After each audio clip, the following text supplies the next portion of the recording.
What do you mean? You look at this nerd. You like glasses so much. Why do you marry them, nerd? I would. Hi, Zeno. I hope you're doing good. Thanks for joining. Hope the week's been treating you well. It's been okay. I made it through it, and I'm happy that I've made it through it.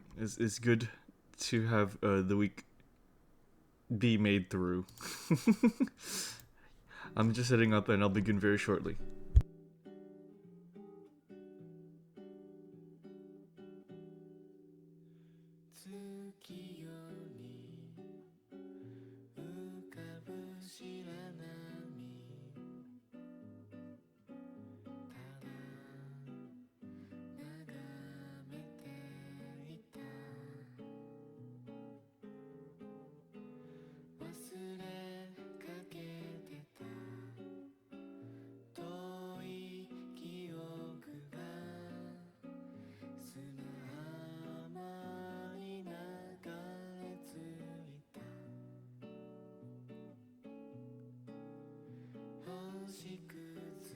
I happen to know someone who likes things going through them as well. What a coincidence! Oh man, that's just such a peculiar thing, Dartuza.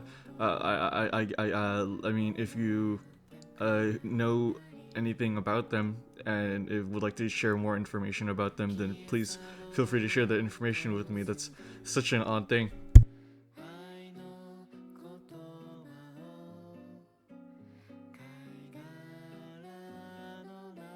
Yippee! Woohoo! Stream streak! Hey, Takul. I hope you're doing good on the road. I'm not gonna dox them. Oh, okay. Fair enough then. I wish them well, whoever they are.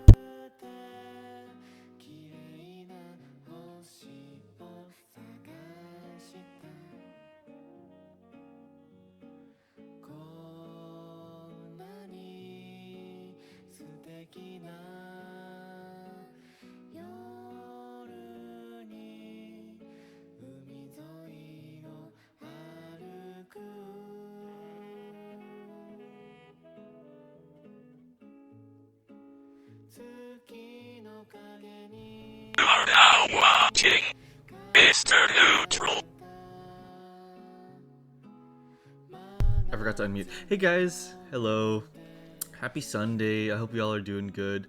We had D&D in the server yesterday and that was so fun. I've been bathing in the afterglow. I'm uploading the VODs for that as we speak. And just overall, it's been a good one. I had a good sleep. I had a freaking huge meal when I woke up. That was great. And yeah, it's good. It's good. I'm happy to be here. I hope you guys are doing really good. Let's start with our dailies, huh? And then we can get right to it. Let me give me just a sec. I need to post this thing, and then we can do it.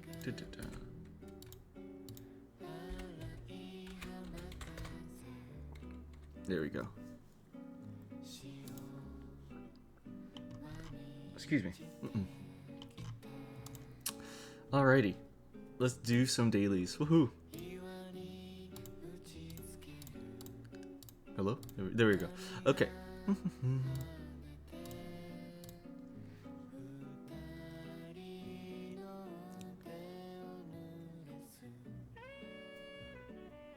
Biscuits and cream. Biscuits and cream. Alrighty. Let's begin. Okay, JFK. Today we have JFK, Queen, Warren, Wall Street, Lax, Lodge, Easy, MIA, Den, Trooper, Nixon, Loose, Gimme, Slack, Platoon, and Burrow. Second half on my way. Oh yeah, absolutely, dude. Have a safe trip home. Let's see. Trooper. Why is Trooper spelled that way? Weird. Okay, so Wall Street Journal. The Wolf of Wall Street. JFK and Nixon, but I think those are going to be like... I think those are definitely like to throw you off. Lodge.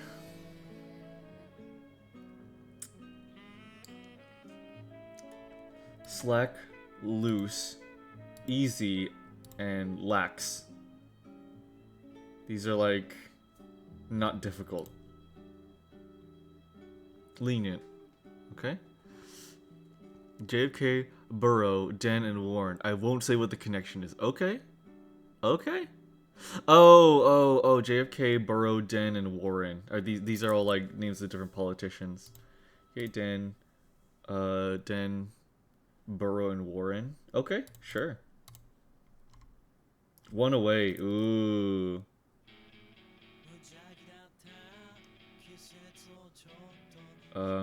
Maybe it could be Nixon?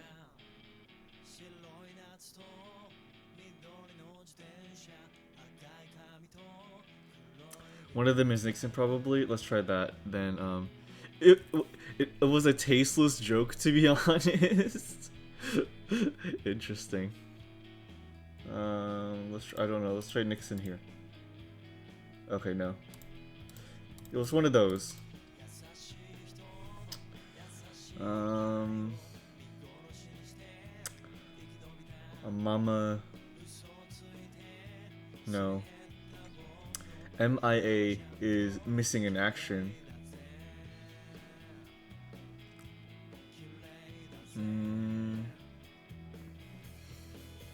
Gimme.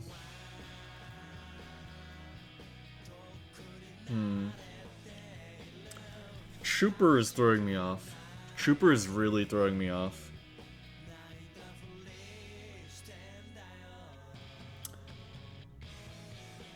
John F. Kennedy. Richard Nixon.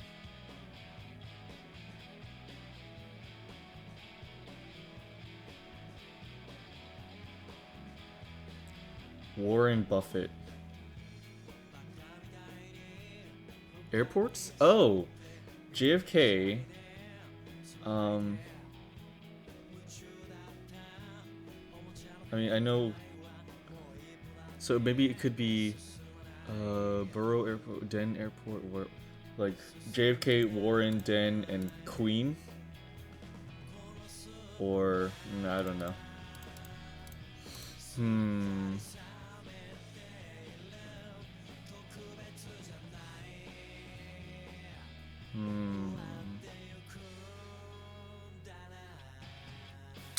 I'm a little lost. This might be the one. This might be one to get me.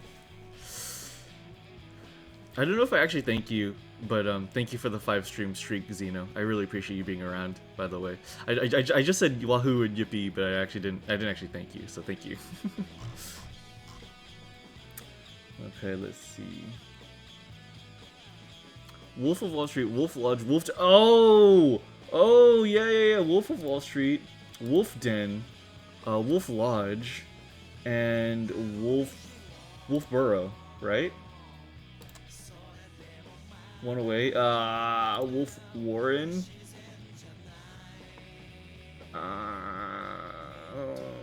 We have two of them that we know 3 of, and oh my god. Bao, hi Bao, how are you doing? It's good to see you. Good to have another dog here. I hope you're doing great. Gimme. Okay, you know, gimme, which is short for give me.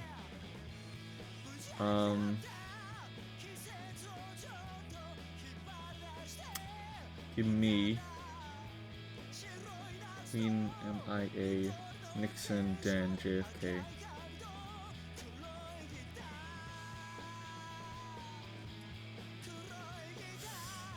Burrow, Toon, Warren, Nixon, Trooper. Give me. Oh man, this is, yeah. I feel like Den, Warren, and Burrow have to be something. Okay, Den, Warren, and Burrow. And let's just Den, Warren, Burrow. And then let me just try like Dan, Warren, Burrow, and like Trooper, because that looks like a name, right? Yeah, oh, darn it. Okay. Animal Homes. Oliver Stone movies? Oh, come on. Animal homes: a burrow, a den, a lodge, and a warren.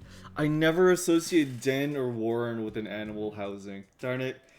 Oliver Stone movies: JFK, Nixon, Platoon, and Wall Street. Second words in titles of ABBA hits. Gimme, gimme, Mamma Mia. Okay, this is Queen and Trooper. Oh my God, this was made. This was made specifically to keep me from winning. This is horrible. I do not know movies, and I don't know music. I don't know music at all. We had no chance. We had no chance. And I was thinking vaguely of ABBA music, but I wouldn't have guessed it. Okay, what is this? I feel like I know this one, but I don't know the name.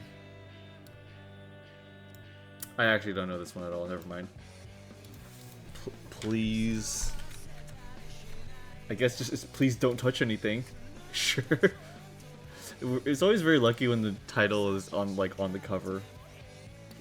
Thus, a Dry Bones. Is this Paper Mario?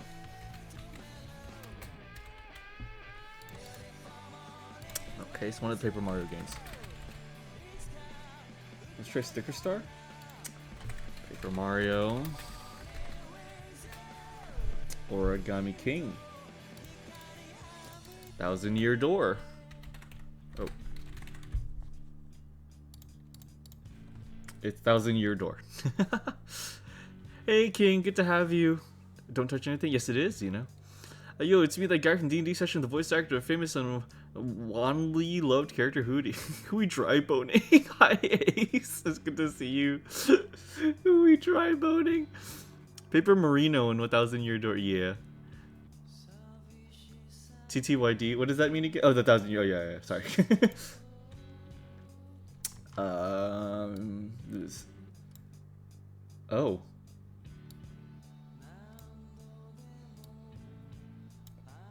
Oh, shit, that's the Silent Hill character. Fox Mask. Oh, his name is just Fox Mask. Mr. Fox, yeah.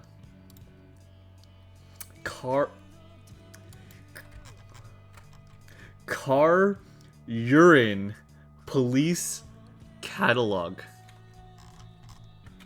Huh. My summer oh, you know what? That must literally be it. They made a game of my life. It's got to be summer car. Yeah, very nice, Zeno. Very nice. What's in the car? Okay. Let's do Armored Core. Okay. Huh. There we go. So it is. This gave us nothing. It's not a third-person game though. It's newer than 2023. Let's try the Call of Duty Black Ops 7. Woohoo! I love slop. I love garbage. I love eating garbage. Okay, hold. Where is it? Is it not in here? Huh. Is it not in here? Not a shooter, though? You're right. A first-person not shooter. Well, we could just try a first-person thing. I just want to see if it is first-person. Okay, it's not first-person. Okay. Did it even come out yet? I believe it has. Black Ops 7 Zombies is fun at least. I appreciate your optimism, King. I cannot...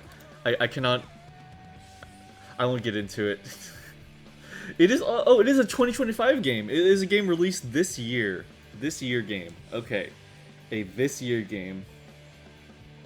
We haven't tried isometric, and we haven't tried side scroll. Oh, Hades. Let's try Hades too. Okay. It is...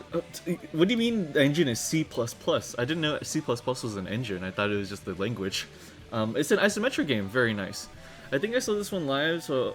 live, so I'll keep shut even though I forgot. Oh, okay, gotcha. Okay, it is a single-player isometric game from this year. A single-player isometric game from this year. God, what games came out this year?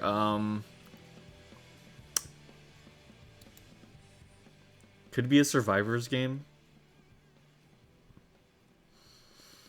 It is an action game and is probably a PC game. Damn, is it a walking sim game? Like, what the fuck? Yeah, huh? It is not a lot of genres. No, it is an action game. So it is an action isometric single player game. Let's just look up 2025 games. Let's look back on the year and see what has come out. Okay, this year, let's see. This year we had we had Kingdom Come Deliverance 2, which I hear is a banger. We had Doom the Dark Ages that I guess everyone just forgot about. Let's see. We have The Last Berserker. We have Phantom Blade. We got the new Civilization game, Ghost of Yotei, Metal Gear Solid Delta, Assassin's Creed Shadows. Death Stranding 2 was this year, I guess. Was it this year? Yeah, it was this year. That's crazy. Let's see. Monster Hunter Wilds.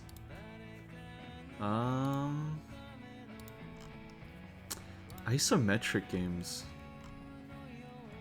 Isometric games.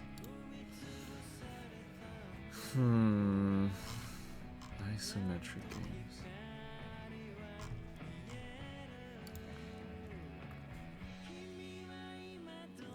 Well, Final Fantasy Tactics counts as a remaster? Oh yeah, we could try that.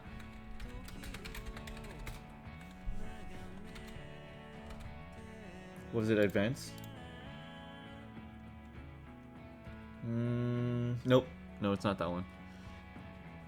This is the old one, but it doesn't count itself as the right franchise still, so it's not Final Fantasy Tactics, unfortunately.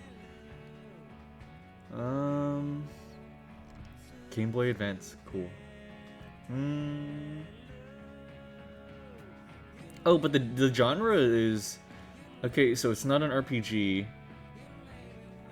It might be a strategy game. It actually might be a strategy game. Okay, what is a strategy game from this year? 2025 isometric strategy game. Is it just the new Civ?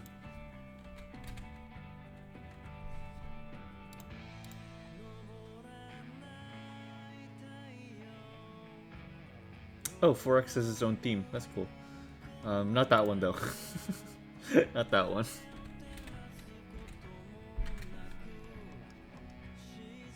Seven? Is it just 7? Okay, not that one.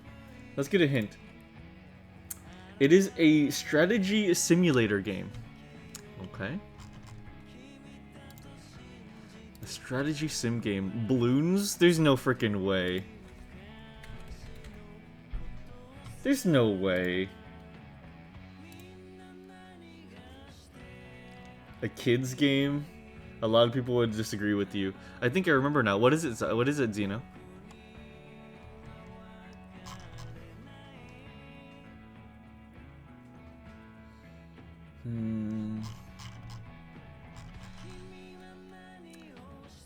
Let's see. One of the 2-point games. 2-point. 2-point.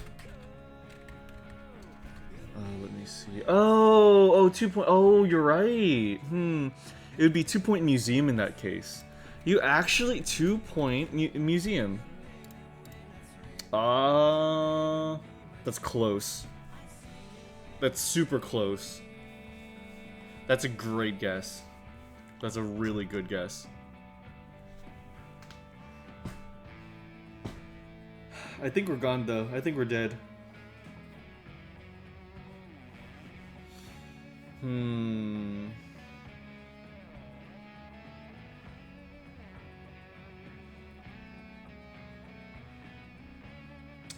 I think it's over, guys. I do think it's over.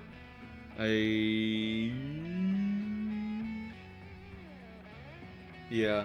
I can't think of it. Hello Kitty Island Adventure? Okay, let's bet on that.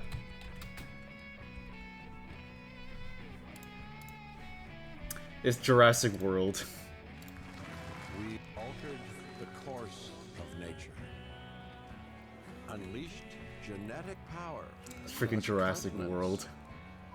Hi, Moo. It is up to us to nurture what we have set free, to find hope within this. I thought it was older. I think there is another one. Well, to help life find a way. Why are they all doing this in front of Japanese pagodas? Interesting. Alrighty. Well, hey, no wait, no more waiting. Let's just get right into the game. I want to do this. Alrighty. So, woohoo!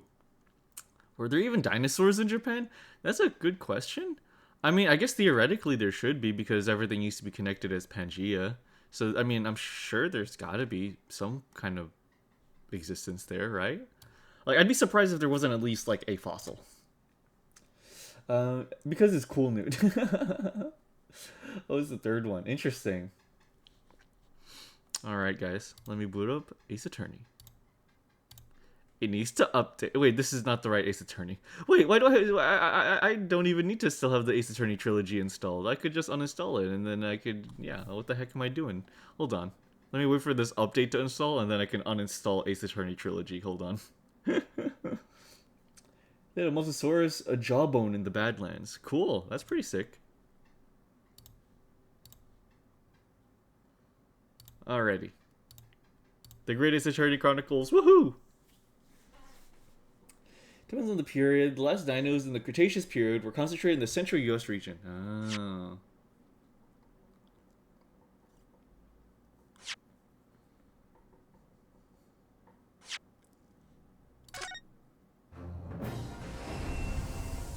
Alrighty.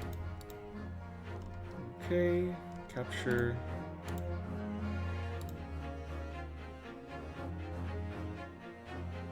Okay, perfect. Woohoo! Okay, guys. Yeah. Alrighty. I think everything's looking good. Let me switch some windows around. Okay. Very nice. Here, let me real quick run to the restroom. I just realized I kind of need to go to the restroom. I will be right back. Give me just a sec.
No, I wasn't, Moo. No, I wasn't. Anyways, I'm back. I'm sorry about that.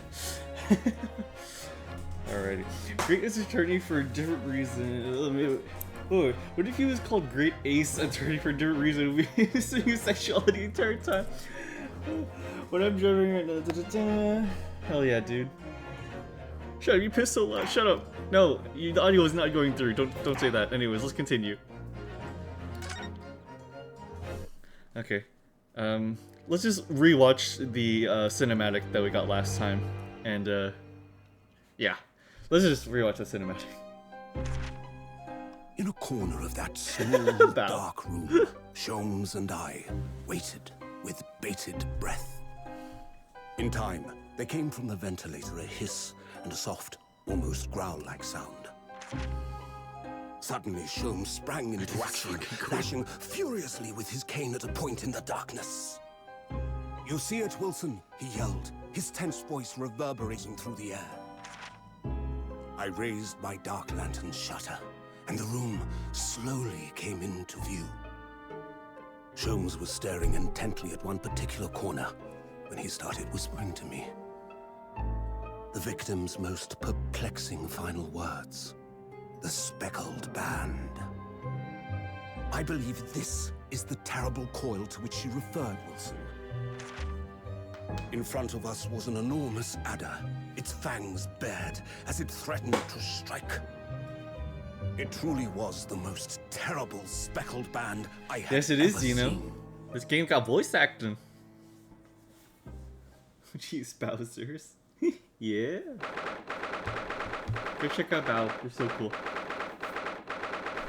9th of January, 6:37 a.m. On board the steamship Burya.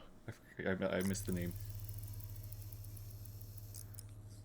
So then, let us unravel this mystery and discover what events led to this curious murder. Pray, do excuse me. The Such a cabin cold door was opening. bolted from the inside when the man was killed. No marks to suggest the bolt was tampered with in any way. So, this would appear to be a locked room mystery. In his final moments, the victim scrawled a message on the floor. Almost certainly with the ink from this upset bottle. A Russian word. So the victim was a Russian man then. And the letters are well formed, suggesting he was compos mentis at the time. This is a most extraordinary script. And evidently not penned by the same hand as this message. In fact, I deduce it was written by someone of a different nationality.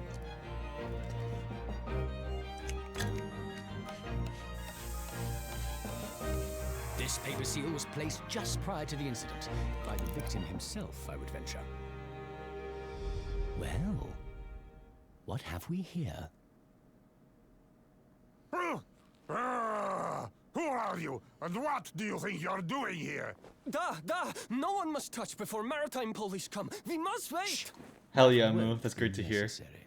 You see, in less than 5 seconds from now, I will reveal the killer to you. What? Don't be absurd. This is murder. And in cabin locked from inside. Ah yes, the locked room. But that mystery is paper thin. You don't mean the culprit is in there? Who are you, and where have you come from? I'm a great British consultant detective, the only one in the world. Herlock Heavy. Sholmes. I presume you must have heard of me. I'll never ever forgive the Sherlock Holmes estate.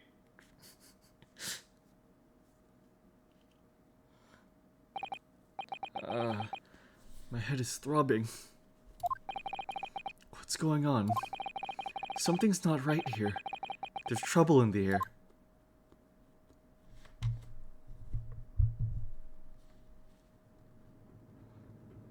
Oh.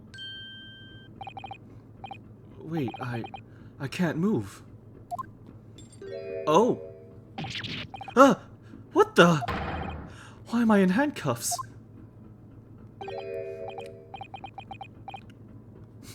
So you wake up now, Oh.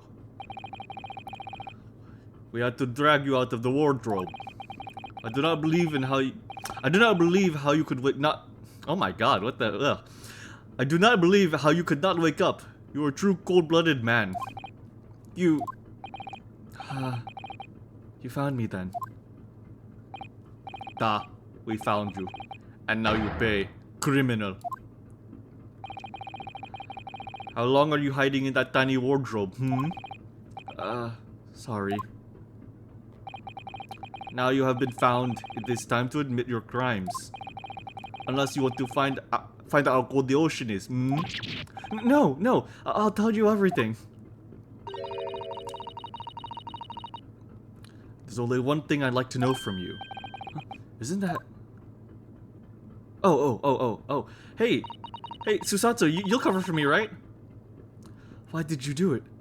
Why did you take his life? Miss Susato? Wait, what did you just say? Take his life?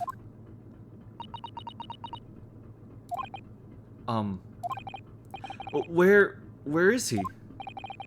Where's Kazuma?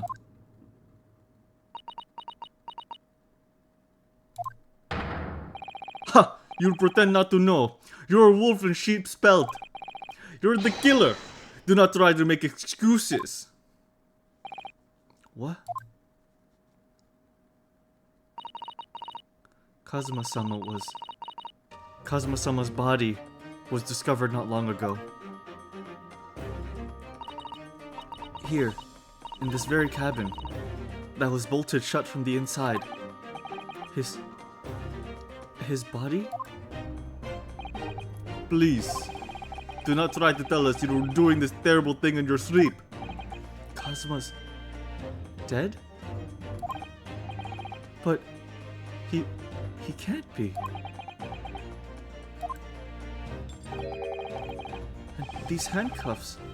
Surely you don't think I have to know. Why did you take Kazuma-sama's life? Answer me, please.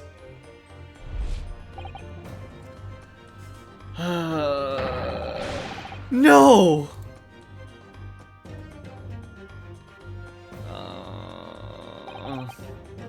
Kazuma. It was just 2 short weeks ago. Are you sure about this? Won't we get in trouble? Don't you find it fun being a stowaway? Besides, how else could you come to England with me to study? It was really something else when they brought your luggage in here earlier, though. The way that Russian crewman just tossed your traveling case onto the floor. I thought I was going to die. Yes, I still can't quite believe that. I really didn't think you'd be able to fit inside my trunk. Yes, you must be even less of a man than you look. Come on, Kazuma.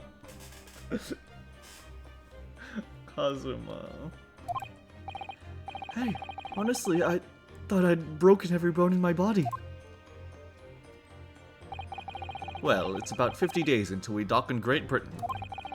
But if you confine yourself to my cabin, I don't expect anyone will discover you. I hope not. I get the feeling those Russians wouldn't be very forgiving of a stowaway. They're a sturdy bunch, that's for sure. What I want to know is, why do we need to keep it a secret from the young lady? From my faithful judicial assistant Mikotoba, you mean? From your close friend, more to the point. Surely, we could confide in her, couldn't we? I don't believe she'd give me away. No, but if she knew what we'd done, that would make her guilty by association. It's best that only you and I know about this. I suppose so. Anyway, it's about the time that the steward is supposed to come and clean up the cabin. I know it's cramped, but you'd better get in there, I think. It won't be for long. And anyway, compared to hiding inside my traveling case, it'll be a breeze. Yes, but what if the steward decides to open the wardrobe for some reason? Then I'll be in for it. Also, my waist is too large around. Stop worrying. I'll tell you what. Why don't you write keep out or something on this piece of paper? What? Then I can stick it over the wardrobe doors once you're inside. I don't know. We've only been at sea for about 15 days. How could this have happened? We were supposed to be going on this adventure to England together. We leave you at next port. Stay quiet until then. Don't make more trouble for yourself. Murderer. No, I'm not a murderer. Duh, you said before. You said you admit everything about your crimes. No, that's not right. I mean, yes, I did stow away in the ship, but... murdering my best friend? No one else could have done it. Admit the truth.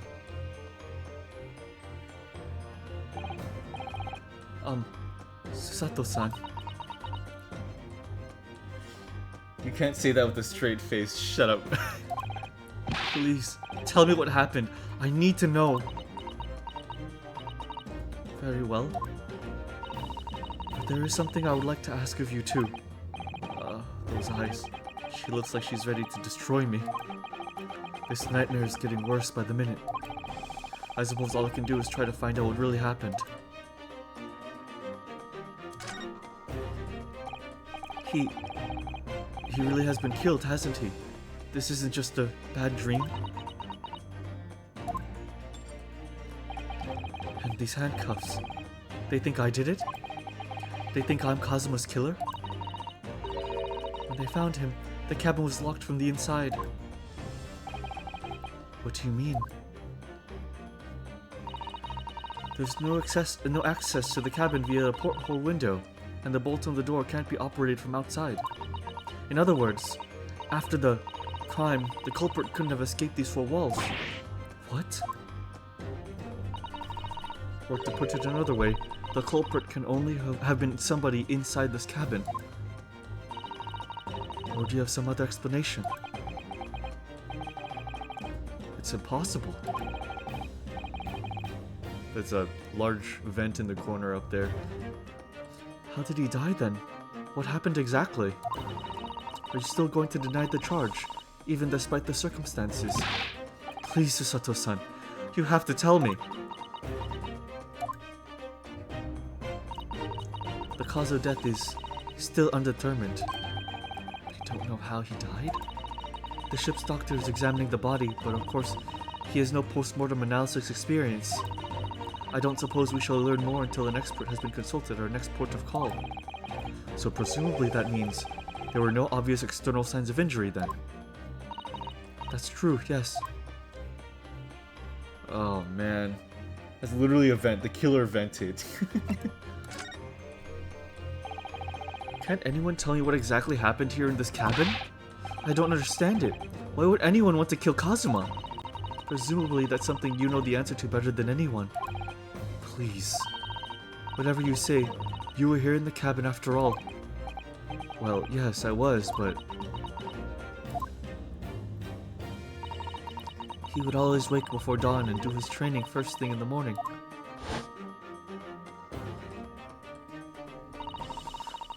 I was waiting outside his cabin, as I have every day so far on his voyage. But this morning, he did not come. I could sense that he wouldn't. Does that mean he was already dead when Susato-san arrived at the cabin door, I wonder? I knocked, but there was no reply. Then I started to become worried, so I went to find a member of the crew. The crewmen forced the cabin door open, and we managed to get inside. There was Kazuma-sama, collapsed on the floor.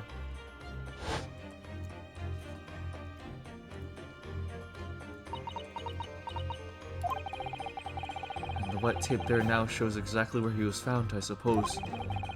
I had no idea anything had happened. I must have been asleep in the wardrobe somehow. I wish it wasn't the case, but that's just very hard to believe. This is all very hard to believe for me too, trust me. I've told you everything that I know, so it's my turn to ask you a question. Yes, alright. My head feels so heavy. It's still throbbing like anything. Oh, questions addressed to me?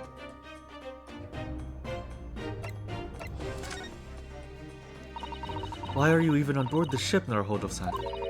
You said something before about being a stowaway, didn't you? Oh, yes. I'm afraid that's true. It's 2 weeks since we left Japan now, and I've been shut up in this cabin the entire time. I had no idea. But how could you have occupied Kazuma-sama's cabin for so long without him noticing? No, no, no! That would have been impossible, obviously! Yes, of course. Kazuma invited me. He wanted us to go to England together.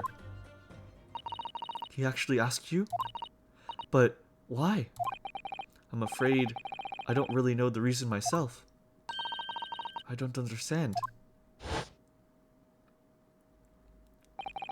Kazuma, why do you want this? What's the real reason? God damn it. Was it ever mentioned that Kazuma knew Russian? No, we only know that he knew English. Also, I'm changing this. Actually, this is a little too sad. Like, there we go. I just gotta lock in. I gotta lock in. Why go to such extreme lengths to smuggle me to England with you?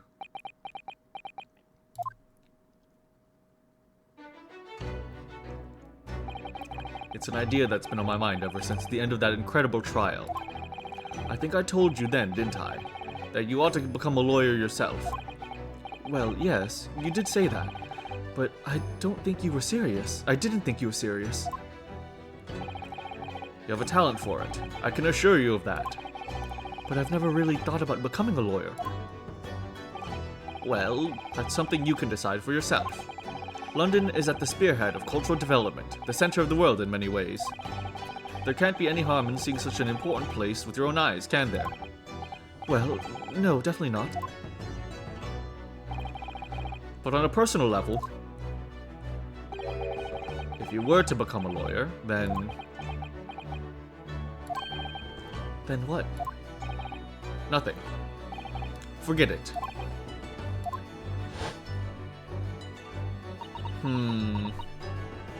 If I were to become a lawyer, I imagine he would not have been permitted to, because of the process of all this. I imagine.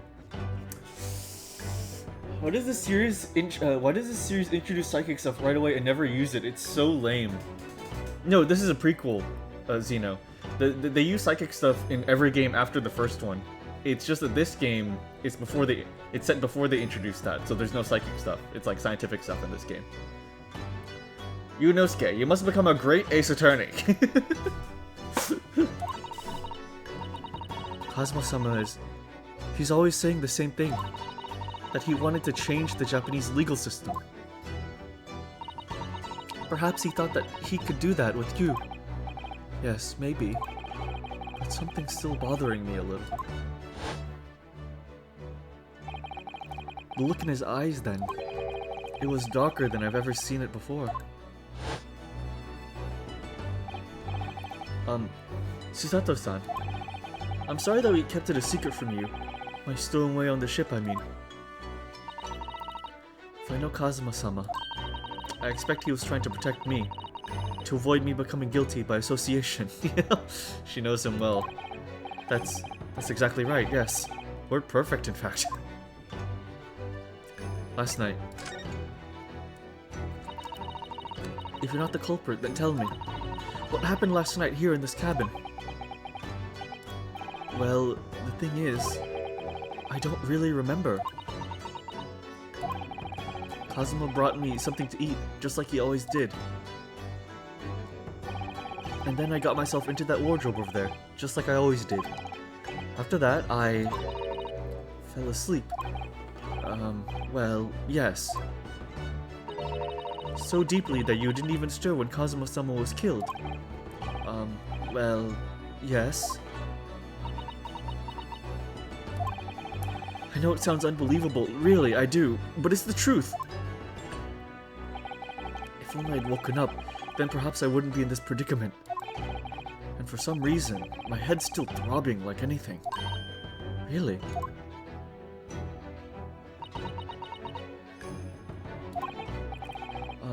Is something wrong? Oh, no, it's... Please forget it. Susato-san, you have to believe me. I didn't do it. I really don't want to doubt you.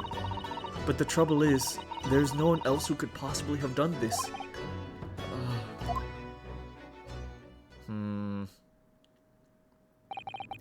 Kazuma, I don't understand. Why? Why did this have to happen? Ugh, I can't take this. Don't try to go anywhere. You're the perpetrator of this crime. You can't leave. I can't allow that to happen. I'm sorry. But Kazuma was killed right under my nose here, and I didn't do anything to stop it. And now I'm supposed to just sit around, my hands tied, while whoever did this walks free? No, I can't allow that to happen. Well, what do you propose to do then? I'm going to investigate. I'm going to find out exactly what happened here. I'm going to work out who took Kazuma's life and why they did it. So I'm sorry, but you're going to have to excuse me. Hiya!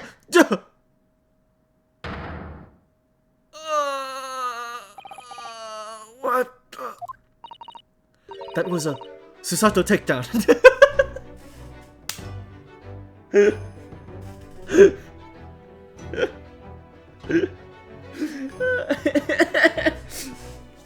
I love when they name the move after themselves. It's such a good bit. That's such a good bit. Susato, what? What martial art form is that? Oh my god, I love that it's upside down. We got rotated. Yes, we did. She snapped our necks. She did. You know what she did? Wait, hold on. Wait, hold on. I need to pull up an important gift. This is... I know exactly what she did to us. Hold on.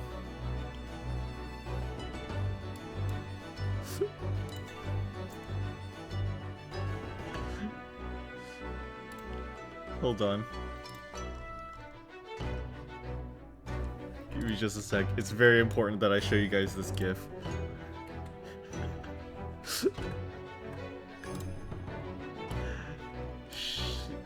Here we go. She did this to us.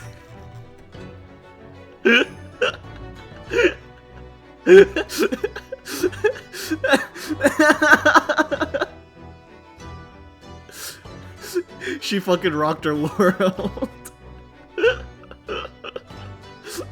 Okay, back to it. Real? Okay. Sorry, prove it. Yes, you're innocent. Your innocence. I need evidence. But how am I supposed to? Have you forgotten already what you achieved just a few weeks ago? You successfully defended yourself in a court of law. Ah, I see. She's expecting me to present some conclusive evidence. What is even happening there?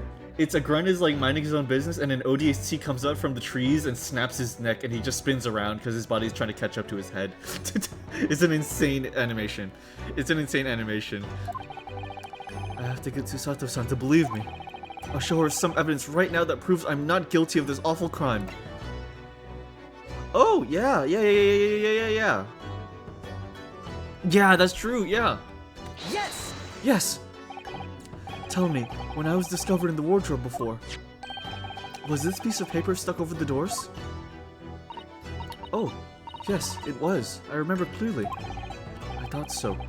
Kazuma always put it in place whenever I went to sleep in there, just in case the cabin steward or some other crew member decided to look inside. So naturally, he did the same last night as well. Huh? Yes, of course. The gentleman who discovered you peeled that sign from the wardrobe doors before he opened them. But if I were truly the culprit, I couldn't have climbed back inside the wardrobe and stuck this on the outside of the doors on my own. Yes, that's quite true. In other words, it's impossible that I killed Kazuma. My lawyer's badge! Sorry, Moo. Sorry. Well, even if you are sprawled hopelessly on the floor, I can see why Kazuma-sama thought so highly of you. Thank you, Susato-san. Now, do you think perhaps you could help me up? I love that. This really is the strength of the 3D animation bit. We can do fun stuff with the cameras. It's so nice. Well, in the light of that evidence, I don't see any reason why I should stop you from investigating it here at least. Thank you. So you finally believe me? I'm sorry. No. What? I'm not sure yet. I can't rule out the possibility that they use some sort of conjuring trick to put the sign back in position. What does she think I am, a magician? For now, I suggest you investigate as thoroughly as possible in here. I'll do the same. Alright, let's get to work, Susato-san. Please don't misunderstand me. I still have my doubts. Oh. I shall be watching you, to make sure you do nothing that might disturb the crime scene. I wouldn't want you to using your conjuring tricks to destroy evidence, for example. Right. Well, anyway, I should make a start investigating in here. Examine everything I can. Kazuma, I swear, I will avenge your death. Okay. Oh! Ooh, this menu! Oh my god, look at this! I do enjoy the sprite work, but I respect the effort with the 3D animations of this game and the game before. Yeah, dude.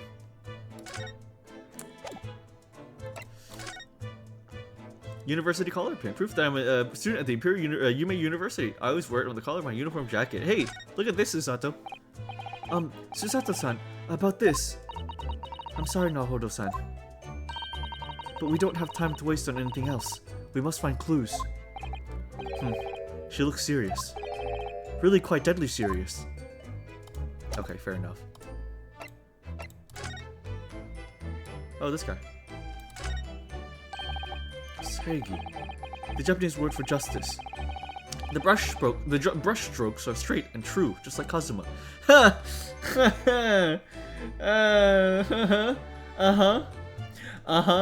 Straight and true, Yes, his calligraphy was always a reflection of his heart. Yet can you really look at those characters without feeling shame, knowing who drew them so thoughtfully? Of course I can. I mean, I'm innocent, so why shouldn't I be able to?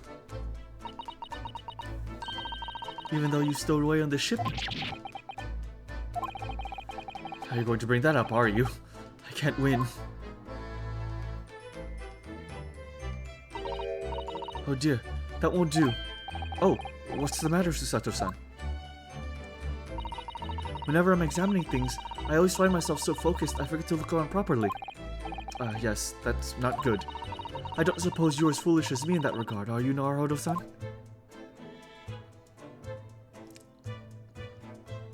Ah. I'm sure you're careful to look all around using B&M, aren't you? Now, let's investigate all corners of this cabin. Yes, let's do that. I suppose my field of vision has been rather small until now. Okay. Bad manners. Alright, let's see.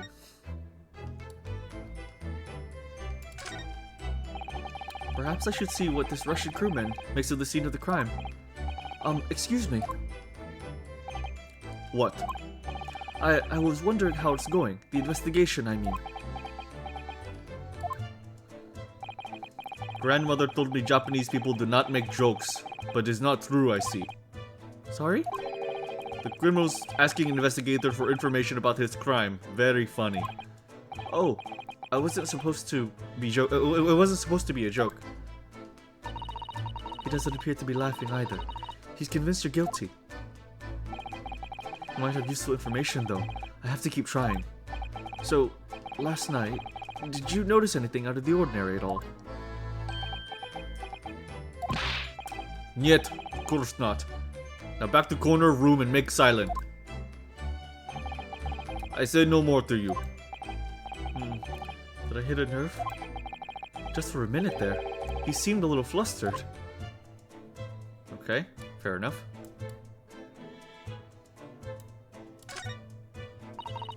When I went for help and the crewman forced the door open, this bolt had been firmly closed. It's quite a small bolt, and not particularly sturdy, and it just slides across the to secure the door shut. But still, with the door bolted, there'd be no way to get in or out of the cabin, that's for sure. It's no wonder everyone suspects me. When she glares at me like that, I feel tense all up and down my spine. I remember reading once in a detective novel, the culprit used a needle and thread to draw a bolt across from outside the room in a situation like this. Oh. Thank you so much for following me, Overlord Prinny dude. I really appreciate that, dude. Hell yeah, dude. I thank you for being here. I really appreciate that. I hope you have a nice time here. We're playing Great Ace Attorney, and we're just chilling out otherwise. Dude? Dude. No problem, dude. No! Dude. Yes, that's a clever trick, isn't it? I'm an avid reader of detective stories myself. But the door of this cabin and its frame are made of metal, and they seal together perfectly. There'd be no possibility of using that needle and thread trick here, I'm afraid. She keeps looking at me. She keeps just stop looking at me with those beady eyes. When she glares at me like that, I feel pins and needles all up and down my spine.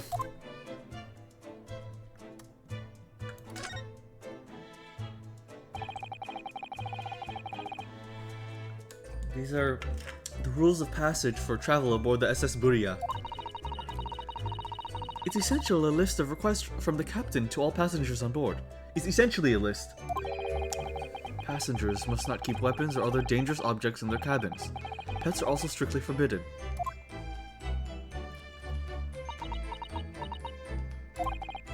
What? Why are you staring at me? Oh, sorry. I was just thinking. Are you more of a dangerous object or a pet?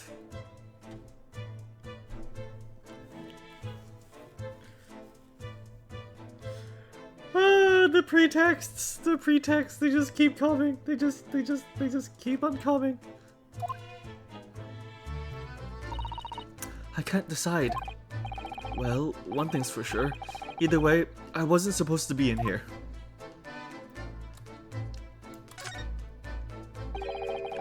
The books have fallen over on the shelf. Look, they've all toppled the same way. And what's this? A statue of some god of the sea? Although he's fallen over as well. Yes, it's almost as if the whole shelf has been ransacked and everything mown down at once. I wonder if perhaps it was Kazuma-sama doing his morning sword training, do you think? I seriously doubt it. Then perhaps it was you, Naruhodo-san, in a fit of rage. I wouldn't have bothered leaving the wardrobe just to mess up a few books and a statue. Could the way these things have been thrown about have anything to do with the case, I wonder? Well, I'll just set everything straight again. I don't like to see a mess. I feel like we shouldn't tamper with the crime scene, Susato-san.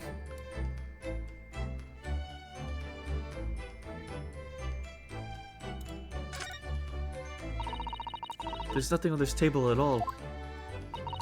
The plate and cutlery are all over the floor for some reason. Yes, it's strange. Last night when I went to sleep, I'm sure everything was still... No, wait a minute. What is it? That's funny. I can't seem to remember anything about what happened after dinner at all. Oh. So then perhaps you are responsible for what happened to Kazuma-sama. No, no, no!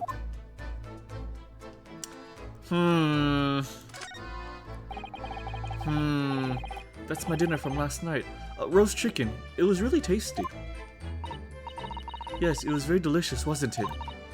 But, did you eat it on the floor there? I'm not a dog, Susato-san.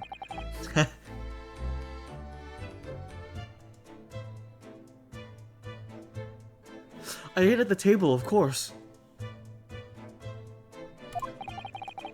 which begs the question of when and how the plate ended up on the floor. But Kazuma-sama didn't like the chicken at all, did he? No, that's right. So he didn't touch it. Which meant all the more for me. Oh no, does that mean poor Kazuma-sama spent his last night on this earth with an empty belly? It's just too horrible. Now I suddenly have a guilty conscience and an achy stomach.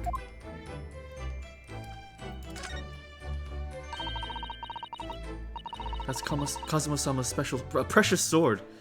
He never went anywhere without it. Yes, he was always saying that a Japanese man's katana was his soul. I believe he had to work very hard to convince the government to allow him to bring it on this trip. I suppose that shows just how important it was to him. And now he's gone. But I'm not ready to let his spirit go just yet.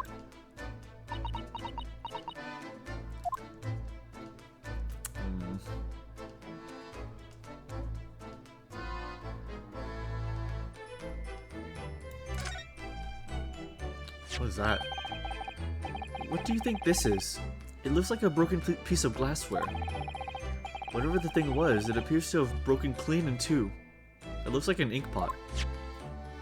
No, that's an ink pot over there. The glass is such a beautiful color. It looks like a cute little Netsuke fastener from a kimono outfit. I'm not sure that sounds like Kazuma. He wouldn't have secretly carried a cute little trinket like this around with him, would he? And the mark beside it, what is it, I wonder? It has sort of a brick-like hue. Yes, you're right. It is the color of a brick, isn't it? Even though I don't see anything of the same color anywhere else in the cabin.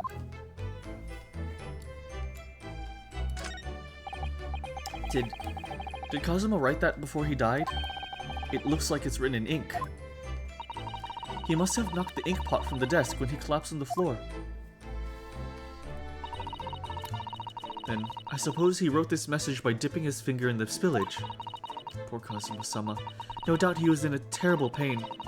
It's almost unbearable to imagine it. I suppose he was trying to leave some kind of a clue in his final moments, wasn't he? I'm sorry, partner, but I can't read your writing. I don't think that's Japanese, Naruhodo-san. What? Then what language is it? It pains me to admit it, but I don't know. It's not a foreign script I'm familiar with. What does it mean, I wonder? Is it not Russian? 11:30. We are not doing that. We are not doing 11:37 tonight. It's a very large traveling case, isn't it? Yes. It carries a lot of memories for me. Memories? What do you mean? Well, that's actually how I stowed away on this vessel. I was brought on board inside that case. Ah, yes, I see it says "this way up" in Japanese. Which, in hindsight, I should have realized that the foreign crewmen wouldn't have been able to read. I was turned over and over and over, and then I was tossed on the floor in here. And that was after I was taken out of the case. Oh dear. Being a stowaway isn't as romantic as it sounds. Well, it was less painful than a Susato takedown.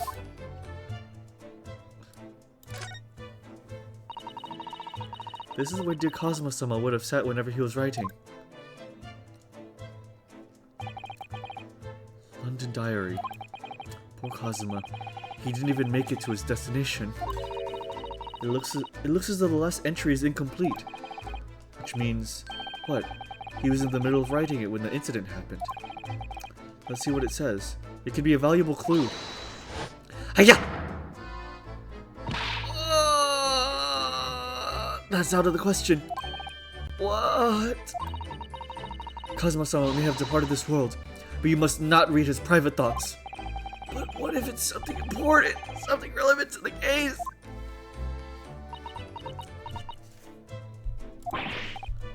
Alright, I won't read it.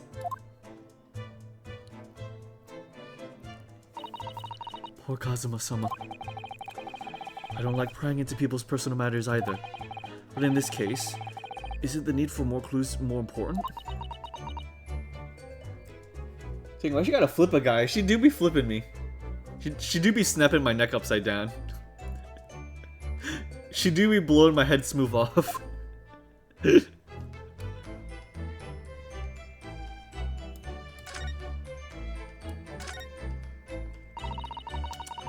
I think that's some kind of opening for a ventilator. A hole through which fresh air can circulate into the cabin. Isn't that a little odd? What do you mean? Well, this ventilator, if that's what it is, looks like it must connect to the next door cabin. Yes, it would appear to. You're right. But if its purpose is to allow fresh air into the room, surely it should be connected to the outside. That's true.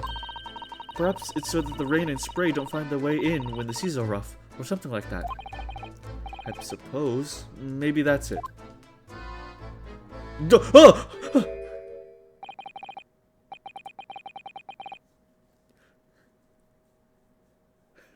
What the fuck?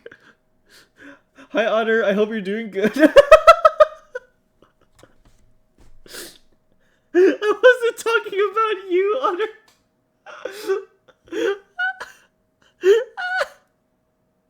Not dealing with it. Show jump scare. I hope you're doing great, Otter. I'm happy that you're here for the introduction of the man himself. Only because Sholmes is here, I see. Yes, I'm sure you hate Herlock Sholmes so much that you just had to buy that bean of him and that other thing of him that you own. Why did I join the second he's here?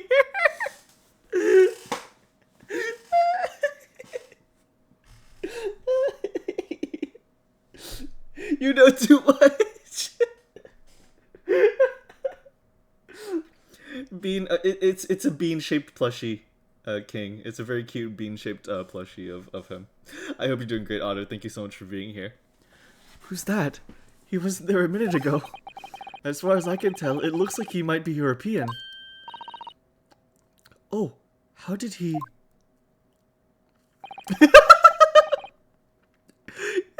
The way she's looking back at him is really funny. That sounds adorable. They're very cute. You've noticed the men too, have you?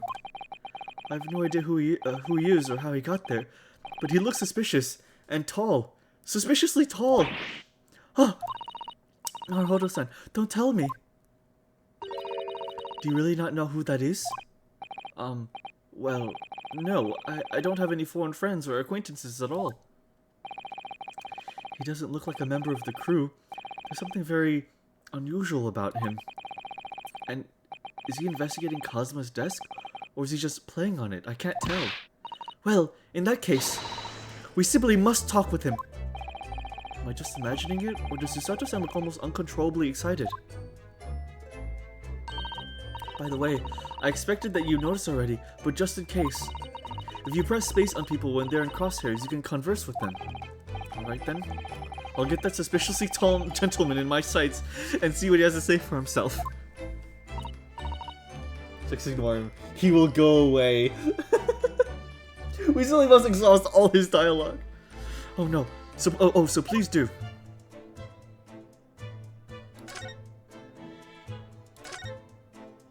It's just... Okay.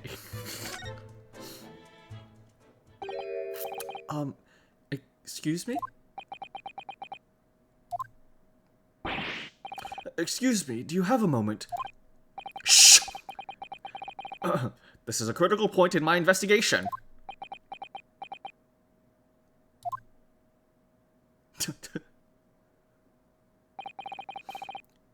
Maybe I should leave him alone.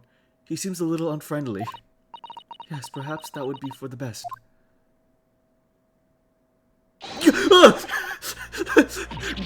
Greetings, I hope they're not.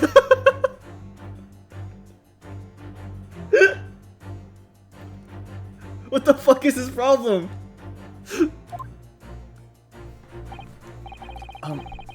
What exactly were you doing on Cosmo's desk just now? He does that a lot. Oh no. Ah, I see. Fascinating. Sorry? What do you see? It feels like he's looking right through me. Oh yes, everything is clear now. The train of reasoning has run its course. My deductions have crystallized. Cosmo's run a train on you. You have been in Afghanistan, I perceive. Just recently returned, if I'm not mistaken. Sorry? What? And now, whilst venturing towards foreign climes, you find yourself in a most troubling predicament. Oh, well, that's true at least. But how? How the deuce did I do that, perhaps? It was really a most elementary deduction, hardly worth explaining. Have you perhaps managed to deduce anything else? But of course, a great many things. There's no mystery, my dear madam. For example, have you fled your native land of Russia, being as you are a merciless revolutionary? You leave 16 victims of assassination in your wake, and now you travel to England to blow up the Crystal Tower. Hand. When the Barabond occupant of this very cabin discovered your identity, you ended his life too. Yes, I believe that summarizes the facts beautifully. No need to hide the truth now, nothing deceives these eyes. I wish he would fall into a jar of honey. He says deuce. Run a train on who? Nothing, Ace. Posted the Sholmes being in server general. Yes, please, I want to look at that. Damn, he's onto us, he's really smart. Just to be clear, you're talking about me, are you? Certainly I am. Wait, I need to see the bean. Yeah, there's the bean. There's the bean. It's so cute. It's so cute. I love it. Oh my god, this guy is a character. Oh my god. Do you see another in this cabin who fits the bill? A Russian assassin with 16 victims to his name. I don't even see one person who fits the bill. So it's true. It was you who did this to Cosmo-sama.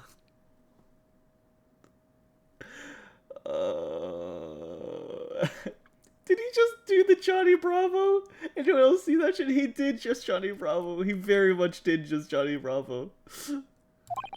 What? And you were plotting a revolution too. It's shameful behavior, Naruto-san. Absolutely wicked.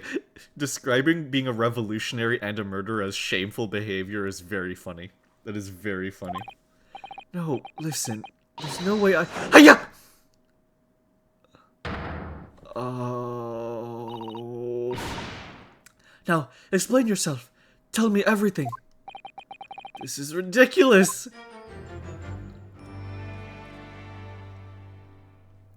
Go back a pompadour he doesn't have. He did. How could you do it? For pity's sake, open your eyes! I'm not a Russian revolutionary! Obviously! Oh, forgive me. And as for you! What kind of deduction was that? You were just saying the first thing that came into your head!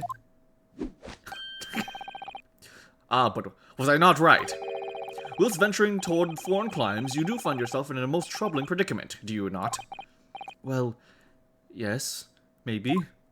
Ha! There you have it, you see. What do you make of that, hmm? Well, to be honest... The ship is en route to England, and I'm in handcuffs at the scene of a murder. So, I'm not really sure you could call it deduction.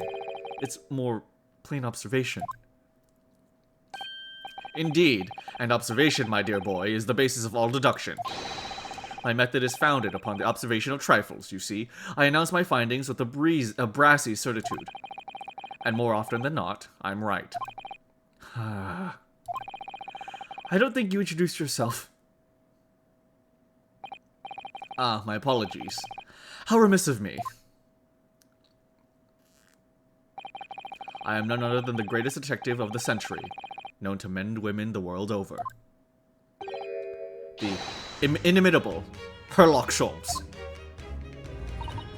So, it's really you, the actual Sherlock Holmes. The very same. The inimitable, actual Sherlock Holmes. Cars crushes balls. Capcom has a budget to keep snapping Ryunosuke's neck. They really do. The fact everyone just listens to him, they really do. Do you know this man, Susato-san? The most famous detective in the world? Naruto-san, of course I do. There's nobody that hasn't heard of him. What planet have I been living on then? We must ask him what he's deduced. He will have worked out the entire case already, I'm sure. Really? Why do I feel uneasy about this? Oh dear.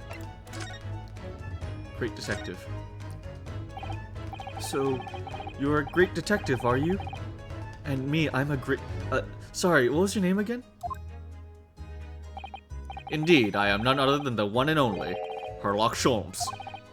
Oh, I see. You're German? Hairlock, was it? No, I have no hair. I mean, I have hair. Please call me Sholmes. You could read all about my exploits in this exciting London publication. Oh yes, Ranced magazine, full of wonderful short stories and interest articles from Great Britain. I never miss an issue. I have it sent from England especially. Ah yes, here it is. The Adventures of Sherlock Holmes. So, you're the protagonist in a series of short stories then? Indeed I am. And you've read so many of your own stories, you've started to think you really are a detective? Make no mistake, I'm not the poor, deluded fellow you take me for. Your inference is backward. Backward?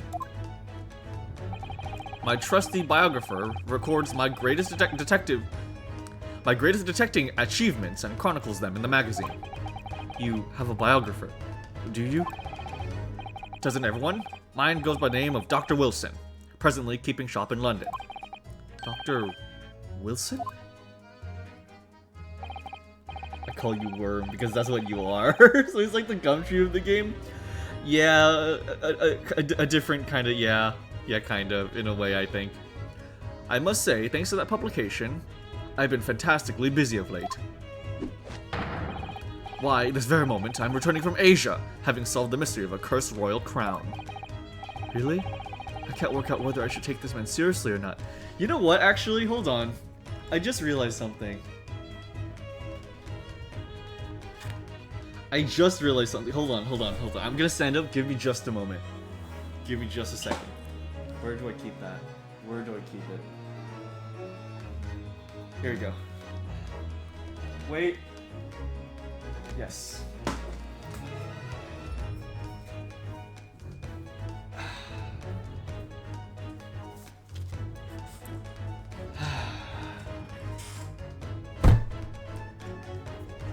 I have a very heavy, very heavy book. It is a compilation, The Greatest Adventures of Sherlock Holmes. The Greatest Adventure of Sherlock Holmes, 44 short stories. Every time that he says the name Sherlock Holmes, I will flip to a random page and read one of the lines from it. Okay.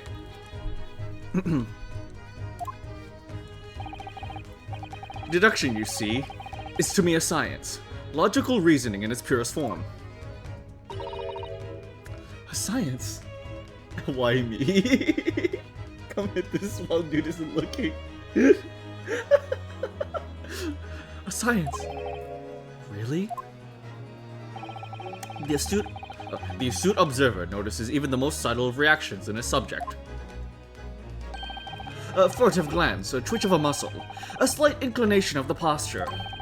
Fingernails, arm sleeves, furrows in the skin. All these things are data. Right. And the trained logician makes deductions from this data in the blink of an eye. The ultimate conclusion is, without fail, the truth. As I demonstrated only a few short moments ago. How can he look me in the eye and claim that? So you see, I have a turn both for observation and for deduction and fame. That is what makes me the one and only Sherlock Holmes.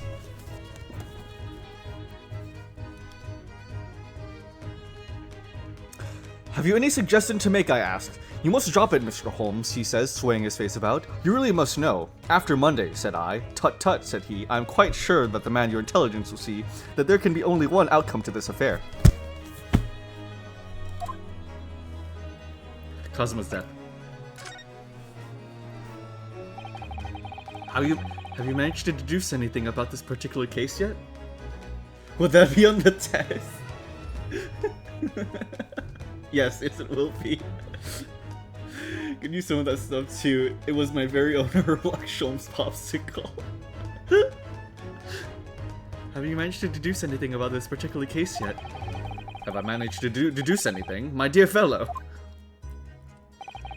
Who do you suppose discovered the culprit in this most cunning hiding place? That's right. It was none other than the greatest detective before you now, Mr. Sherlock Holmes.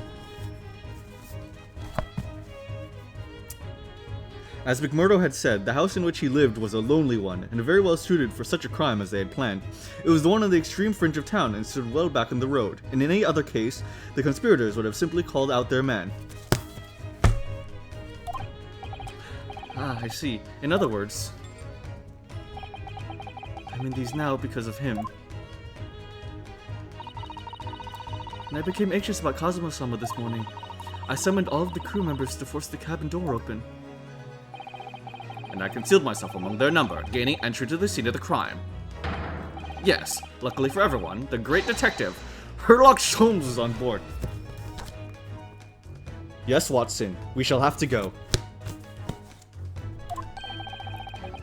And the handcuffs seem to be an excellent fit, Mr. Naruhodo. The very moment I laid eyes on the scene, two facts were immediately apparent to me. Oh, really? 2 facts, you say? Oh. I can't believe this game is so immersive that bro just gave you his book IRL. Yeah. Mr. Holmes, tell us, please. What 2 facts were apparent to you when you came into this cabin this morning? Yes. But first, let us be precise. The 2 facts in question were immediately apparent to me. Yes, I understand. But what were they? Allow me to elucidate. The 2 facts that I deduced from a mere momentary glance at the scene of the crime were as follows. Number 1, the cabin was locked from within, rendering escape of the culprit out of the question. Number 2, the victim was Russian and killed following a dispute with an acquaintance. Hold on, Mr. Holmes. What made you think the victim was Russian? Observe the dying message left by the victim on the floor.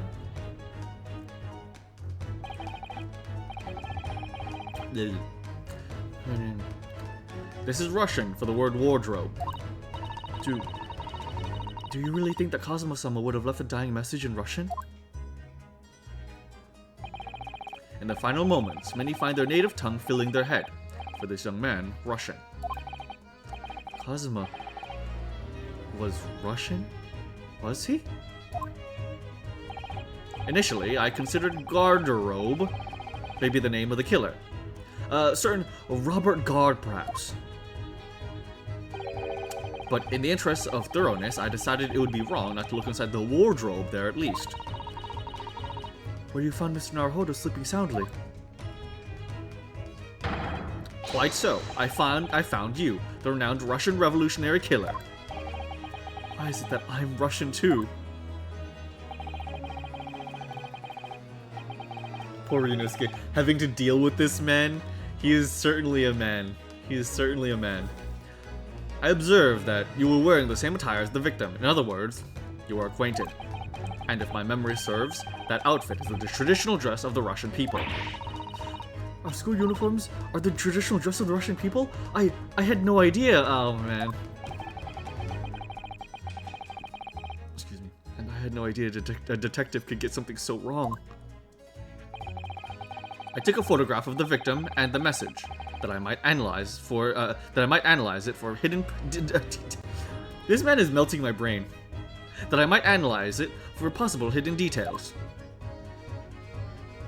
Herlock. Oh. This was taken immediately after the young man was discovered, before the body was removed. Yes. Kazuma-sama had already been taken away when I woke up. This is the first time I've actually seen him like this.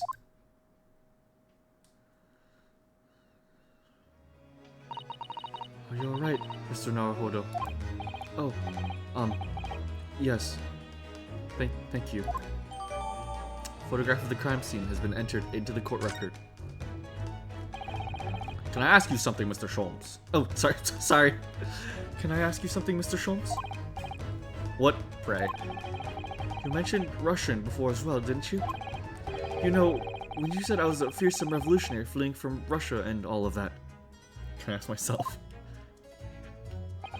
Ah, yes, the train of reasoning that led me to the truth. Would you mind explaining that train of reasoning to me, do you think? Huh. Certainly, if it interests you. How many times... I'm not Russian, I don't speak Russian.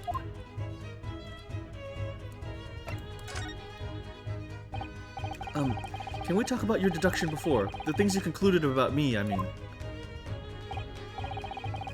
Ah, yes. The now famously accurate, troubling predicament you find yourself in. Actually, it was the other details that I was more hoping to discuss. You know, the merciless Russian revolutionary and assassin of 16 Park? Ah, yes, the more sordid details. It was a fairly commonplace deduction. Here we have this morning's paper. The headline reads... Oh. Revolutionary violent Bolshevik flees Russia via Shanghai. This vessel made a port call at Shanghai yesterday, and last night the young Russian was murdered. Since when was Kazuma Russian? It sounds like Mr. Sholmes has concluded he was Russian because of what Kazuma-sama wrote on the floor. It was a simple act of reasoning to realize that the culprit of the crime was the same merciless revolutionary. One who could kill the very man who helped him to escape after his true identity was discovered. Yes, you. Villain Bolshevik. No, how could it be me? I don't even look anything like this man. Just look at the face! I think that's us, guys. I'm gonna throw my hoodie on the bed, it's getting hot. Well, you are a fearsome revolutionary after all. Huh.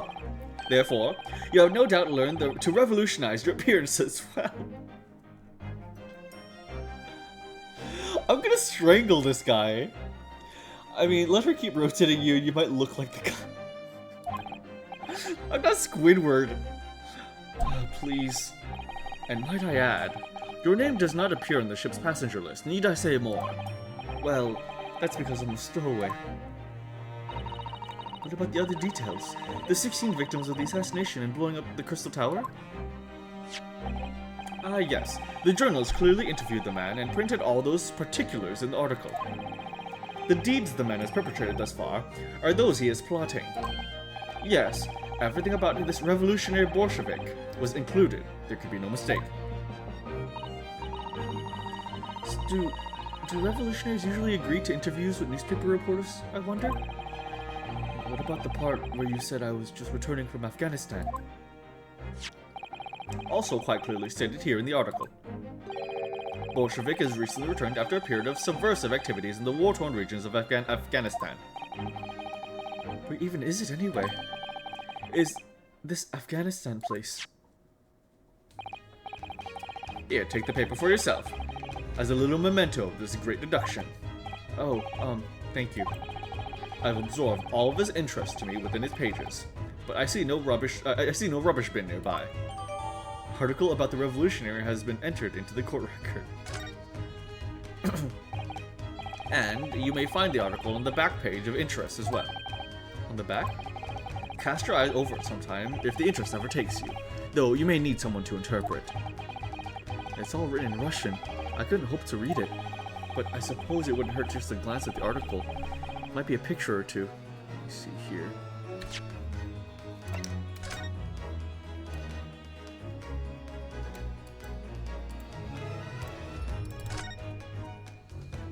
I'm afraid I can't read a word of Russian. No, me neither. I have no idea what any of this says. The pair of you floundering is a sorry sight. Allow me to offer some assistance. The article on the front page of this newspaper is concerned with a fearsome Russian revolutionary. It reads, Revolutionary violent Bolshevik flees Russia via Shanghai. Yes, you told us that before. It reveals also that those who see the man's beard with their own eyes never live to tell the tale. Oh my goodness, he is fearsome. Well, presumably the newspaper photographer was alright, wasn't he? The solution is obvious, of course. If he despises his beard to that degree, he only needs to shave it off. I'm not quite sure that's the problem, Mr. Sholmes. Oh, hello?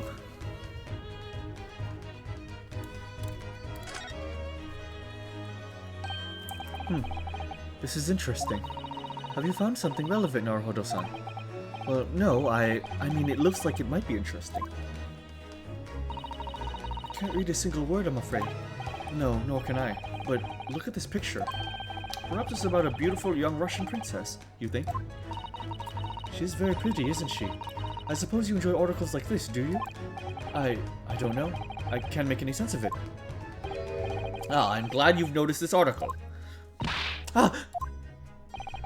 Allow me to give you a short summary of its contents. Oh, thank you. He pops up everywhere, this Mr. Sholmes. It's about the disappearance of a young lady last night. Is her name Anastasia? Renowned prima ballerina of the Novovich Ballet, disappears from Shanghai. During a performance in Shanghai, the famous dancer is reported missing. She is, of course, the talented, young Nikolina Pavlova. Oh. Why are Russian names so hard to remember? It would appear the woman was in costume when she was found to be missing from her dressing room, wearing the diamond tiara you see pictured, which is worth some 20,000 rubles. Oh. How much is 20,000 rubles? I have no idea, but I'm quite sure it must be an unbelievable sum of money. Susato-san's eyes are shining like diamonds themselves. The tiara is property of the Novovich Ballet. It would seem the director is beside herself with worry. Yes, I'm not surprised. The company is most anxious to recover both Miss Pavlova and the valuable tiara. They've requested international assistance at all ports with sailings to Great Britain. Could this be another case of a Russian fleeing his or her country? It does seem to be a Russian thing to do. I'm glad Dunk is also in the game talking to Ryunosuke. Oh god, I am covering the character, aren't I? I'm so sorry. Yeah, let me shrink myself. Give me a second. I'm not going to dignify that with the response, Mr. Naruhodo. It seems to be the Russian thing to do. Is really fun.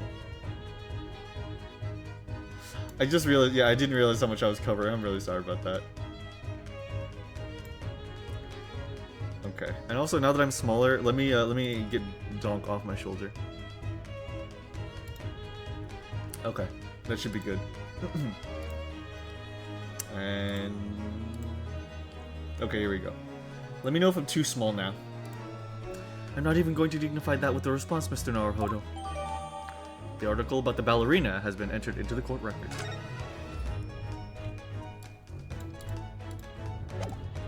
Okay.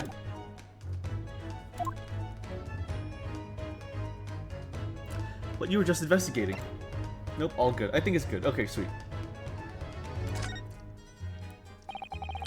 Before we started talking, you were examining Kazuma's desk, weren't you? Kazuma? Ah, yes, the victim. Did you notice anything useful? Anything at all?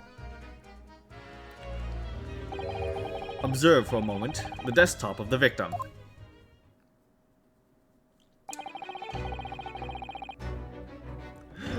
I only come here for the crazy dunk pictures. I'm sad now. I'm sorry, King, but there's a bigger dunk right next to me, right there. We see that the victim was engaged in penning some text. Lent a diary. Cosmo was keeping notes for the trip. Ah, but I don't think you should read his private writings. It could upset people. Tragic. And something you ought to perhaps elucidate before the act of reading. You mean you've read it already? It is my business to know what other people do not. Yes, believe it or not, I know a smattering of Japanese. Oh, I see. Well, You're about to know what a Susato takedown is. Susato-san? Aren't you going to throw the detective with one of your trademark takedowns? I'm sorry, Naruhodo-san. What on earth do you mean? Life is so unfair. Anyway, to return to the matter at hand, namely, this diary belongs to the victim. It would appear the final sentence is incomplete, as if the author were cut short. Tell me, what is the nature of the writing? Pray, be precise as to the details. Oh, but I thought you knew Japanese. A smattering, dear boy, a smattering. Sayonara, bonsai, mikado. Nado nado. I trust you're suitably impressed.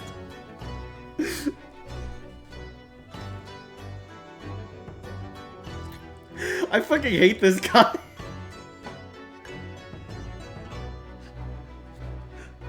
I want to submerge him in milk and throw him at the wall.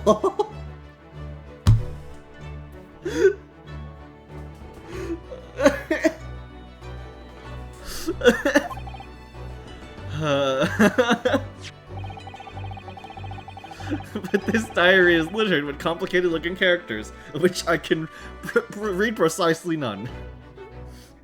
He doesn't even know Moshi amateur. I like him, he's funny and charming. No, he's great, he's fantastic. He's very funny and charming. I think this is all part of the curriculum to be a great ace attorney. Maybe I shouldn't have reached for a master and just been a regular ace attorney.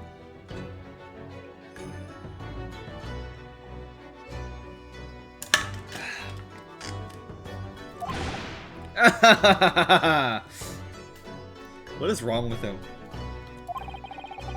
So, what was all that showing off about before, then? If you'd be so kind as to show me, I'd be happy to read it to you, Mr. Sholmes.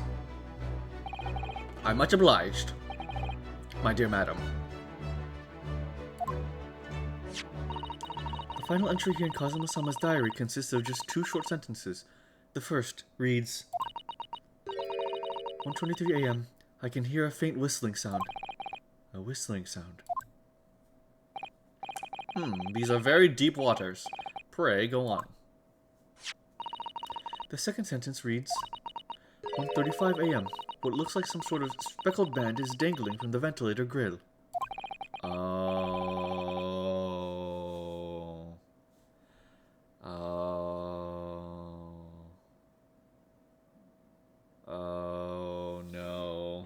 Oh no. The speckled band?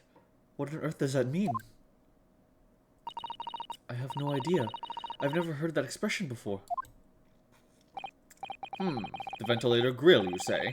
The man was presumably referring to the lattice there on the wall, which connects to the adjoining cabin. Yes, the adjoining cabin.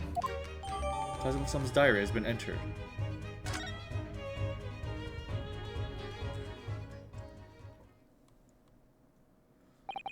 So, I believe I've given you enough time, to consider for the time being at least.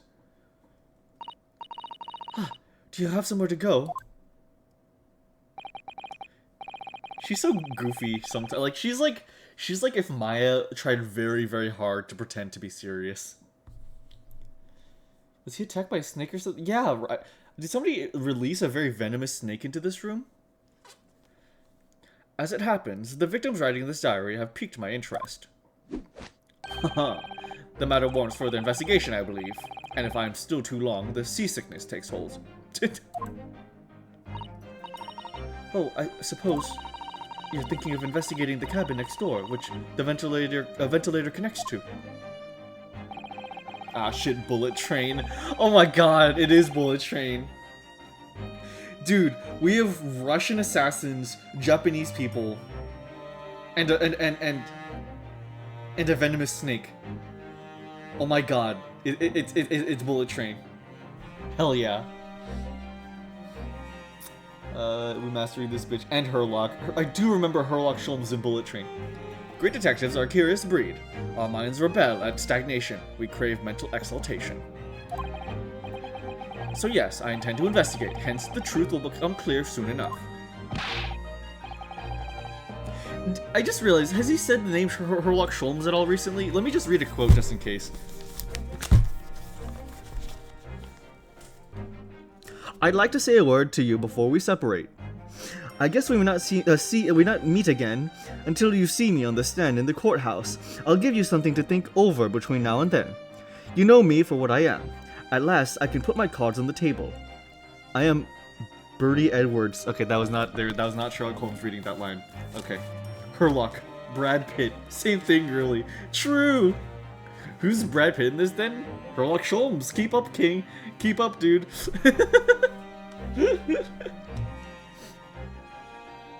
Do you think perhaps that I could go with you? No, that would be somewhat complicated. What? But why? A simple glance at your wrist would reveal the answer. Oh, these. After all, you're the prime suspect in this matter. No? There's no point in trying to turn it into a question. You're the one who decided I was the culprit in the first place. Whatever do you mean? I have no recollection of naming you as the culprit at any point. You must be joking! You just said it only a moment ago! Dear me, you're clearly misguided. I would have no cause to say such a thing. Well, actually, Mr. Sholmes, I did hear you say that too. You're quite sure? Well, that's very strange. I wouldn't have said you had the face of a criminal, you know? Not really.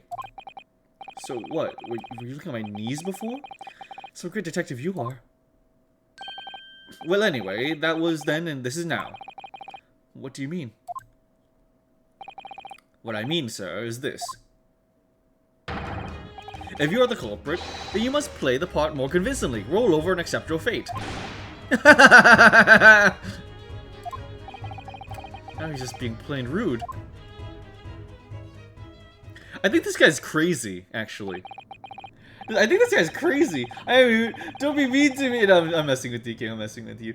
They're lying on my glorious King. And off he goes, having just laughed in my face. His sense of humor is as twisted as his name. Naruhodo-san, what are you just standing there for? We must go and investigate the cabin next door as well. Aren't you forgetting something? What about these? There's no way I can... Hiya!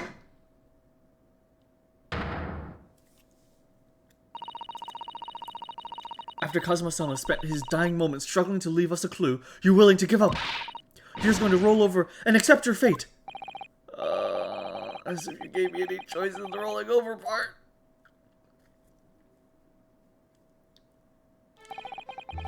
I think we still have some investigation to finish off in here first, don't we? Let's carry on examining what we can in this cabin while we wait for a chance to slip next door. Good idea. The situation doesn't look good for me, but there are still things I can do to help myself. And I owe it to Kazuma to do everything I can to find a way out of this, and bring the real culprit to justice.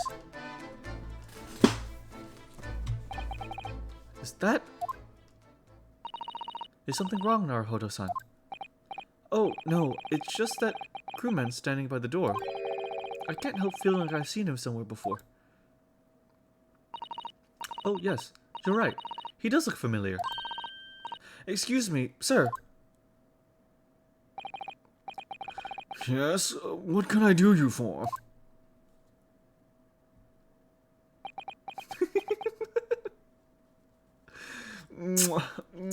Sorry. I believe a detail about Sherlock is that bro is high most of the time and would tend to act up or forget things. So Sherlock is just... Oh, that's awesome. Oh, I did hear about that actually. Wasn't it like opium or something? I recognize that face, but it can't be.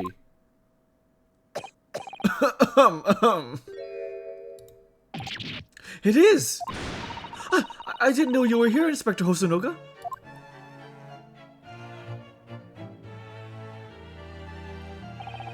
Hello again. What are you doing here?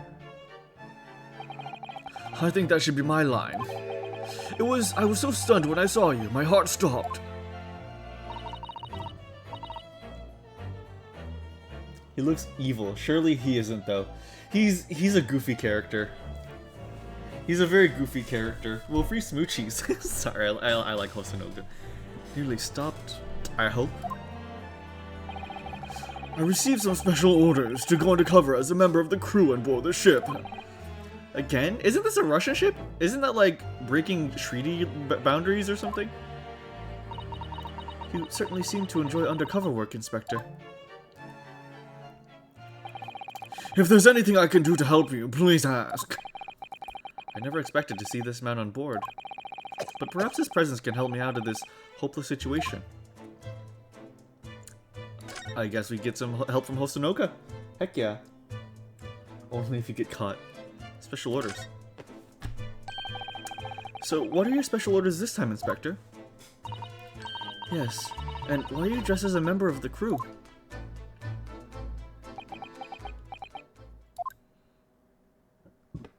Excuse me. I'm so sorry. This is all my fault. I take full responsibility. For what? My orders were to act as Asogi-san's bodyguard. Huh. Oh. It was Minister of Justice Jigoku who pushed for this overseas study tour to go ahead. And he entrusted me with ensuring that Asogi-san reached Great Britain without being assassinated. Assassinated? How could that even have been a possibility? I'm not sure. But these are complicated times. There are tensions between the world's greatest powers. Minister Jigoku said we should be prepared for all eventualities. This is incredible. I don't believe it. Kazuma-sama was assassinated? Obviously, we couldn't give Asogi-san a visible security escort. Which is why I'm undercover now, posing as one of the crew. I see. And I didn't take my eyes off him the entire time we've been aboard. From morning until night, every day. But I never imagined it would have happened here, inside his own cabin. Not here in the first-class deck.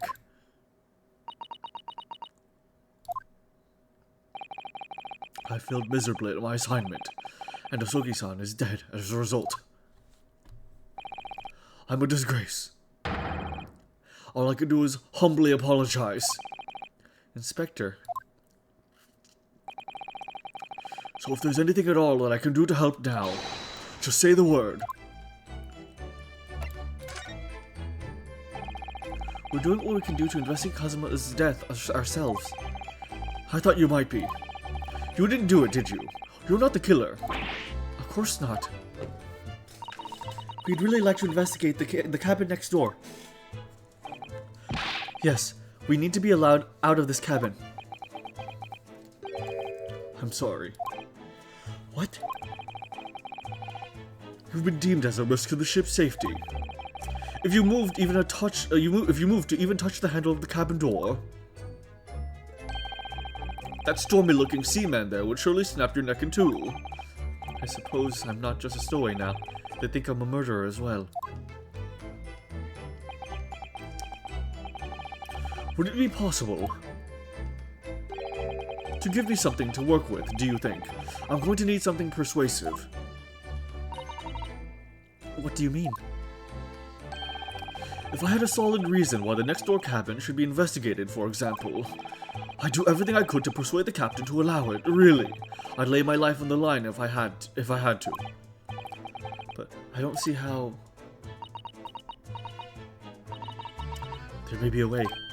What? Really? Think of how you tried to persuade me of your innocence, Naruhodo-san, by presenting me with a piece of evidence that you already had in your possession. Evidence. It's just the same as when you were in court. You must have done it many times during the trial. Simply select the present panel and choose some evidence that Inspector Hosonoga could use. So, evidence that would give us a viable reason to investigate the next door cabin, is it? Alright, yes. I think I might know what we can use. Let's see if I can present the detective with the evidence he needs to persuade the captain.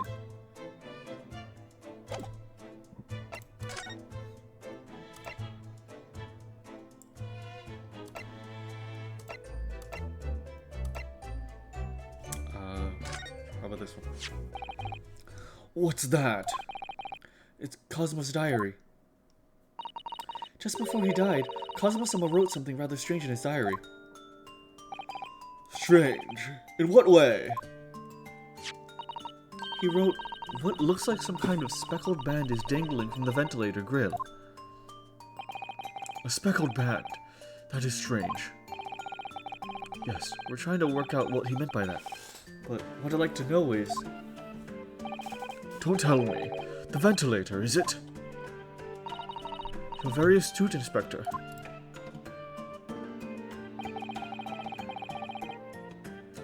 That ventilator clearly joins the next door cabin. That's right. So if we could investigate in there, we might be able to work out what the speckled band was. Alright then. I can't leave this cabin at the moment. I'm stuck here until we arrive at the next port. The captain has given me strict orders to guard the scene of the crime, you see. I'll have to entrust the investigation to you. Really? You're willing to do that? Yes, as long as you don't leave the first-class cabin area. I'm afraid I can't remove those handcuffs, though. But what about the captain? Aren't you going against his direct orders? I'm a man of my word. And I promise you that I'll lay my life on the line if that's what it takes to convince the captain. After all, I failed to keep Asogi-san safe. This is the least I can do. Thank you. Let's seize the moment then, Naruhodo-san. Let's select move, and we can call this cabin at last. We can leave this cabin at last. Move. Alright. Let's see what we can find out. Okay, next cabin. First and foremost, okay.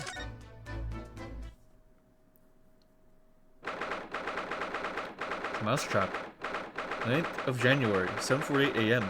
SS Buria, first class cabin passageway. Whew. I'm finally out of the cabin. I have to admit, this isn't quite what I was expecting. It's less spacious out here than I thought it would be. And this is the most luxurious accommodation. Yes, indeed. Kazuma-sama was being sent on the studier tour by the government.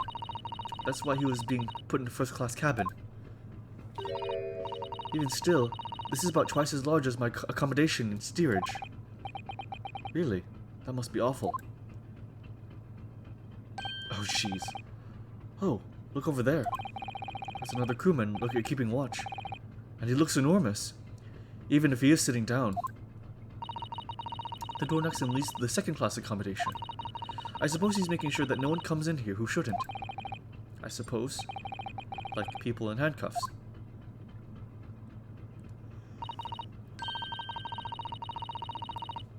Naruhodo-san, you look like a little boy visiting a toy shop for the first time. I would have thought you'd be used to the ship by now. We've been at the sea for 2 weeks already. Well, yes, I know, but the thing is, I was inside Kazuma's trunk when I first came aboard. And ever since then, I've been shut up inside that little wardrobe. It must have been a very trying time for you. Please, don't give me that pitying look. Is that a mousetrap? Hold on. Oh.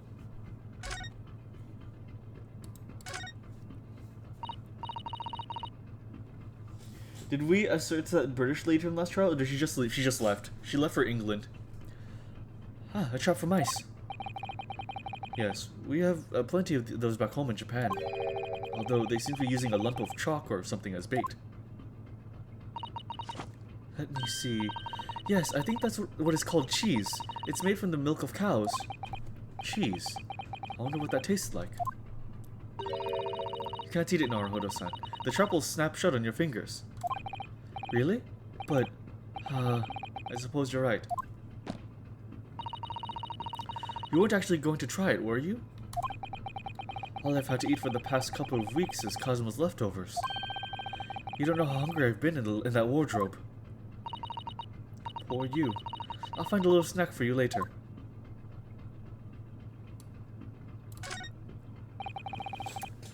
What do you think this is? It's a very pleasing shape, isn't it? That's the emergency alarm. It's probably best not to touch it. Oh, an alarm. It says press only in times of emergency. It looks as though it sets alarm bells ringing all over the ship and brings the vessel to a complete stop. Oh, I think I have to see. No, Hodo-san, what are you doing? You mustn't touch it! But this is an emergency situation. Look at these handcuffs. You know full well that's not what the alarm is for. If you were to bring the vessel to a standstill for no good reason, you'd be in an even worse situation. I wish everything would just stop. The ship included. How goes the investigation? I'm finally back. Welcome back to Cool. It goes pretty good. Russians, true. If you have to do something foolish, at least make it something that doesn't affect anyone else.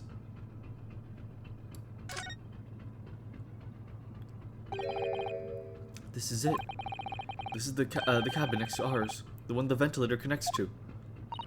Yes, the ventilator from which Kazuma-sama wrote that he saw a speckled band emerging. Maybe whoever's in this cabin can help solve the particular mystery. Let's ask. Duh! Oh, excuse me, we need to get inside this cabin here.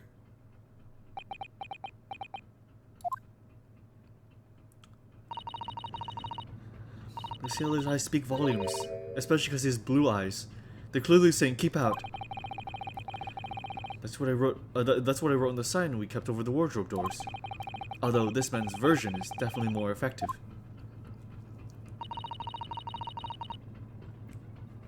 Ryu is definitely the type of kid to pull the fire alarm as a prank. Yeah.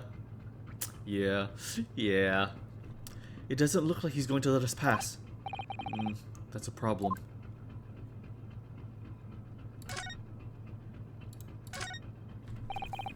That's a huge book on top of the table there, and there's a pen next to it. Yes, that looks like the ship's log. Shall we have a little look through it? The writing is so neat and precise. Every detail about the voyage has been meticulously recorded. You wouldn't expect a rough and ready sailor to have such beautiful handwriting. And nothing. No reaction at all. No reaction at all. I thought he might appreciate the compliment. I'm not sure that rough and ready is much of a compliment, Naruhodo-san, even to a sailor. Anyway, last night's log is mostly blank. Presumably, that means that there was nothing to report.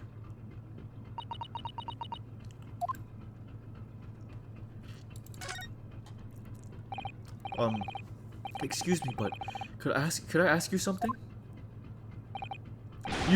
You little stowaway murderer. That wasn't a good start, was it? Alright, let me try instead. Good day, Mr. Sailor. I'm so sorry to trouble you, but could I perhaps ask something of you? You little third-class ladies' maid. Oh. We seem to have caught the sailor on a bad day, Susato-san. I'm not a sailor. My mother gave me name. I am senior crewman Biff Stroganoff. Oh, the best thing is just to avoid eye contact, I think.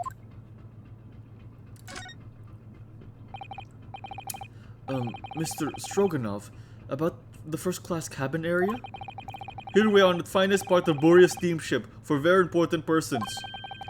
What sort of very important persons? Government officials, kings and queens traveling in secret, many important persons. This is why I'm always guarding this place. Gosh, that's amazing. But somehow I let stupid stowaway inside. I want to pick you up and throw you in ocean, but Stroganoff is not anima. Thank you. If I may, I was wondering, is the cabin next to Mr. Osogi's currently occupied? Da. Susato-san, do you understand that? It sounded like da. I think it's probably Russian for yes, or no. Genius. I wonder why his face has an odd spiral around it. Yeah, right? It looks like a burn or something. Wait a fucking minute.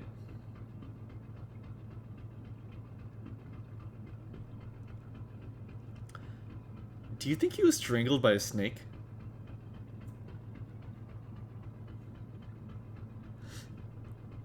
Huh.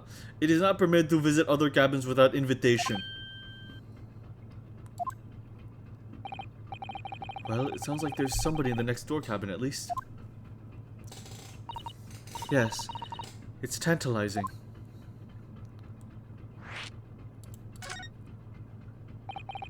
Could you tell us who's traveling in the cabin next to Mr. Asoki's? His name is Mr. Grimsby Roylott. He is a very important Western gentleman. A Western gentleman. Do not think about it. He has nothing to do with murder of student boy. How can you be so sure about that? Mr. Roylott is authentic Western gentleman.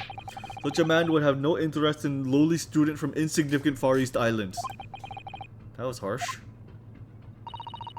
Can you tell us when Mr. Roylott came aboard? That is not your business. Come to think of it, even though we've been at sea for 2 weeks now, I've been in Cosmo's cabin the entire time. I've never once heard anything from the next door cabin, or ever felt that there's anyone there. Well, presumably, since this gentleman is occupying one of the first-class cabins, he must be rather important. Is that right? That is not your business. He's very clean-shaven, too. Yeah, he is, huh?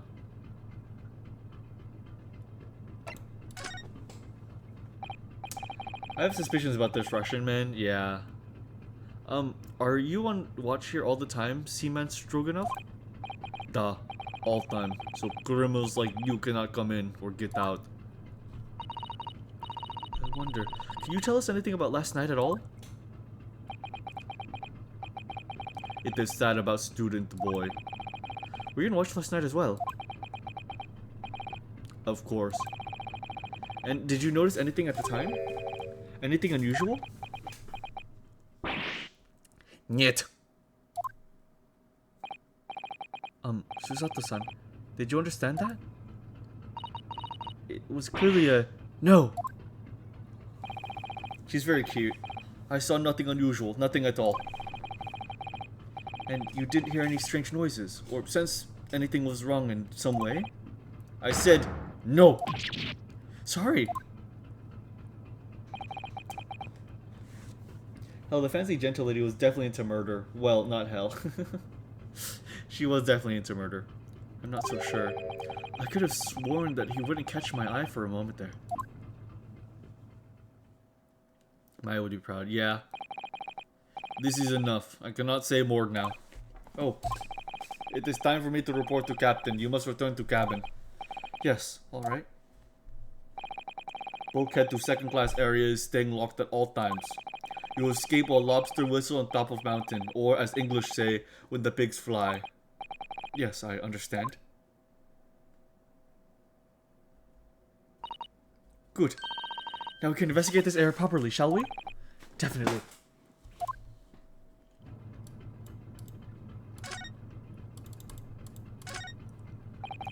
Whatever, stroking off.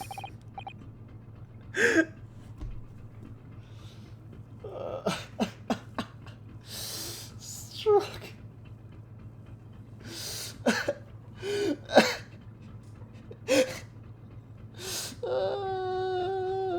Stroking off.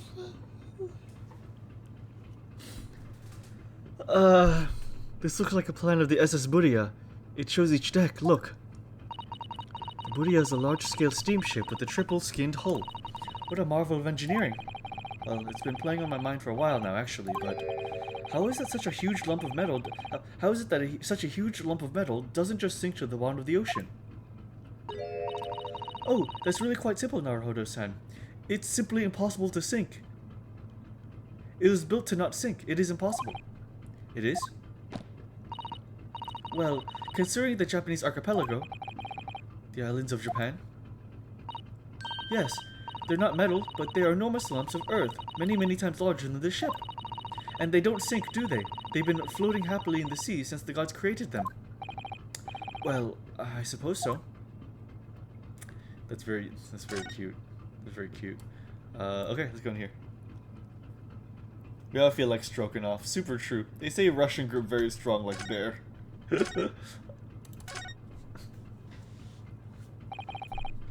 This is it. Let me scroll that chat. There we go. This is the cabin next to ours. The one the ventilator connects to. Can I save here? Oh, cool saves. Cool save slots. Excuse me.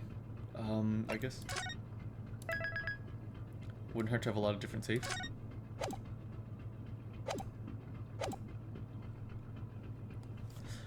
Real quick, I'm getting a little bit dizzy. Let me go grab some water and get some beef jerky, and I'll like brush my teeth and I'll be right back. It'll be like 6 minutes. So I'll be back at 8:30. So just give me 6 minutes and I will be right back. Okay? Sorry about that. Give me just a sec. Yeah, you better shut up.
Okay, I'm back. That beef jerky is very tough. Anyways, let's continue.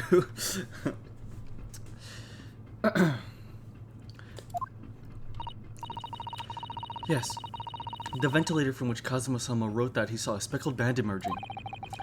Maybe whoever's in the cabin can solve that particular mystery. Let's ask. Thank you. Excuse me. Knock, knock.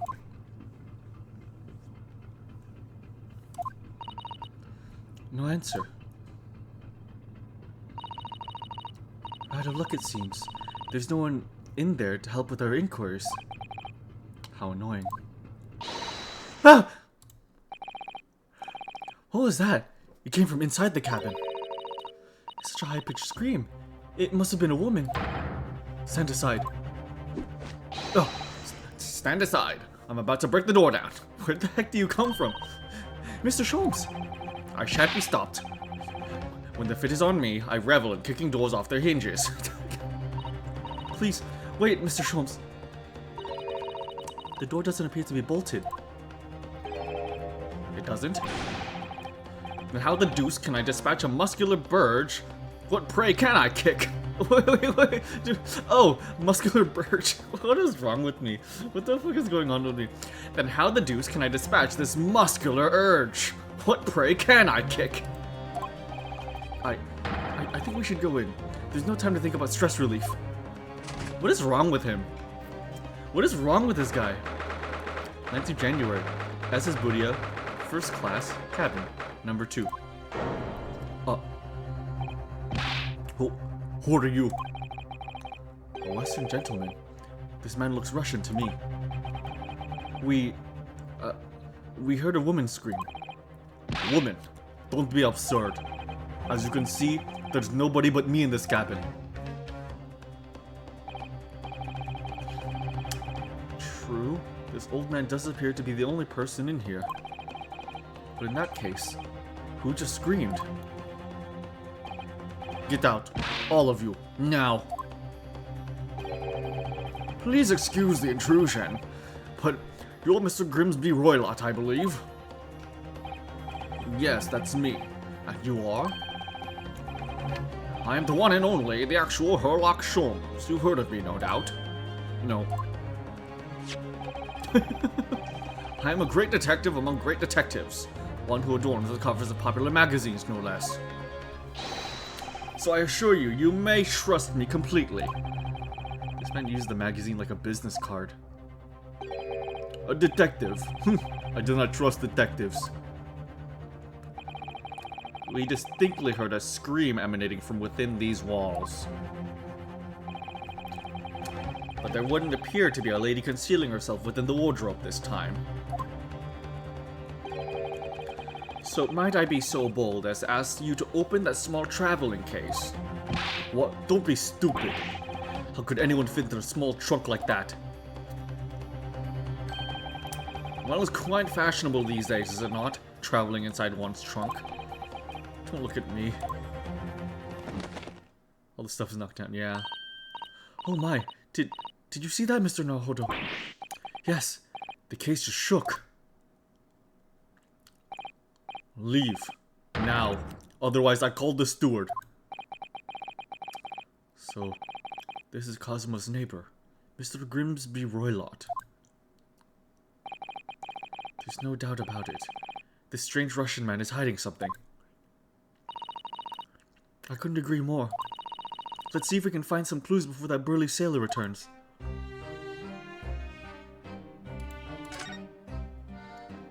Oh my god, Herlock. What are you doing in there? What do you think you're doing? This is my cabin. Get out.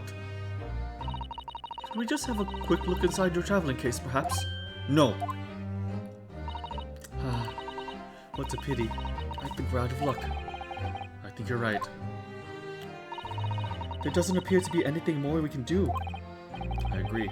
But there may be someone else who can help. Perhaps that great detective should get somewhere with Mr. Roylott.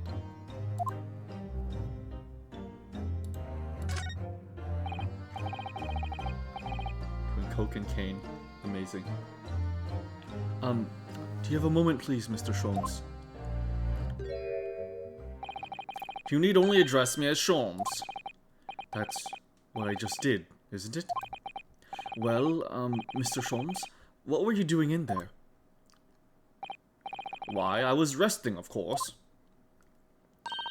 Resting? Indeed, I was contemplating our sea voyage from the confines of the wardrobe whilst waiting. Waiting for the inevitable time that you would need to call my great powers of detection into service. Oh! And it would seem that the hour is upon us now. The time has come. Am I mistaken? Well, no, actually. You're spot on. For once. Observe closely. Our Russian host is in this cabin. Mr. Roylott is clearly trying to hide something. And do you know what it is? Do you know what is the most effective weapon to use against a Russian hiding a secret? Why? The truth, of course. Though it should be pointed out that such methods are not exclusively for the Russians. Right. Can you imagine how the Russian will react when the secret he guards so closely is exposed? Would you like to witness it? Oh yes, please! Well then, what you're about to see may well astound you. For I am about to apply my great detective's greatly admired great deduction to the case. Occurred to me that this guy is the Hildebrand of this game. Could this man be a more hackneyed portrayal of a dubious Russian, I ask you? What? From time to time, it occurs to me. Is the fellow dubious on account of his Russianness, or Russian on account of his dubiousness? Okay. That's really good. That's really freaking good. That's awesome. That is really, really good. I really don't think either of those things should be occurring to you. Or anyone. That's right. And Mr. Sholmes. I know this man's beard and dark glasses are hard to ignore, especially on first meeting, but I once read, it is a capital mistake to theorize before you have all the evidence. It biases the judgment. Shh! I must have complete silence.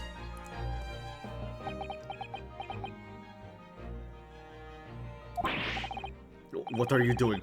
Why are you peering at my face like that?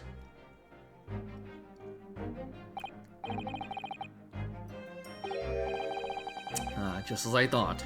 Yes. I have quite made up my mind now. There can be no other explanation that accommodates all the facts. Mr. Roylott, I have reached two incontrovertible conclusions. What do you mean? Number one, your true identity is that of a villain. Using those shears, you're about to end the existence of something most dear. Are you not? And number two, the other conclusion I have drawn. You are, at this very moment no less, in the midst of committing a most grievous crime. Beneath that beard, your mouth quivers with nervous tension as you realize you have been discovered. Does it not? Oh, now Hodo-san. I never imagined I would witness one of Mr. Sholmes' great deductions with my own eyes. That was a great deduction? Nothing can deceive Mr. Sholmes. In a single glance, he can deduce all there is to know about a person. What? What ineffable twaddle? Oh yes, I've read about it countless times in the adventures of Sherlock Sholmes. And now I've experienced the astonishing impact of his great deduction firsthand. This is like a dream come true! I can hardly believe it, but all the color is drained from Mr. Roylott's face. It looks like somehow both of Mr. Sholmes' conclusions were right. How could you? How could I possibly know such things? You wish to say? Very well then. I shall elucidate. I shall explain how it was that I arrived at this pair of conclusions. So I do cordially invite you upon a journey of logical discovery. Let us aboard the train of reasoning. Put plainly, let us work through my deductions together. The Great Deduction. The game is afoot. Cool. Topic 1. Old man's identity. Conclusion. Oh, this is sick. Deduction. Oh, cool. So, the dubious-looking Russian, Mr. Roylott, obviously what catches the eye in the first place. Cool. Is the enormous pair of shears in your hand. Now, we ask ourselves, what could you possibly want to do with such an implement? The answer, of course, is staring at us in the face. You are on the verge of using the shears to cut away the copious beard you sport. Now, moving on. The question then begged is this: why would you decide to rid yourself of this magnificent beard, Mr. Roylott? Once again, the answer is plain. We have clear evidence to shed the light on the matter. Regard, if you will, this morning's newspaper. In particular, the fascinating front page article. This is awesome.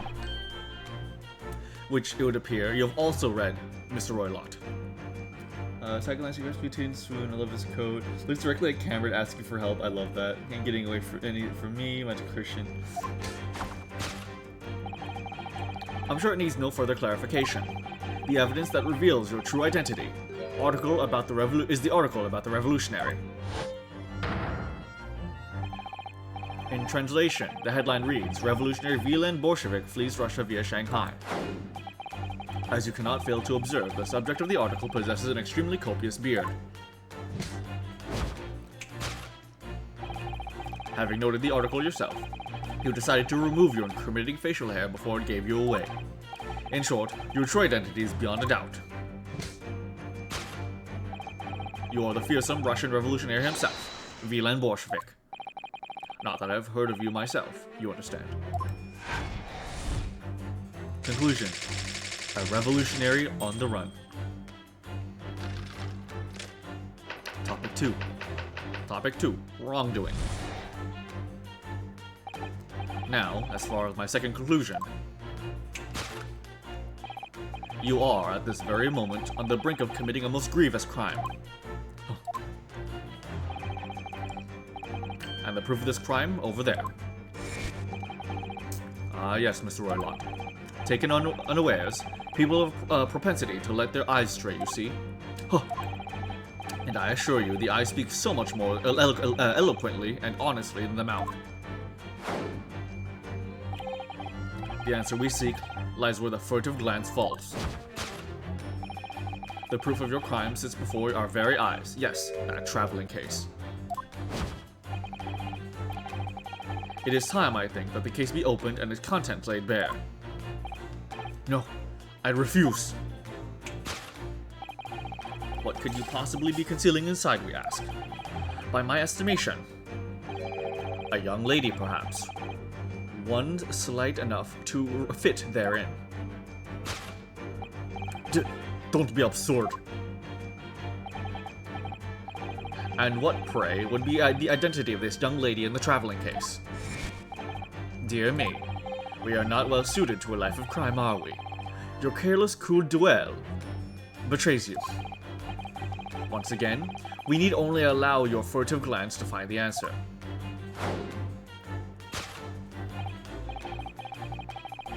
Yes, the reason you refuse to open your traveling case can be equally found in the pages of this newspaper.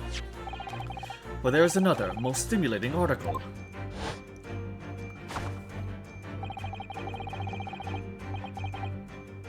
We return from the fleeing revolutionary to the back page. Renowned prima ballerina of the Novovich Ballet disappears from Shanghai. Such a headline can lead us to but one conclusion. Your crime is that of abduction.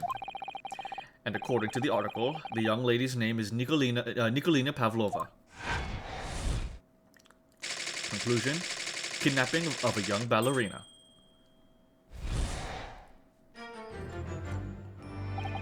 Thus concludes Herlock Sholmes' great deduction of this Russian enigma Elemetsky. Elemetsky is good.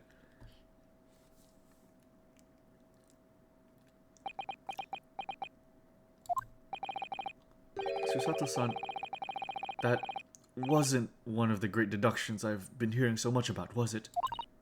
Well, the stories are full of Mr. Sholmes' brilliant deductions, you know?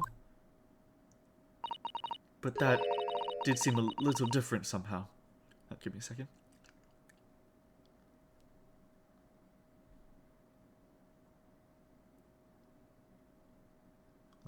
Okay.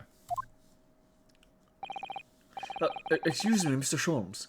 Could you come over here for a moment? Pray, what can I do for you? It's about your deductions. Would you mind? Not at all. Go on. Well, to start with, there's the newspaper article. I think we had the same discussion before, but these two men look nothing like each other. Yes, I recall our discussion earlier. And at the time, I believe I told you that the man is a revolutionary. Well able to revolutionize his own appearance. In fairness to Mr. Sholmes, Mr. Roylott does look more like this man than you do. That's not the point. And another thing, the part about him abducting the ballerina. Indeed, a truly startling revelation. At first glance, the case would appear too small to accommodate a young woman. This Chucklefuck will somehow stumble upon an accurate deduction by sheer luck. I feel like that's the case. Not just at first glance, it is too small, clearly. You'd be lucky to fit a 5-year-old child into that case. Even if you pushed really hard. I don't suppose the missing ballerina is a 5-year-old child, is she? You mean you don't know? No, the young lady is 15. No, I didn't know. How could I? Well, if she's 15, then 10 years worth of her would be poking out from the case. That's really good. That's really good. Some years ago, I read something pertinent, I believe. A troop of men consume vinegar daily in order to promote a certain litheness in their bodies. Vinegar? For such a sour bunch, it would surely be simplicity itself to contort oneself into the confines of that small case. Oh dear. You might be thinking of contortionists in the circus, Mr. Sholmes.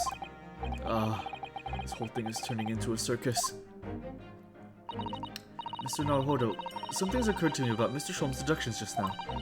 I think his powers of observation are, well, magical. His eyes cut into the heart of the matter almost instantly. It's just where he directs his attention and his logic that seem a little off. Your idea of a little may be a little off itself, Mr. Sato. It's just one or two keywords in his deduction that seem to let him down. So I was wondering if we might perhaps tactfully switch them for alternatives. What do you think? Switch some keywords in his deductions. Yes, but very tactfully. I feel sure if we could do that, we'd unlock a true genius of Mr. Sholmes' great deduction. Precisely the thought that was going through my own mind. This man has a lot of work. At times, I wonder how anyone puts up with me. It's not that funny. And you, my good fellow. Sorry? Take a moment to look at your wrists. My wrists.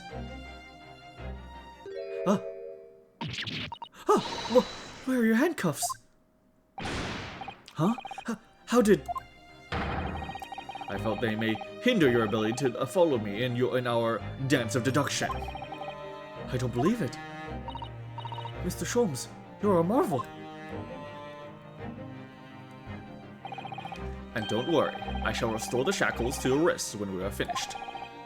I'm not worried. In fact, I'd rather stay like this. So, let us begin. Herlock Sholmes is proud to present his logic and reasoning spectacular. Cool. Course correction. Hold it, Mr. Sholmes. That was so good. Topic 1. Old man's identity. So, the dubious-looking Russian Mr. Roylott, obviously, what catches the eye in the first place. is that enormous pair of shears in your hand. Now we ask ourselves, what could you possibly want with such an implement? The answer, of course, is staring us in the face.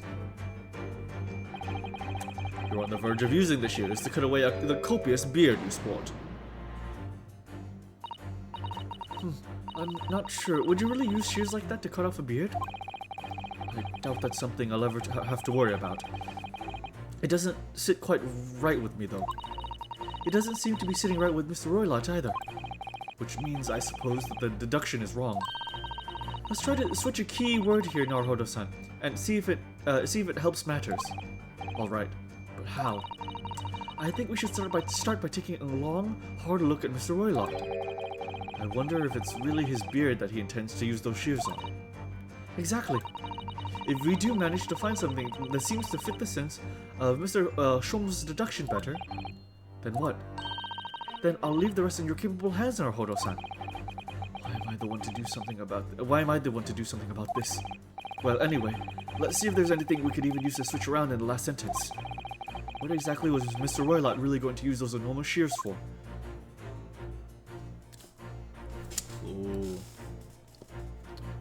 Ooh, okay, let's see. Can we... Okay. The cat... Golden! That's awesome. That's freaking awesome. That's really good. He said his name. Get the book. Oh yeah, he did say his name. He did. Thank you for reminding me, King.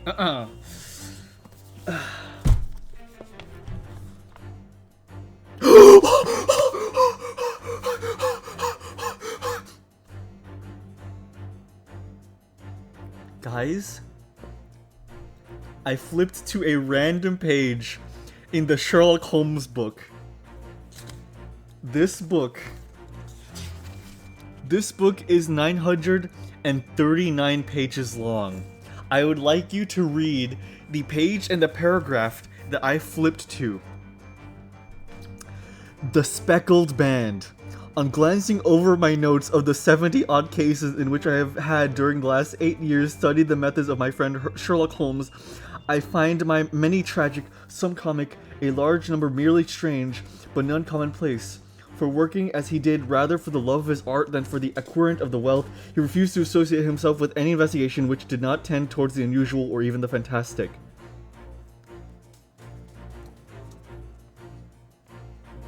That is fucking insane.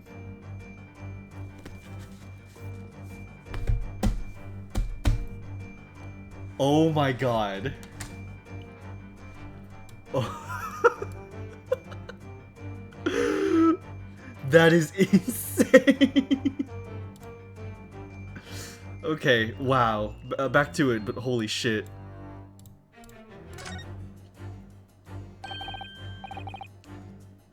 Bro, there are psychic powers in this game. It's you! It is the ballerina in disguise. That is insane. What's this? It looks like a cascade of stunning golden locks. No. The color is not the point. The point is, what's it doing on the back of Mr. Roylott's head? And how is it growing out from underneath this thick black hair? Well, yes, that's true. So it's stunningly beautiful and stunningly surprising. Something's definitely not right here.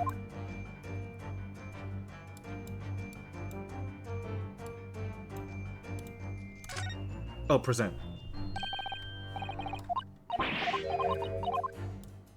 Yes! Yes. Golden locks.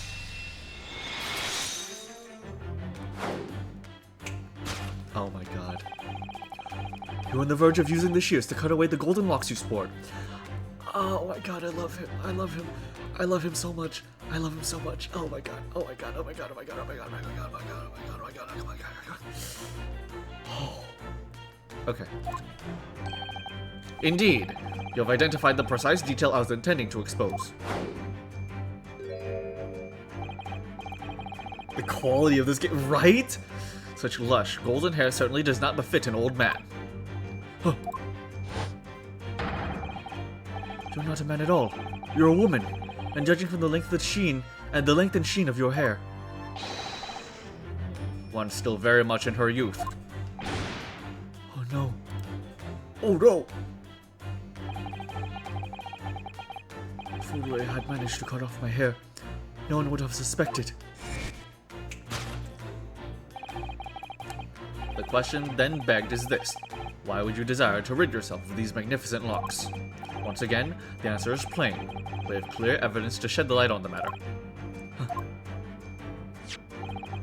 I'm sure it needs no further clarification.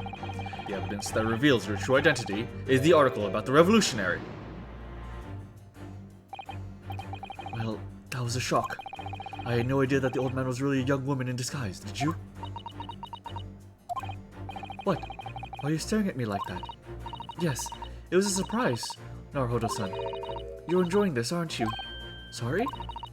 You look like you're in your element as you dance around the room deducing the facts with Mr. Sholmes. I'm just doing what we agreed. I'm not having fun or anything. This is strictly business, not strict. Yes, I understand. Say no more. I love him. Well, anyway, let's focus on this next part of Mr. Sholmes' deduction, shall we? The evidence that he's picked out doesn't fit the facts at all now. No, that's true, given that Mr. Roylott is actually a woman.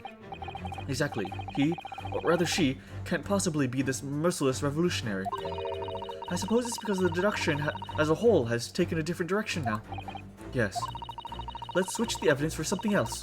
Something that fits the facts that we now understand them. For some reason, this woman needed to try to hide her true identity. I feel as though I've either read or heard about a young woman in a situation like that recently. Alright, I'll do my best. The snap. Well, to be fair, the Sholmes wasn't able to see the hair because it wasn't in a 3D camera. He really is a dork, just like his descendant. He really is. He revels in being cool. They both seem to revel in just being cool looking, and the thing about it is that they succeed. They do look very cool. Alrighty. Yes! Yes!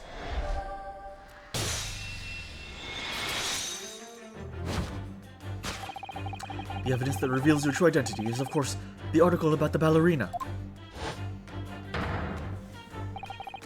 That's right, you've hit the nail on the head. Renowned prima ballerina of the Novovich Ballet disappears from Shanghai. It would appear we are finally able to address you by your true name. Yes, because you're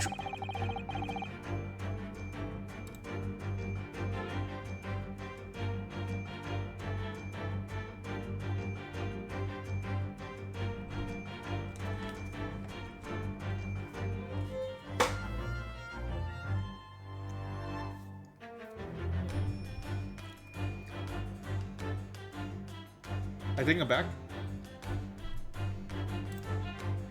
Am I back? I think I'm back now. I'm sorry about that. That was a bad hiccup. Okay. Gotcha. Let's see. They're both very fun. Oof. Yes. Stream shattered. Yes. Time screen cracked. Okay. We should be all good now. Let me make sure everything's all running. Okay. I'm just going to hope that the stream is smooth and everything. We will continue. Okay. Yes, because your true identity is that of Novovich Ballet's prima ballerina. Miss Nikolina Pavlova. Yeah. Oh my god.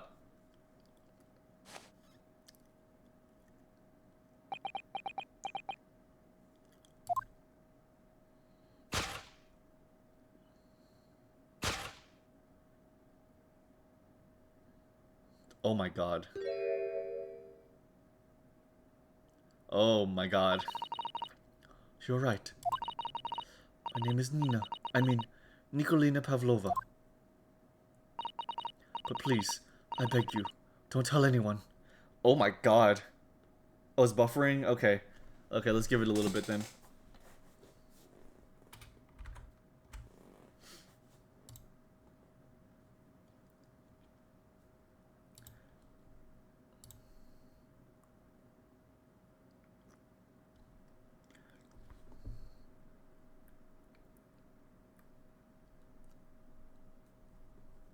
Okay. Yeah, oh. Okay. His ISP is killing him? I guess it is. Let me look at my stream. Okay. I blame Sholmes. I think that's an adequate conclusion to come to. He's eating Newt's wires. He would.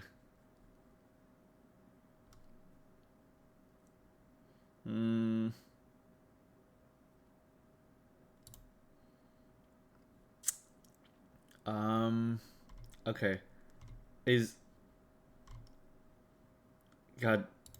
God, it's rough. It's bad. Um, let me restart my stream then.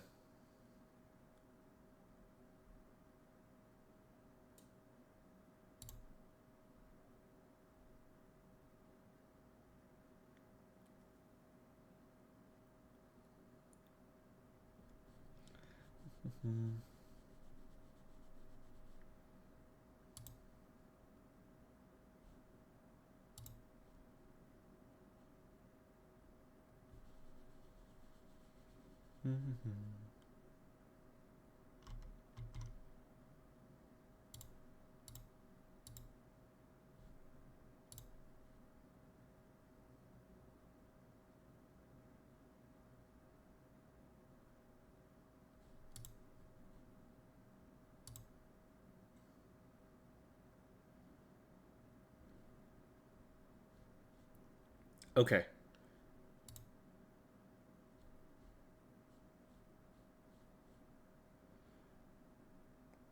Okay. How are we looking right now?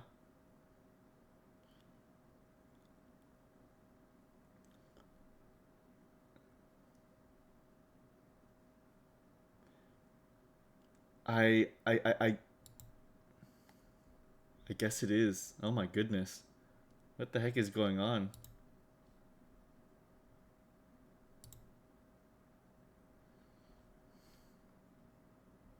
I'm being decimated right now. I'm being maimed.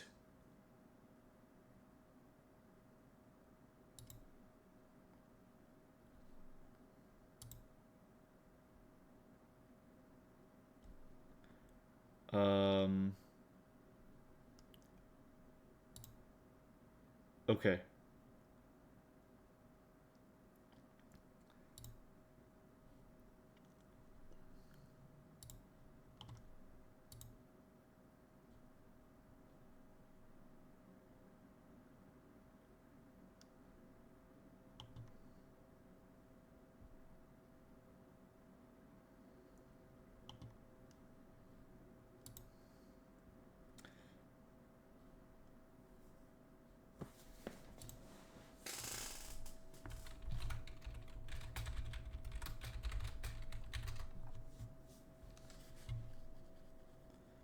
Um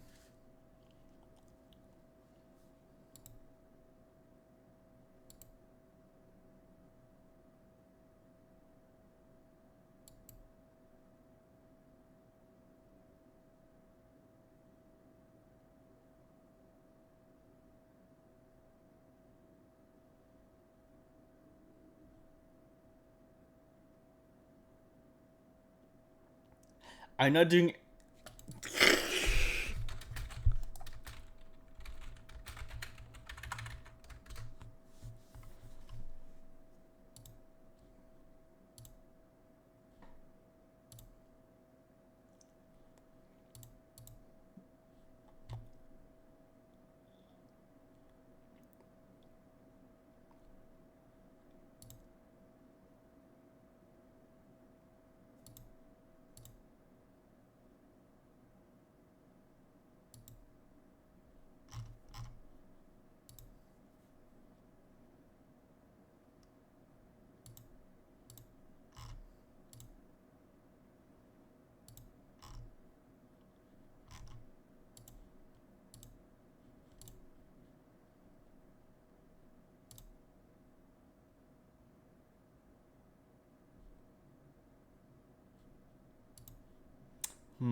let me try again.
How are we looking? How are we sounding?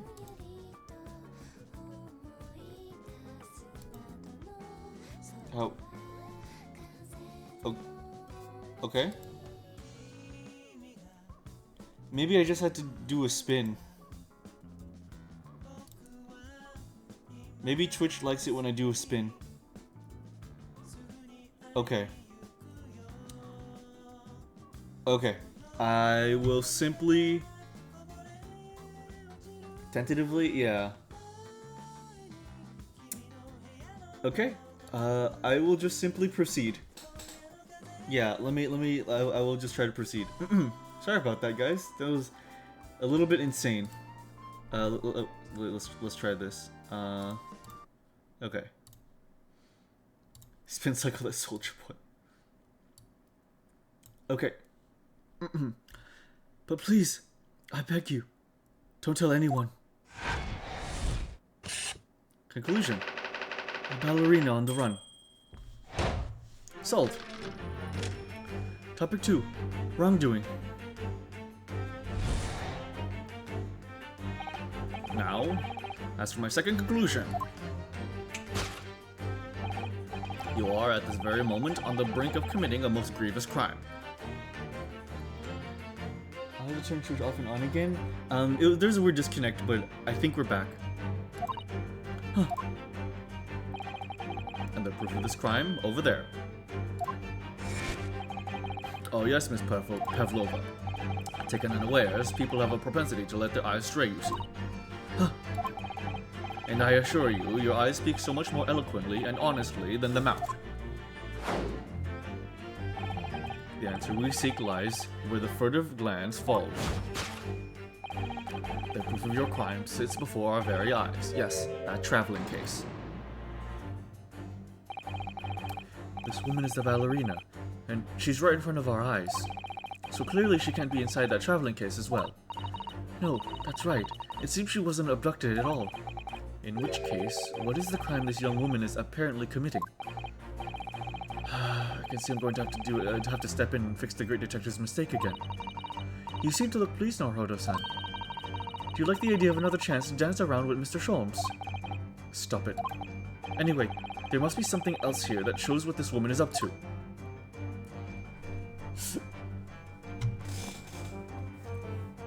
I like that. I just love the insinuation. Ah, there we go.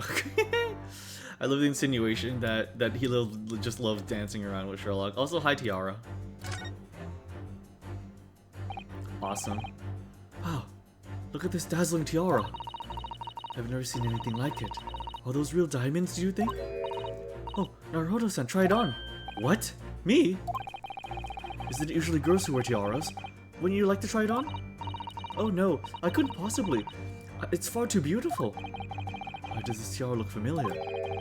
It feels like I've seen it somewhere recently. Yes! Yes.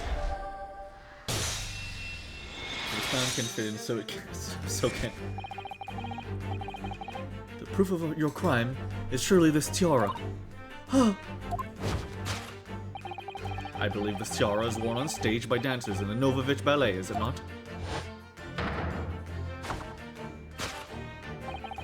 Indeed, it would appear to be identical to the tiara pictured here in this newspaper article.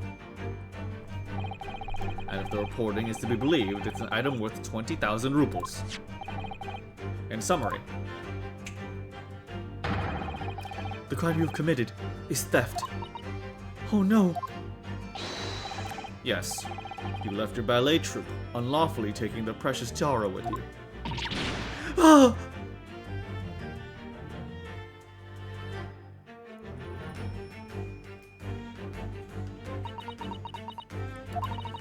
I have no one, no family, no friends.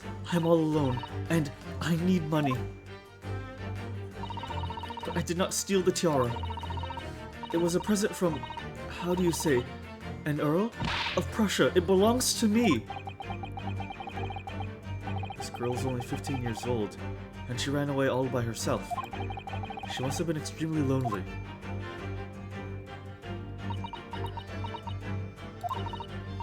Alright, I'll tell you everything. There's no point in hiding it now. Come, let's not be hasty. What? There remains one unsolved mystery about you. Mystery? What do you mean? You have staunchly refused to open this traveling case of yours in our presence. It is reasonable to conclude, therefore, that there exists some reason why you wish it to remain closed. Is that not so, Miss Pavlova? My dear girl, there's no sense in playing games with me. Nothing escapes my attention. Indeed, I have a very good idea of the contents of your case, even before I've ever laid eyes on them. Oh, Bright Guy! Hi, Bright Guy! I hope you're doing great. It's good to see you. You came here at a great time. I hope you're doing wonderful. I hope you're doing really, really wonderful. It's good to see you. It's good to have a mind flayer around. Okay, so maybe there's still some big latency delay. That was about 20 seconds, at least for me. That's crazy. Oh, that's crazy. Oh, man. I hope that's not latency. Oh, that sucks. Oh, is it getting bad again? Oh. Just let me know if it keeps up. I hope not. Oh. We are not well suited for a life of crime, are we? Your careless coup d'oeil betrays you. Once again, we need only follow a furtive glance to find the answer. Yes, the reason why you refused to open your case is written in the books on the shelf. He's completely changed tack with his deduction now. I think Mr. Sholmes is adapting his logic to the changing circumstances, don't you? Maybe.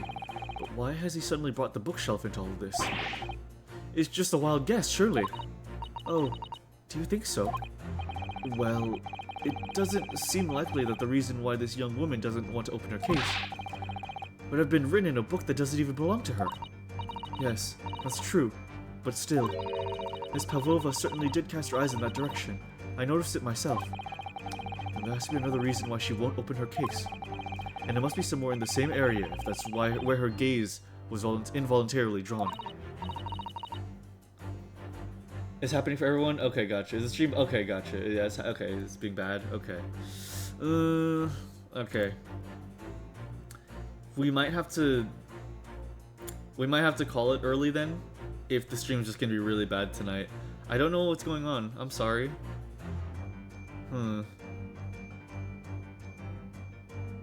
Yeah, it's bad.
Okay. Alrighty. Let us see.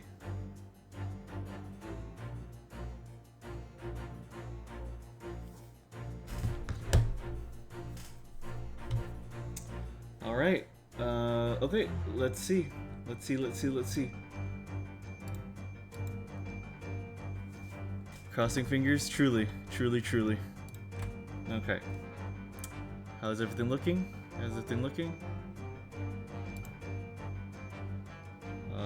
OBS is looking good. Latency is better. Okay, that's good. Okay. Moo has posted the indomitable sphere. Okay. Good sign. Okay. Alright. So, I guess I will just proceed for a little bit more, and let me know if things get bad again. Yeah. Okay. Yeah, let me know if it gets rough again. The sphere will prevent danger. Moo, that is the sphere of danger. Okay, gotcha. Alrighty. I agree. That's the only answer. Whatever she has hidden inside that case should be revealed by following her gaze in the direction of the bookcase.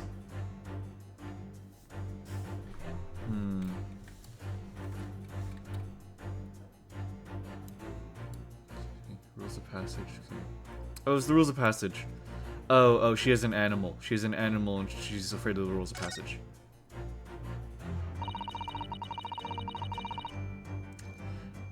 These are the rules of passage for travel aboard the SS Buriga. Passengers must not keep weapons or other dangerous objects in their cabins.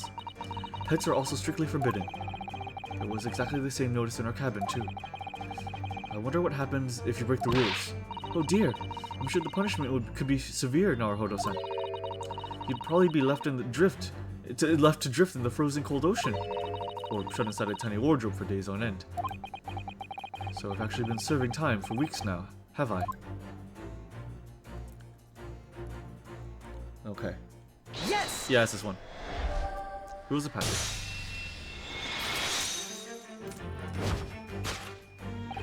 Yes, the reason why you refuse to open your case is written in the rules of passage. Passengers must not keep weapons or other dangerous objects in their cabins. Pets are also strictly forbidden. Inside that case of yours is something forbidden from the carriage in this vessel. That is the real reason why you refuse to open it, thus revealing its contents. Hi. As we've seen, the trunk wobbles from time to time, but no weapon or other dangerous item would move from of its own accord. Which leaves but one possibility, Miss Pavlova. Inside your traveling case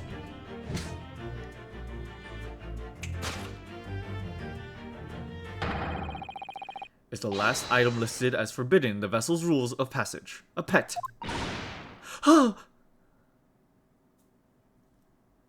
Yes.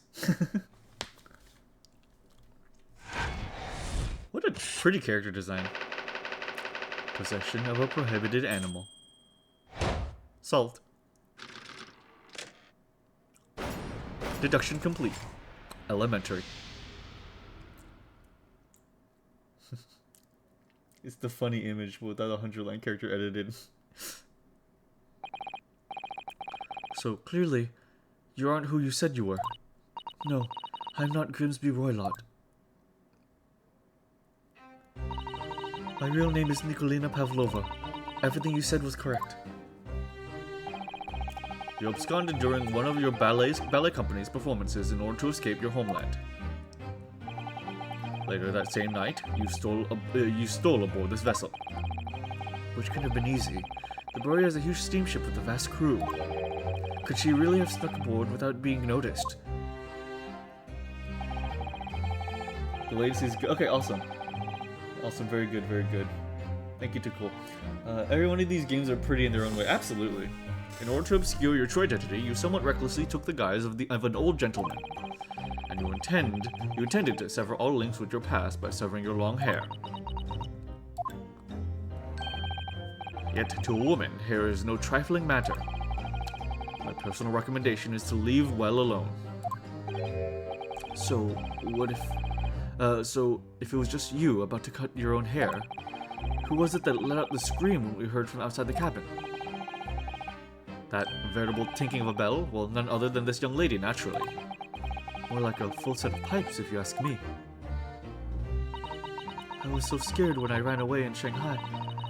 I was sure they'd come looking for me. That's why I decided to... How did you say? Disguise myself? Or discuss myself? So no one would recognize me.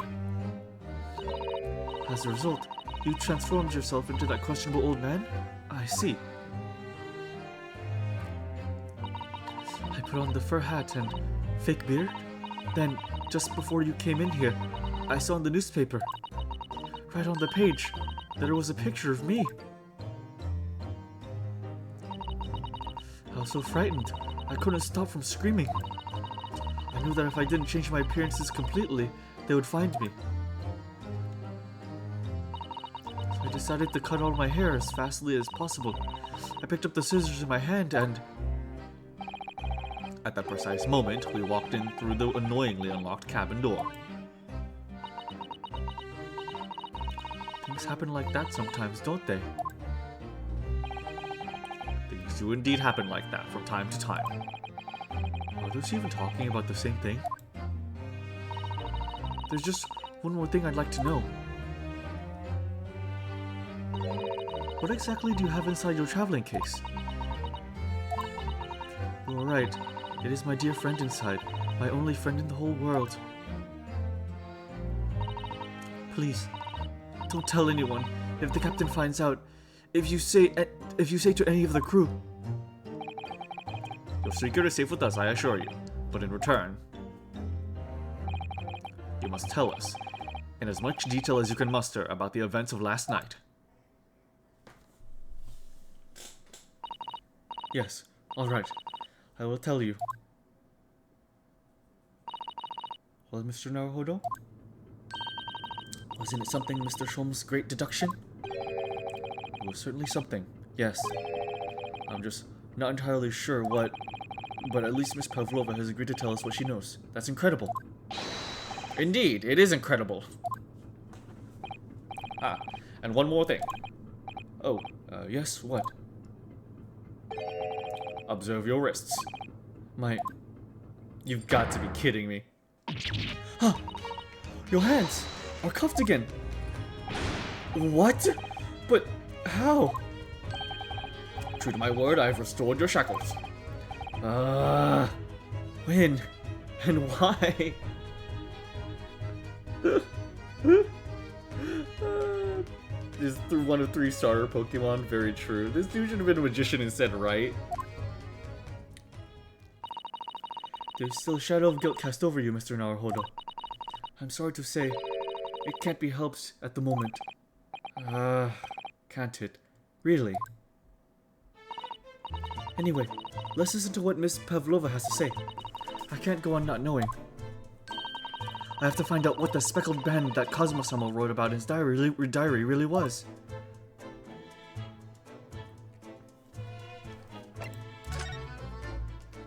What happened last night?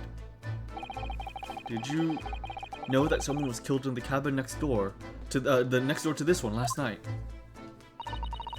One of the crewmen told me about this morning when I was eating breakfast. The man who died, he was a friend of mine. Huh.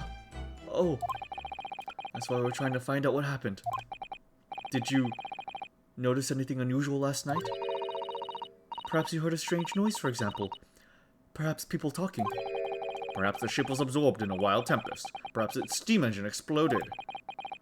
Perhaps everyone on board would have noticed if that had happened.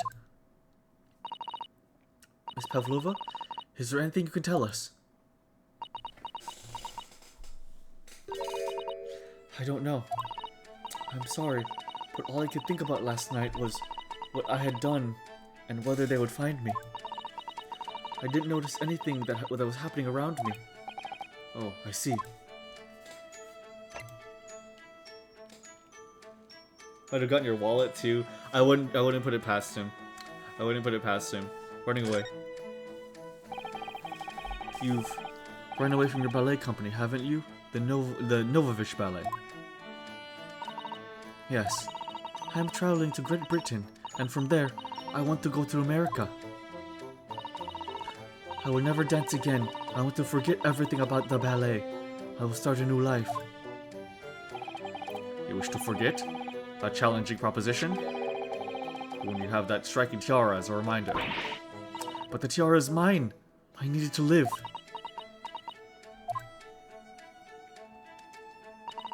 I have no money of my own. The Novovich Ballet gives us only a little food and water, and we must dance all over the world. I had to run away. I had no choice. If I stayed, it would have killed me. So you ran away to protect yourself? Yes, and the crew of the ship, they've all been kind to me. They let me come on board, and they said I could hide in this cabin.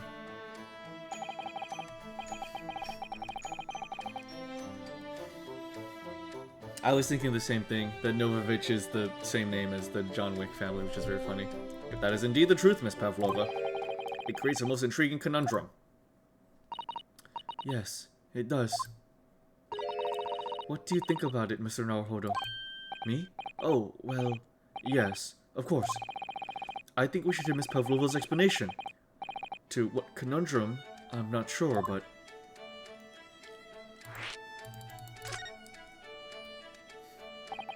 Miss Pavlova, allow me to pose you a riddle.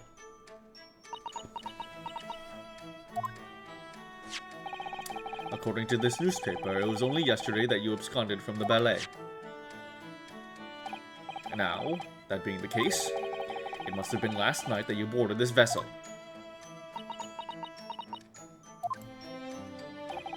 However, the SS Buria stopped by no port last night.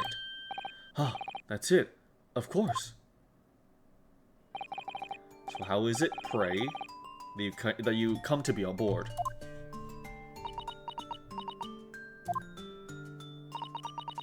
Now that I think about it, the crewman outside the cabin acted very strangely when we mentioned that. It was just after we asked him about when the occupant of this cabin came aboard.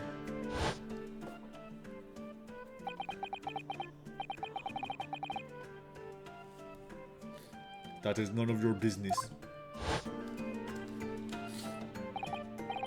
Yes, you're right. He did seem to be hiding something.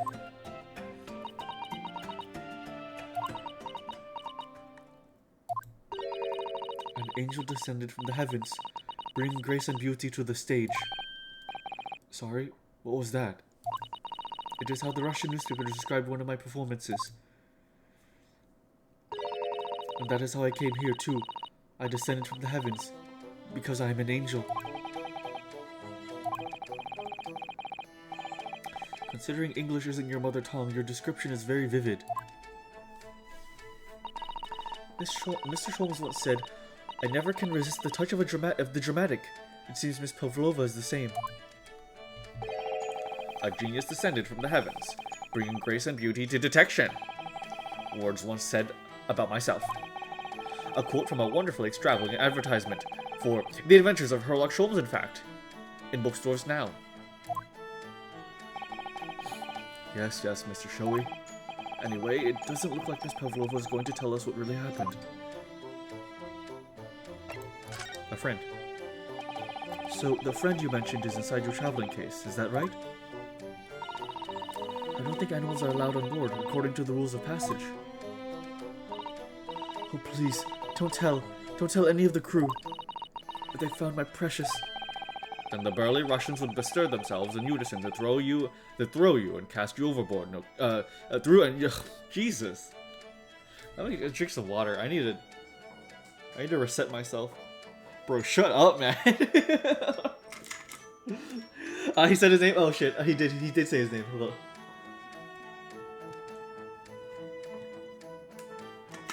You're entirely correct, Mooney. He did say his name.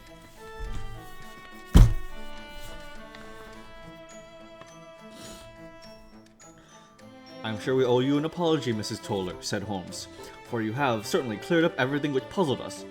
And here comes the country. The country surgeon, and Mrs. Rucastle, I think, Watson, that we had best escort Miss Hunter back to the Winchester, as it seems to be our locus standi now is rather a questionable one. Then the burly Russians would bestir themselves in unison to throw you and your case overboard, no doubt. So reassuring, Mr. Sholmes. But what sort of pet is your friend? A little puppy? It is, isn't it? Maybe an adorable little rabbit. It's gonna be a snake. Ha! You credit Russia as a land with small rabbits, do you? Oh, don't they have small rabbits there? Don't they have small rabbits there then? You may well ask. I have no idea. You two are miserable bunglers when it comes to understanding the nature of young ballerina's friends. Isn't it obvious? It must be a chicken. Really? Considering the benefits. A rousing wake-up call, daily fresh eggs. And when adversity strikes, it could satisfy the needs of sustenance. So, you'd eat your friends. I'll remember that.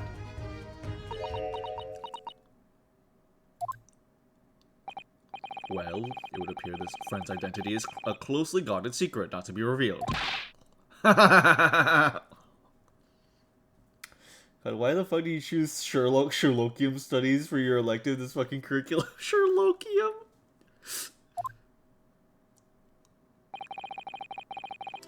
She obviously doesn't quite trust us yet. There's something I should like to show her, I think. Maybe she might be able to shed some light on it.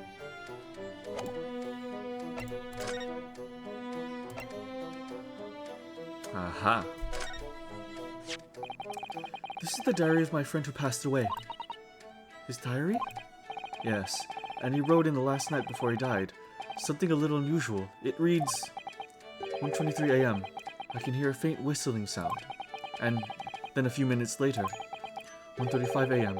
What looks like some sort of speckled band is dangling from the ventilator grill. A speckled band? I don't understand. It's strange, isn't it? But the ventilator he mentions joins this cabin you see. It's up there on the wall.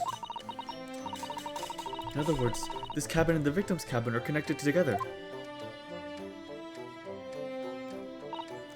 Oh. Miss Pavlova? Has something occurred to you? Does the speckled band the victim mentioned mean something to you? Or the whistling sound, perhaps? No. I don't know anything. Oh.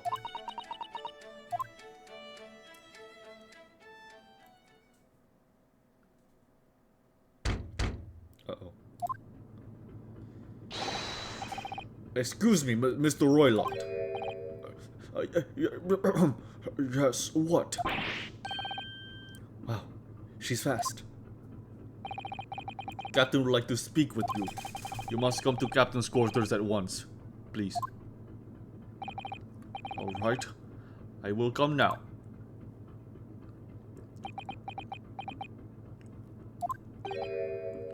What? You must leave. Now. Oh, no, it's fine. Don't mind us. Yes, please don't worry about yourself, Mr. Roylott. Get out! The passenger said out! Or do you want me to throw you out? It looks like we'll have to leave investigating this cabin until later. What a pity.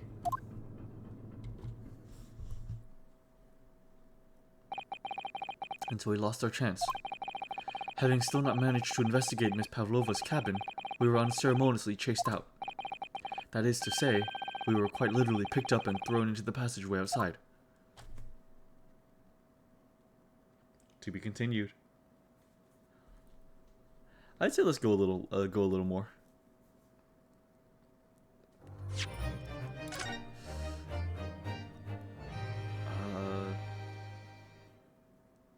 Yeah, sure. Well, I mean, different saves in this game shouldn't hurt.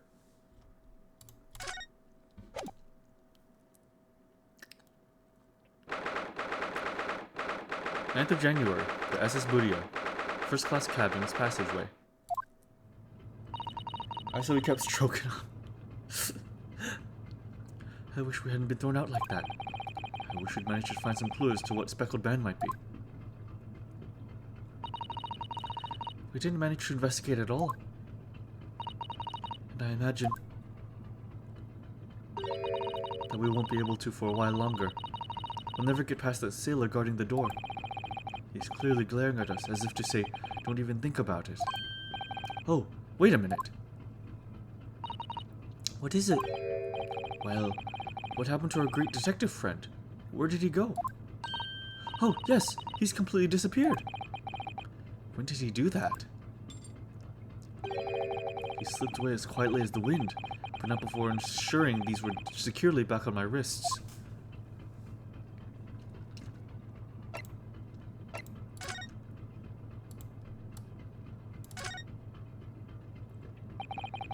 I really wish we'd had a chance to look around in Miss Pavlova's cabin. What? Why you look like that? You want something? Hmm? Maybe you want me to throw you out again, hmm? Oh, no, definitely not that. Next time I have to throw you out, I show you where lobsters spend winter. Understand? Understand! Maybe I should steer clear of him until he's forgotten my face. I don't think he'll ever forget your face, Naruhodo-san. Back to our cabin, I guess.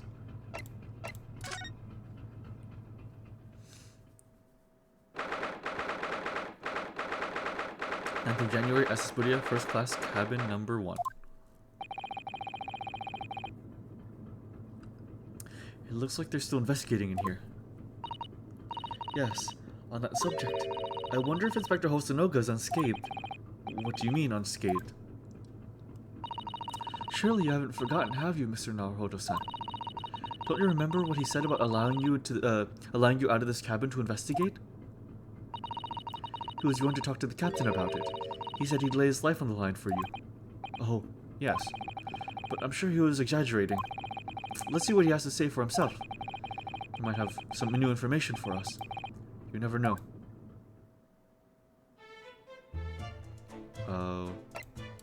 Where is he? Oh. He still has blood. Oh! Oh. No! Hosonoga, no! No! I'm killing the fucking captain. Oh, you're back! Inspector! What happened to you? Your face is... Please, don't worry about it. They're just scratches. Made by a bear, maybe. I told the captain that I'd give you permission to investigate. He told me he'd pummel me with his fist and then toss me overboard. What? But the pummeling was over in a flash, and he must have decided against throwing me overboard. So it was nothing, really. It looks like he wasn't joking when he said he'd lay his life on the line if he had to. Thanks to your efforts, We now know a little bit about the neighboring cabin. Yes, so I understand. Oh. I bumped into a man claiming to be a great detective a little while ago. I think his name was something like Sherlock Holmes. I don't think he was German, though. That explains it. Shall we compare notes, then? We can tell you what we found out. Yes, let's do it. I love you. Cabin next door. Oh, hello. Hello, Levy Hurst. Hey, good to have you here. What's up? How are you doing? How goes it? What's up? I hope you're doing great. Thanks for joining for the first time. I'm playing some Great Ace Attorney. Yeah. I'll destroy one of those bones then myself. Exactly, King.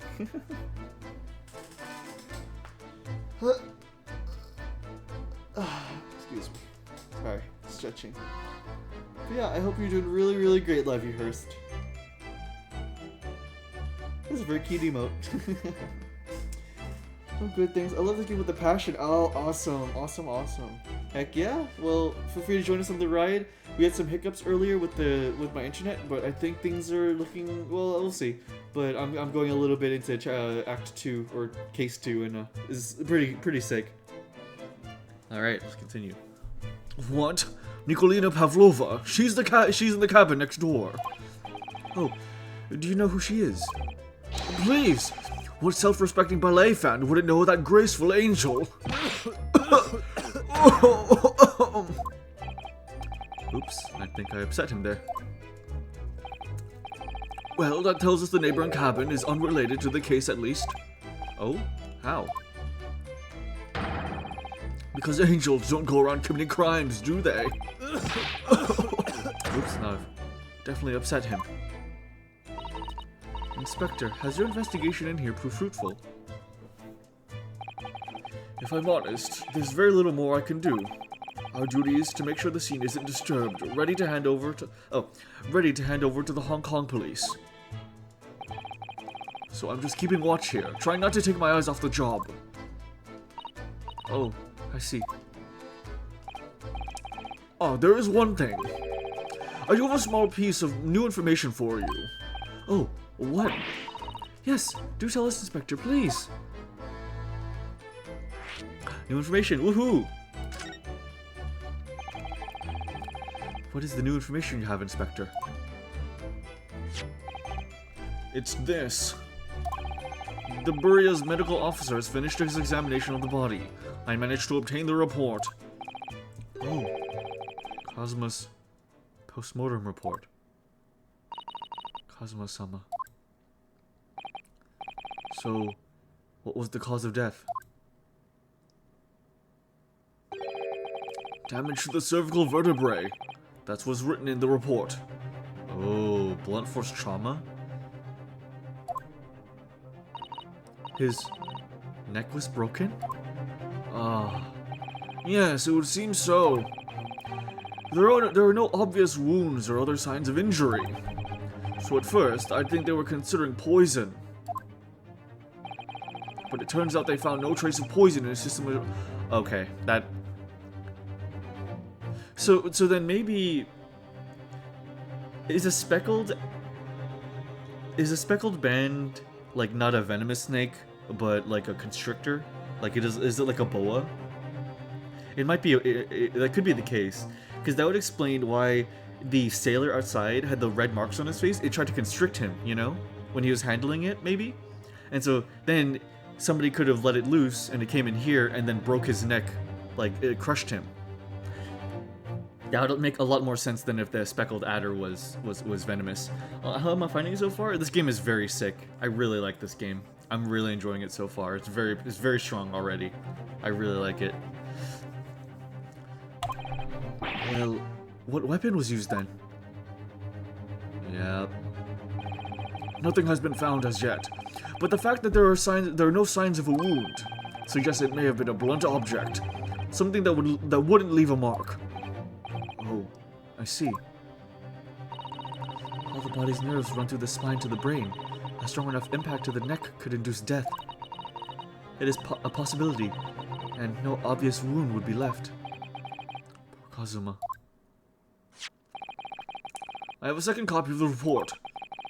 If it might be useful, you're welcome to have it. Really? Are you sure? Yes, it's fine. I trust you. Don't give me those eyes. You're so sweet. You're so sweet, Mr. Hosonoga. Thank you. Thank you. Sorry, I began tearing up. After all, if I didn't trust you, I'd never have agreed to you leaving this cabin in the first place, would I? Huh.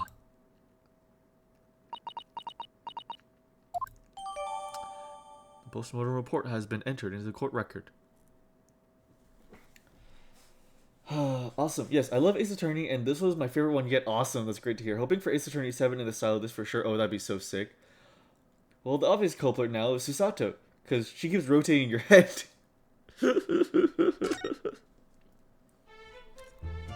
I like that she had that little regretful look because Hosonoga trusts me, but she didn't initially. Levy Hurst, thank you so much for following me. I really, really appreciate that. Thank you so much. That means so much to me. I really appreciate that. That means a lot to me. Thank you. That's very, very kind of you. I hope I hope you can join us on our adventures. I hope we can have a lot of fun. Alrighty, let's continue. But yeah, I like that Susato was like looking very regretful. That was a nice touch. The Great Detective. Oh, Mr. Sholmes is here, was he? Yes, he seemed to be enjoying himself a little too much as he crept about the floor investigating. But then he suddenly left. I suppose he must have become bored. Excuse me, sorry. Did he say anything at all? Actually, now you mention it, yes. Just one thing, but he practically shouted it. It's shoe polish! Was all he said. Shoe polish? I wonder what he meant. It was when he was over there. It was when he was over there, by the piece of broken glass, you see. Oh, it is shoe polish.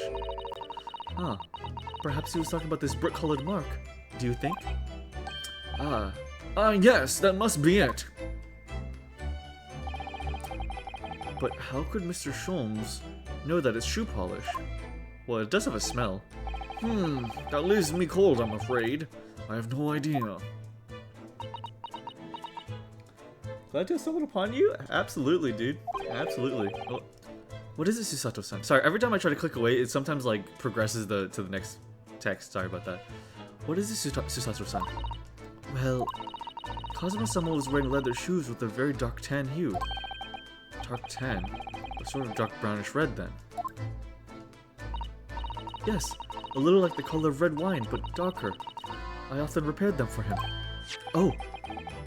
Does this mean that this mark was made by the polish on Kazuma's shoes as they scuffed on the floor? The mark on the floor.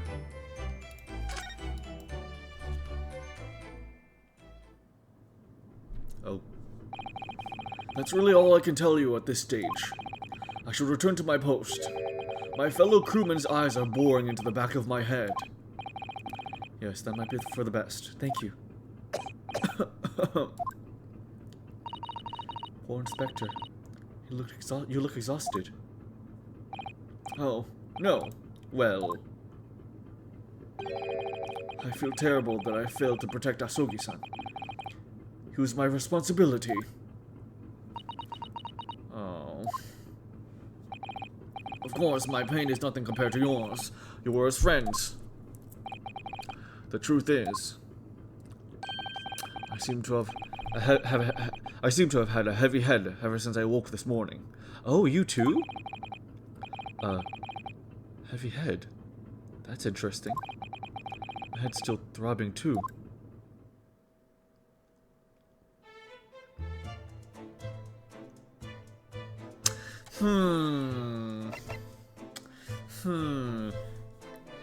Asogi's bodyguard and his friend that was in his room both have a heavy head as though they were hit by something.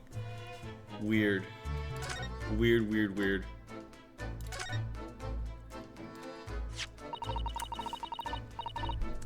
It really is such a beautiful color, this glass. It looks like whatever it was broken clean in two. but the other half is nowhere to be seen.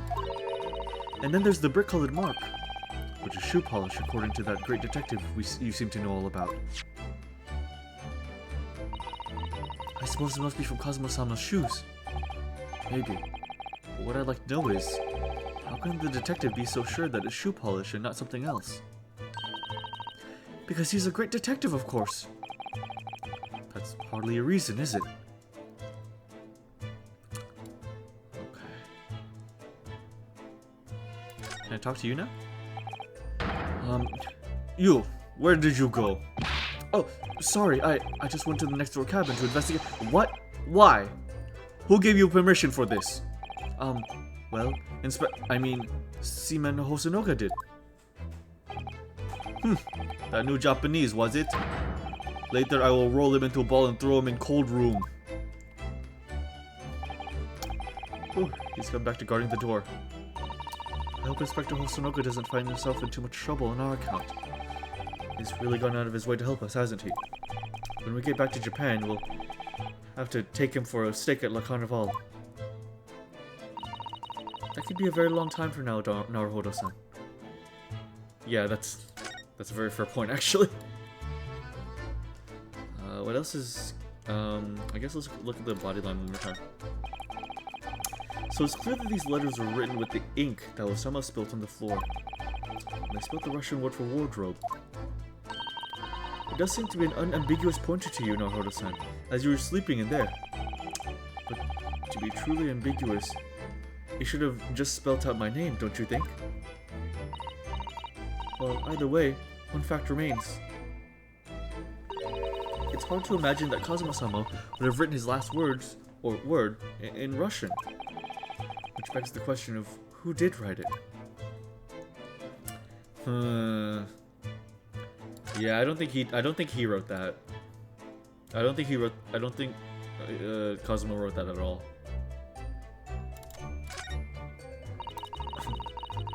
It's some 2 weeks since we last set sail from Japan. Have you really been living in that wardrobe the entire time, Naruhodo-san? I think living isn't quite the right description. Oh, no, I suppose not. Although it must have been rather exciting, making this voyage in your own secret hideout. The trouble was, I never knew when a member of the crew might come in. So yes, I'd basically have to live in the wardrobe. And last night was no exception. Just because of that, you had no idea what was happening out here in the cabin. No, sadly not. Her head tilt is really nice.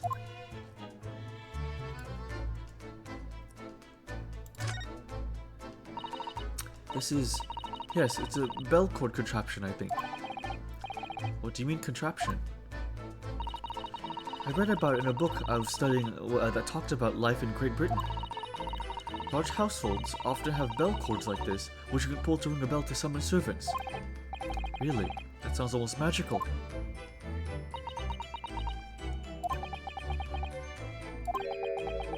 Shall we give it a little try? Yes! In the interest of cultural research, obviously. Who's gonna come?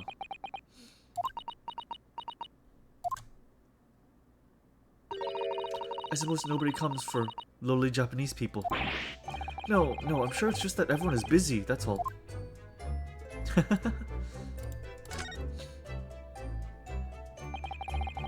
this ventilator joins to Miss Pavlova's cabin. Yes, that's right. And just a few minutes before he died, Kazuma saw something emerging from it. The speckled band, as he described it. If only Miss Pavlova had been able to shed some light on it, but she seemed as baffled as we are. Yes. I wonder if she's telling us everything, though.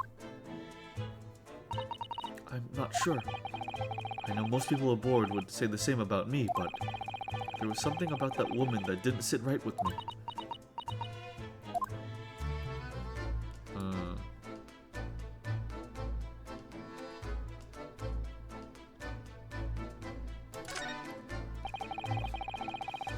Obviously, it was Kazuma's right hand that knows Russian. You can tell she finds it hard to believe, definitely. This is where Kazuma spent his final moments writing his diary. 1:23 a.m. I can hear a faint whistling sound. 1:35 a.m. What looks like some sort of speckled band is dangling from the ventilator grill. Luckily, is writing here on this page. It's almost impossible to believe that he's gone. Cosmo-sama left us a valuable clue in these words. I'm sure of it. We have to solve this mystery, Naruhodo-san. We will. Alright. Bookshelf. Excuse me? All the books provided for the passengers occupying this cabin, neatly arranged on the shelf. They were all over the place when we first looked around, if you remember. Stay hydrated? Okay, I'll stay hydrated. I'll take a sip right now.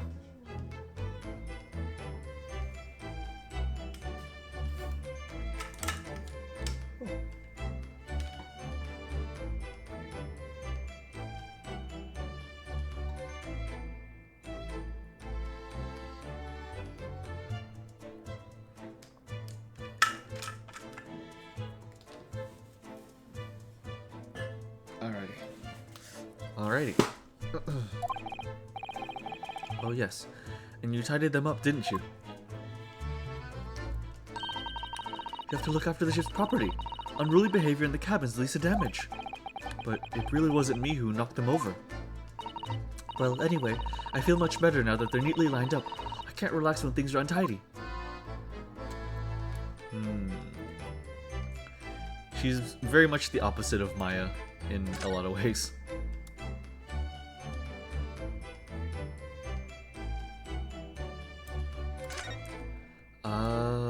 I think we're done in here. Yeah, I don't think there's anything else in here. Oh, whoopsie. Yeah, that's an accident.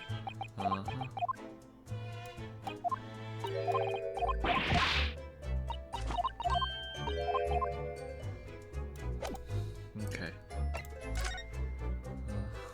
Let's try the passageway again.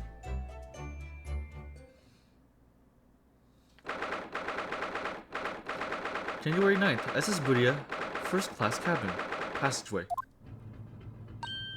Very firm in her resolve? Yes, she is. Huh. Look, Naruhodo-san. Seaman Stroganoff has gone. Strong enough? The burly Russian sailor who always crosses his arms and is glaring at us. All these Russian names are impossible to remember.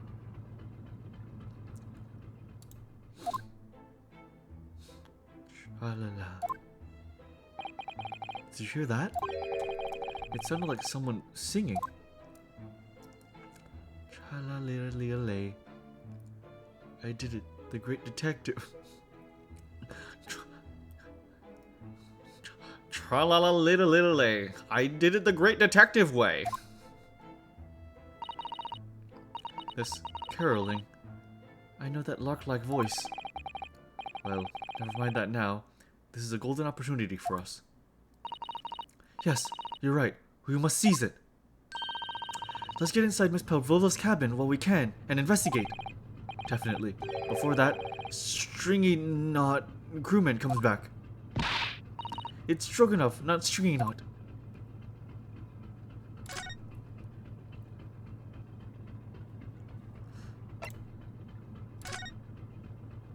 Alrighty. 9th January, the SS Buria, first class cabin number 2.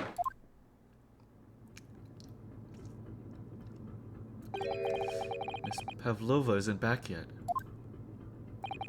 Susato-san. Oh, where's she gone? Oh my god. Hey, what are you doing? Those are her private things. There's not a moment to waste, Naruhodo-san. We must investigate as quickly as we can. I suppose you're right. For Kazuma's sake. Oh, the chest is open. Not just for Kazuma-sama. What do you mean? It can't be long now until we arrive at port, in Hong Kong. I don't want you to be in those handcuffs when we get there. Really? We must solve this case, Naruhodo-san. By ourselves if we have to. Awesome. Yes, we will. Oh, she's warming up to us. This is a big elephant. Oh my! Miss Pavlova's case is open! It's completely empty inside. But according to the great detective's great deduction, she was hiding her special friend in there. Yes, a friend that she had to keep secret. Because you're not allowed to bring animals aboard the SS Buria. I wonder what kind of animal she had in there. What kind of animal she had in there. And more to the point, where is it now? Uh-oh.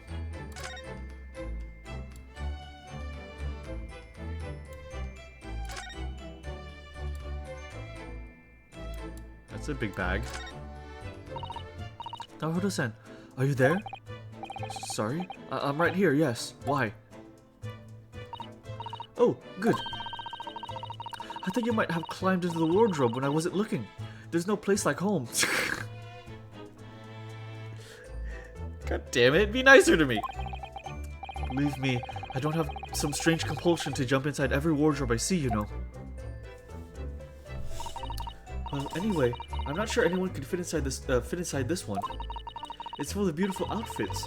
I suppose they're all stage costumes. I was rather hoping we might find Miss Pavlova's friend hiding in there, but no such luck.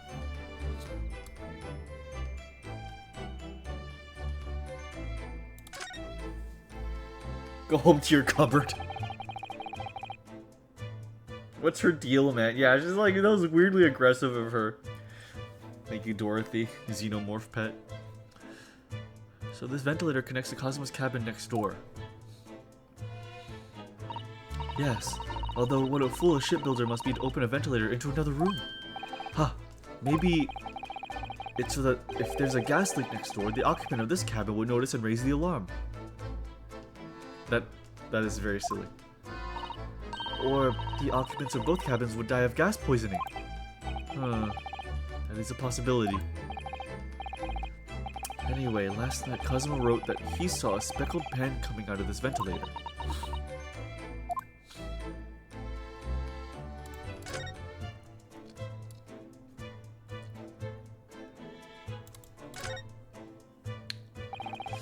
There are just a few books on this desk, and nothing else by the looks of it. Well, Miss Pavlova only ran away from the ballet last night. She's hardly occupied this cabin for any time at all. That's true. I wonder what kind of books she likes to read. Let me see. Yes, I see. It would seem that Miss Pavlova enjoys reading books written in Russian.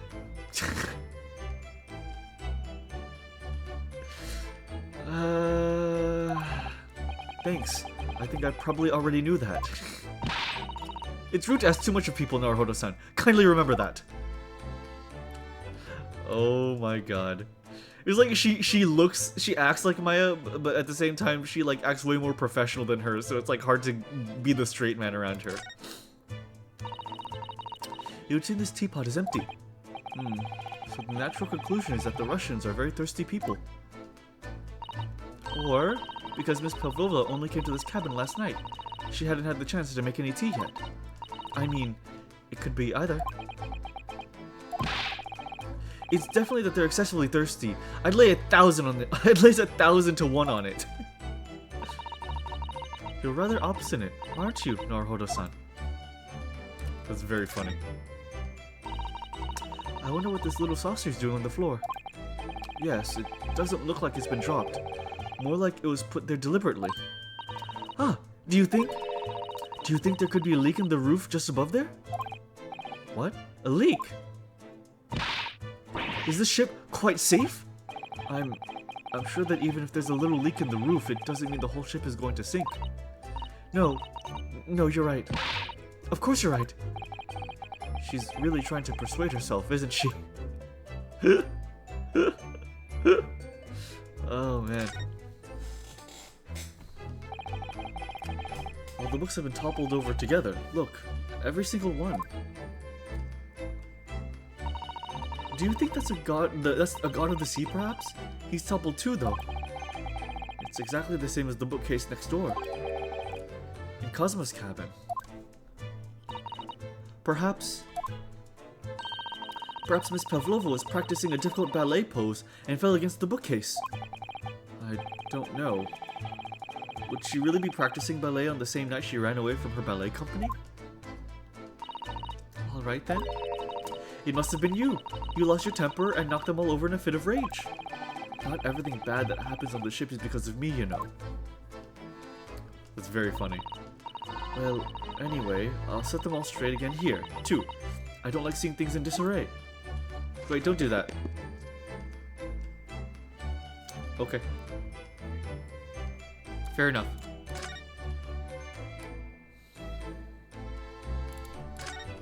Got another bell. There's one of these next to the bed in Cosmo's cabin, too. Yes, it's a bell cord. I can't resist. Oh my god. She barely hesitated there, and she gave it a good tug, too.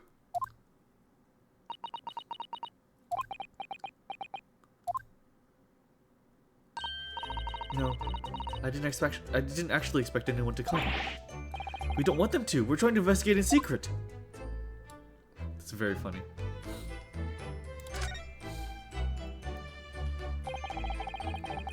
This cabin door has the same simple sort of bolted latch that our cabin door has. If the bolt's drawn across, there's no way anybody could enter the cabin from outside. Yes, it's not a particularly heavy-duty bolt, is it? But still, it wouldn't slide across of its own accord, would it? No, and the door is made of metal, so there's no chance of trickery using magnets to unbolt it from the outside. And it seals up perfectly, too, to stop any seawater coming in. So you couldn't use the method you told me of passing a thread to the crack around the closed door either. I seem to know a lot of tricks for opening doors. I'm starting to see why they suspect me. This is the last thing, I think. Ah, yes. The display in this cabin, too. Look. The SS Buria's rules of passage. Passengers must not keep up. We know this part. Cabins, pets are strictly forbidden. I suppose Miss Pavlova realized that she needed to keep the contents of her case a secret after she read this. Her special friend, I mean. I wonder where her friend has disappeared to now. It's probably having fun exploring the ship, I imagine. I just hope Seaman Stroganoff doesn't find it and throw it overboard. Oh, yes. So do I. I think that's everything.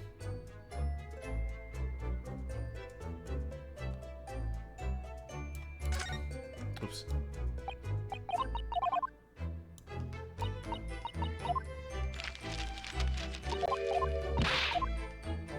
Okay, I don't think there's anything new.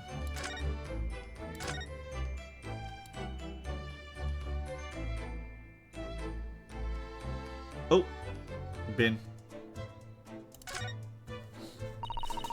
I suppose every cabin has a waste paper basket. Shall we have a little look and see what's been thrown away? Naruto-san, it's poor etiquette to go sifting around somebody's rubbish, you know. Ugh, those eyes. She's looking at me like I'm a piece of rubbish now. However, these are special circumstances, I think. Exactly, we have no choice.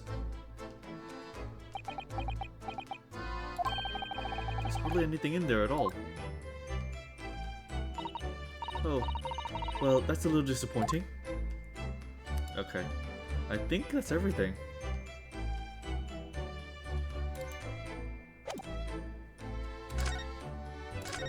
I guess we should leave while we have the chance and to, you know, not be caught. Yeah, okay. I guess that's it. Let's move.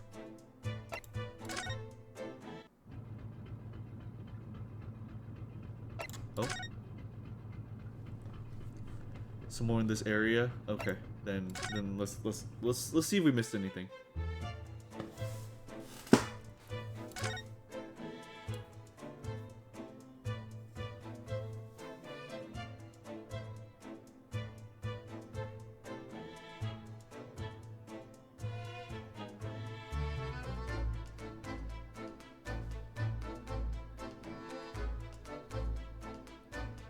This is really nice music.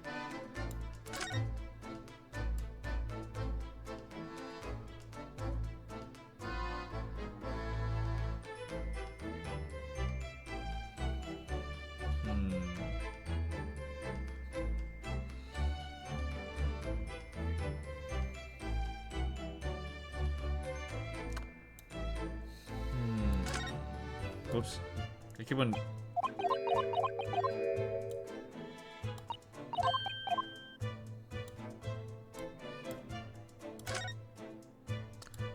guess we're all good.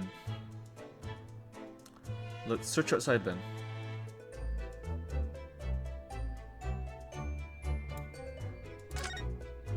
Yeah, let's look outside.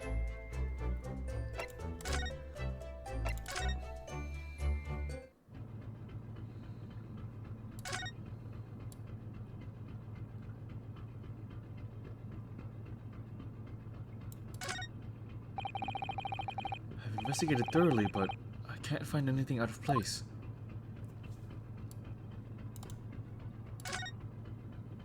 Oh. Okay. Oh, it's Mr. Sholmes, look! Wow, you never know where he's... This game is like a Sholmes everywhere system. It's like a fucking Sholmes everywhere system. Oh my god. Wow. You never know where he's going to turn up next, do you? He seems to be stealing a look at some of the... stealing a look at something as he sings to himself.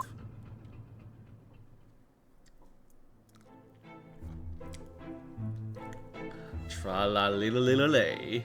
I did it the great detective way. He's still singing. Do you think he hasn't noticed us? Or he's simply in extremely high spirits? Yes, there were times, I'm sure you knew, when the yard bit off more than it could chew. And through it all, when there was doubt, it's Lucky Herlock was about. Excuse me. I solved it all and I stood tall. I did it the great detective way. Mr. Sholmes! Gah! What is, you want to fight? Honestly, interrupting a fellow when he's singing. And I was just about to reach the climactic finish. Sorry, I thought you were never going to stop, so I figured now is a good time as any. This fucking animation. You know, whenever I saw footage of this game, I really did expect him to be like an ikemen, like suave, like smooth talker kind of guy. He's just fucking insane. He's crazy. This guy's insane. I very nearly dropped you to the floor with one of my famous right hooks. Discombobulation. Right, I get the picture. Now, could you please put those fists away?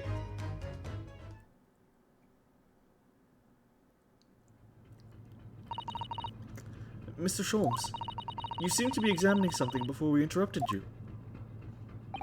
Ah, yes, that. I was immersed in study of the ship's log, as penned by that stockily-built crewman who's usually on guard here. Oh, yes, the ship's log.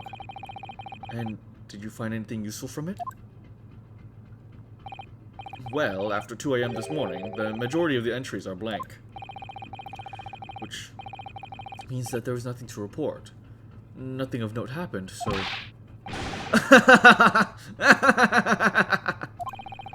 You truly are a student from the land of the rising sun. You've been utterly blinded by it. Sorry? Your logic, my boy, is inverted. Whatever you do you mean, Mr. Sholmes? Observe the other pages, and all shall become clear. It would seem that the same crewman oft sends sentry in this first-class passageway, and he has an almost religious practice of recording nothing to report every half hour. Oh, he writes that in every 30 minutes. Nothing to report. Precisely. Put simply, the seaman writes nothing to report when there is just that. And yet, the ship's log from last night is largely blank. He didn't even write nothing to report. Do you mean... Yes, there were circumstances afoot last night, which led to the seaman being absent from his post. What kind of circumstances? What happened? That remains a mystery for now, but we can be sure something significant took place.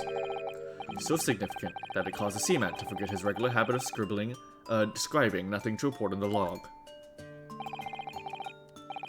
These are important details. I would stake my life on it. You must log the ship's log in your mental file. Ship's log has been entered into the mental file. Now that deduction was worthy of a great detective. Ah, you're starting to understand what my way is, I see. What makes Sholmes Sholmes. Brilliance.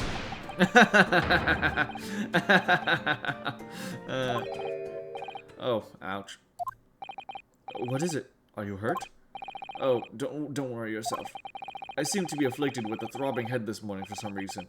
Nothing more. Huh.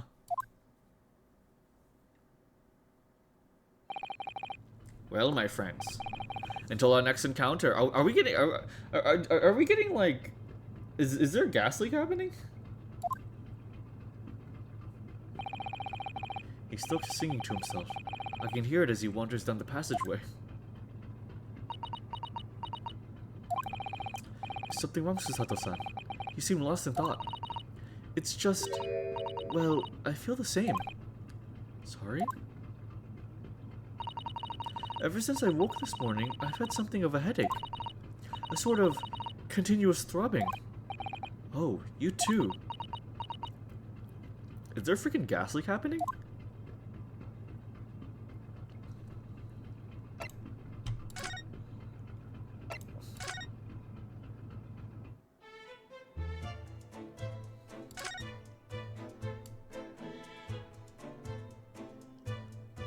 Oh no, it's probably in the hall that we need to examine. That's my bad.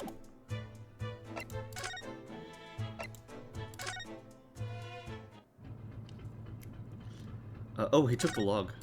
Oh no, I took the log. That was me. That door leads to the second class area. It's locked. I can't open it. No, well, that stands to reason. No one wants to let the murderer escape. Gosh, she gave me a very stern look when she said that. It's funny that some of like the dialogue from before her proclamation to support me is still there. Like, so it's like, it still seems like she suspects me even though like, in reality, like she supports me. It's funny. Okay. Miss Pavlova's cabin. This could be our chance. Oh wait, we already got this dialogue. Alright, let's enter the cabin. Don't go that far. Certainly do it looking around more, so we could learn something. Okay.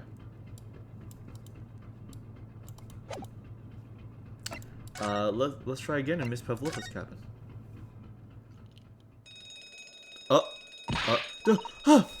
What's that?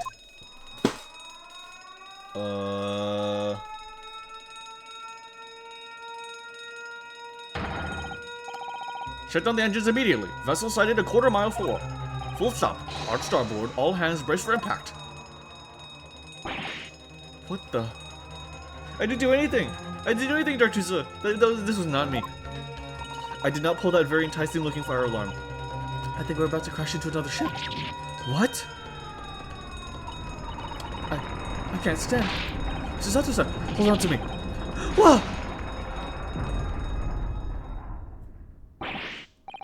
Susato-san, are you alright? Are you injured at all? I think I'm fine. Thank you, Naruhodo-san.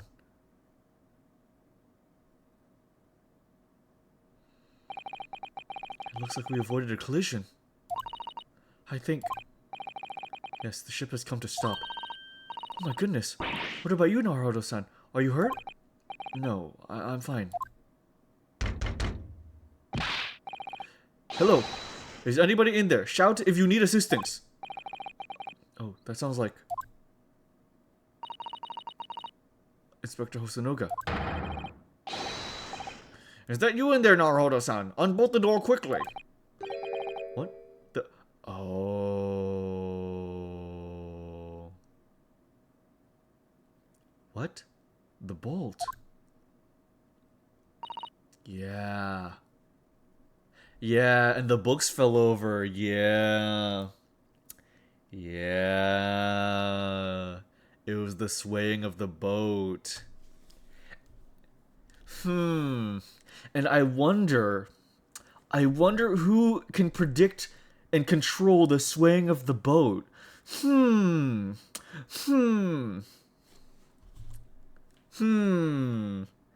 Newt, I can't believe you done this. No, it's not me. That was not me. Look at that. The door's bolted. Did you do that, Susato-san? No, I didn't touch it. Well, that's strange. How did... And look at all the books. They're just like they were before again.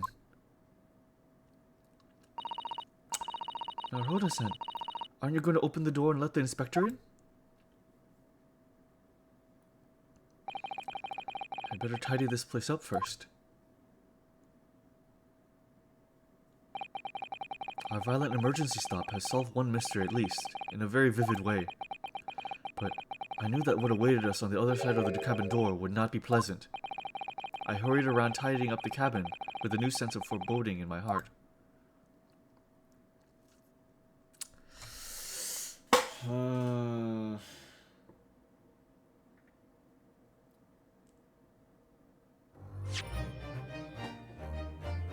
I kind of want to go a little bit longer. Are you guys okay with that?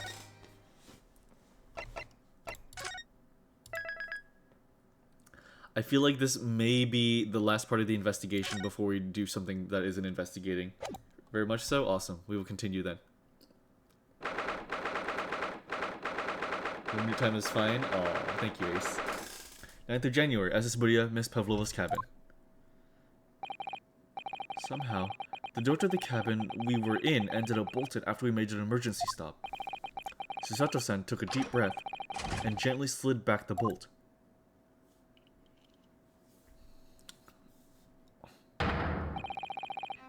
You. What you are doing in Miss Pavlova's quarters? Ah, you both look unhurt. Good. Oh, I love him. Yes, we're fine, thank you. What on earth happened? We heard something about how we were going to collide with another ship. Yes, it appears to have been a false report, though. Oh, how did that happen? There's a dense fog outside, so it's extremely difficult to see. Someone must have thought they saw a ship ahead. This person obviously triggered the alarm, and that's why we made an emergency stop. Everything is chaos. Passengers are screaming. Crews are running everywhere. This first-class area is the only quiet part of the ship at the moment.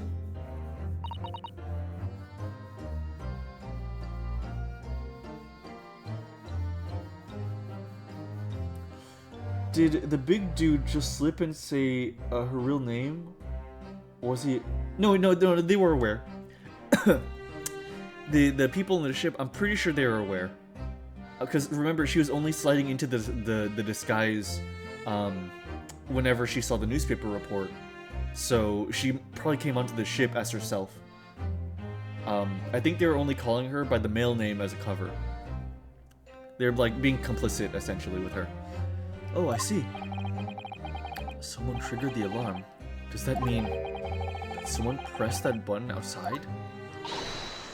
Ah! You wicked intruder! Dressed in all black, you are the devil! Sorry? Me? I've been called a lot of things before, but devil is a first. You opened my traveling case. How could you? What? No, we didn't touch it. That's right, Miss Pavlova. It was already open when we came into your cabin.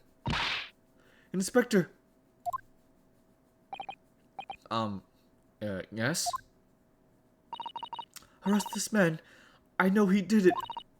He is a criminal. Is it not enough that he has killed a man? Duh. And he is stowaway as well. If Vixen promises not to steal chicken, do you believe? Take him away. He's a trespasser as well as everything else. Stowing away, trespassing, killing. She is right, you are devil. It doesn't look good, does it? There's a cell below deck, throw him in. Tomorrow we dock in Hong Kong. Then we give you straight to police. Wait, a cell? Please, Inspector Hosonoga, is there nothing you can do? This is a Russian vessel. I really have no jurisdiction here. After my last effort to appeal to the captain's good nature, I think I'm out of options. This is terrible. This is a real crisis. I've got to find a solution. Immediately.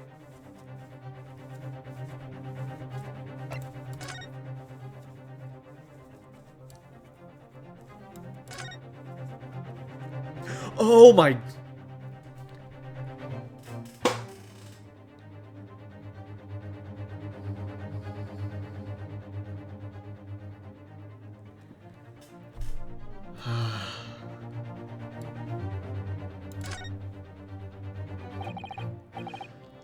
Miss Pavlova, can I get out? Listen, I'm sorry that we stuck in here without your permission, but get out now. We just needed to investigate it here to help understand what happened to... Oh. It's no use. She's not going to listen. I need to find someone who will.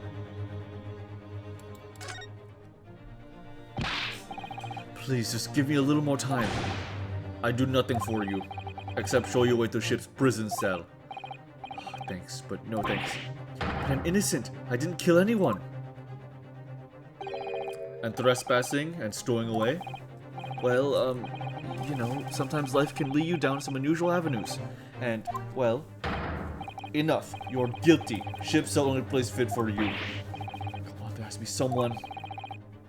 Some savior to rescue me from this crisis. I hate this game. The fucking some savior. I need some savior, and then just seeing Herlock Sholmes hanging from a clothing.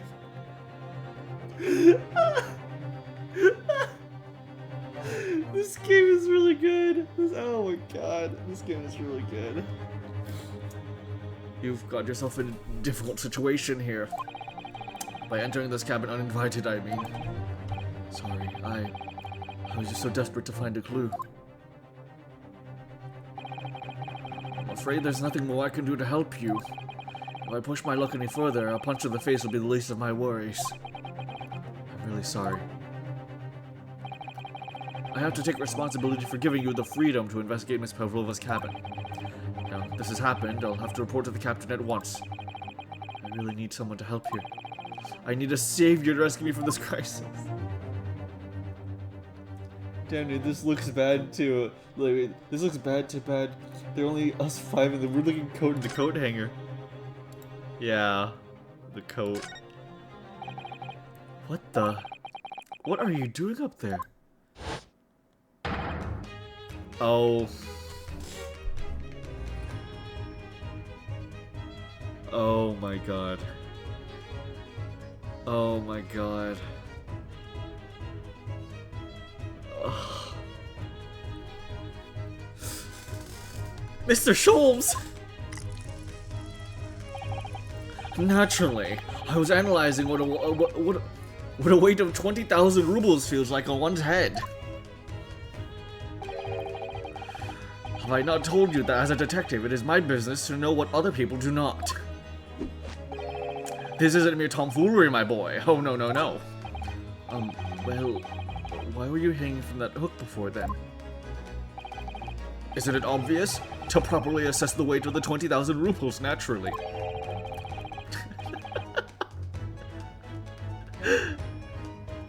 I wish to determine if it would bend the conceited-looking hook on the wall, so full of brag and bounce. Oh, I never know whether to take this man seriously or not. You know, you said you're gonna mentally correct Sholmes' name with his actual name, but I think you see why Sholmes is such a surprisingly good localization for him now. Yeah, because he's fucking mental. Because he's fucking mental.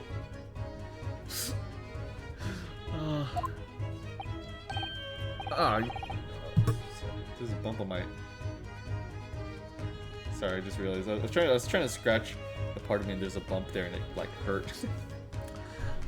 You again, the great detective. Inspector, I confess I've been looking for you. I have something to report to you most urgently. Well, you might try looking for me somewhere other than a hook on a wall next time. What is the report? Speak. An urgent report from the Great Detective can mean but one thing. Yes, the case of the curious murder that took place last night here on this vessel, the steamship Budia, has been solved by me, naturally. Pros fighting the air. He might be the most unhinged character we've come across in the series, so yeah. I don't know if anyone's gonna beat him. What? Really? Yes, I have eliminated all other possibilities. No other explanations exist. So, allow me to illuminate all your minds. For I am about to reveal my great detective's greatly admired great deduction to the case. Ha! You have solved it. Even Hedgehog understands this case. We all know who is responsible for killing Student Boy this morning when we found criminal in wardrobe. It is this stowaway, and he has handcuffs to prove it. I didn't do it. The trouble is, there doesn't appear to be anyone else who could have killed the victim. Because as everyone knows, the cabin door was bolted shut from the inside. That means the culprit must be someone who was inside the cabin. Yes, it's what's called a locked room mystery in detective stories. Duh, locked room, that is the point. The room was locked. Well, can't deny that. There's no way the bolt could have been drawn across from outside the cabin. You're all quite mistaken. The cabin next door is not a so-called locked room at all. What? Oh yes, there's another entrance. An entrance used last night by the culprit in order to gain access to the cabin despite the bolted door. What other entrance? We never discovered one. Why, it gapes own mouth at you even as we speak. The ventilator, man. The ventilator. You think this is funny? I cannot even put my arm through that hole. That's because your arms are as thick as a tree trunks. You're suggesting that the culprit entered and left the victim's cabin through that tiny opening. That's not possible. Ah, but it is. And last night, the victim even witnessed the intruder in the act of passing through the ventilator.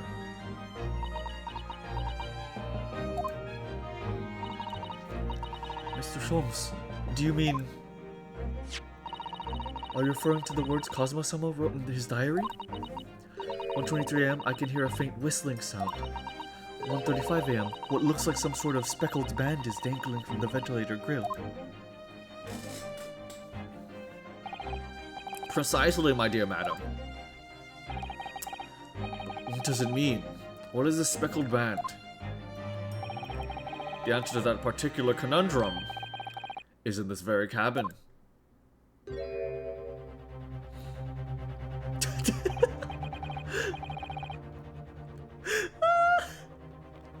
His fucking airboxing to the tension music.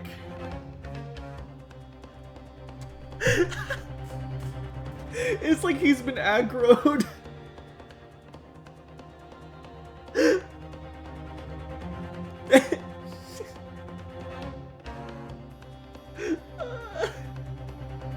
I feel like the Russian lady's involved in this somehow, but I feel like she isn't the culprit, maybe, but her pet is, and she's trying to cover for her pet. Mr. Sholmes, what are you doing? There's a distinct element of danger, but fear not, I am ready. What I am about to expose for y'all to see will shock you to your cores. Behold! What the? Oh, yep.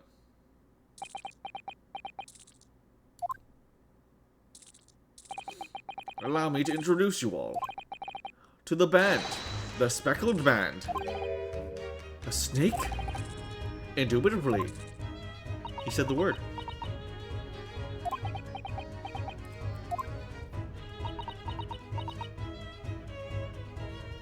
When you alight an enemy in a hostile area.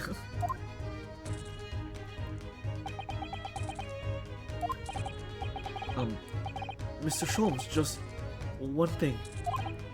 Pray, what troubles you? Well, that snake isn't really speckled, is it?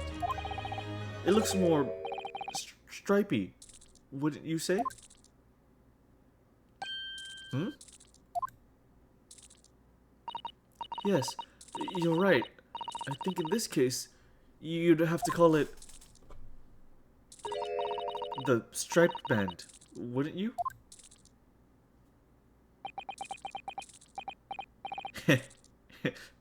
Why is his looking forward like sprite so scary looking?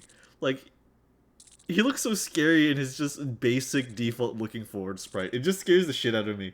Like, do you need something? Are you okay?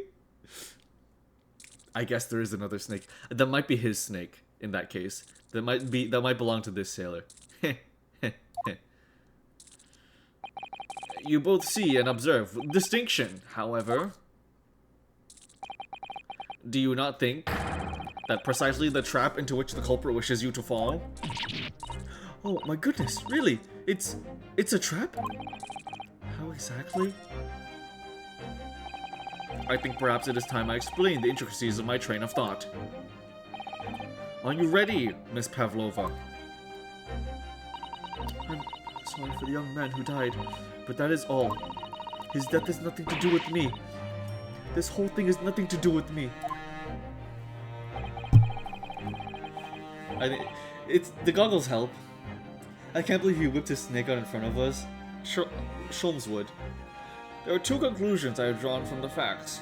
Number one, last night your friend infiltrated the victim's cabin. Huh. And number two, that same friend was responsible for the victim losing his life. No. She's turned as white as a bowl of rice again. Sholmes must be right. He's hit the nail on the head. This young woman's friend killed Mr. Asogi.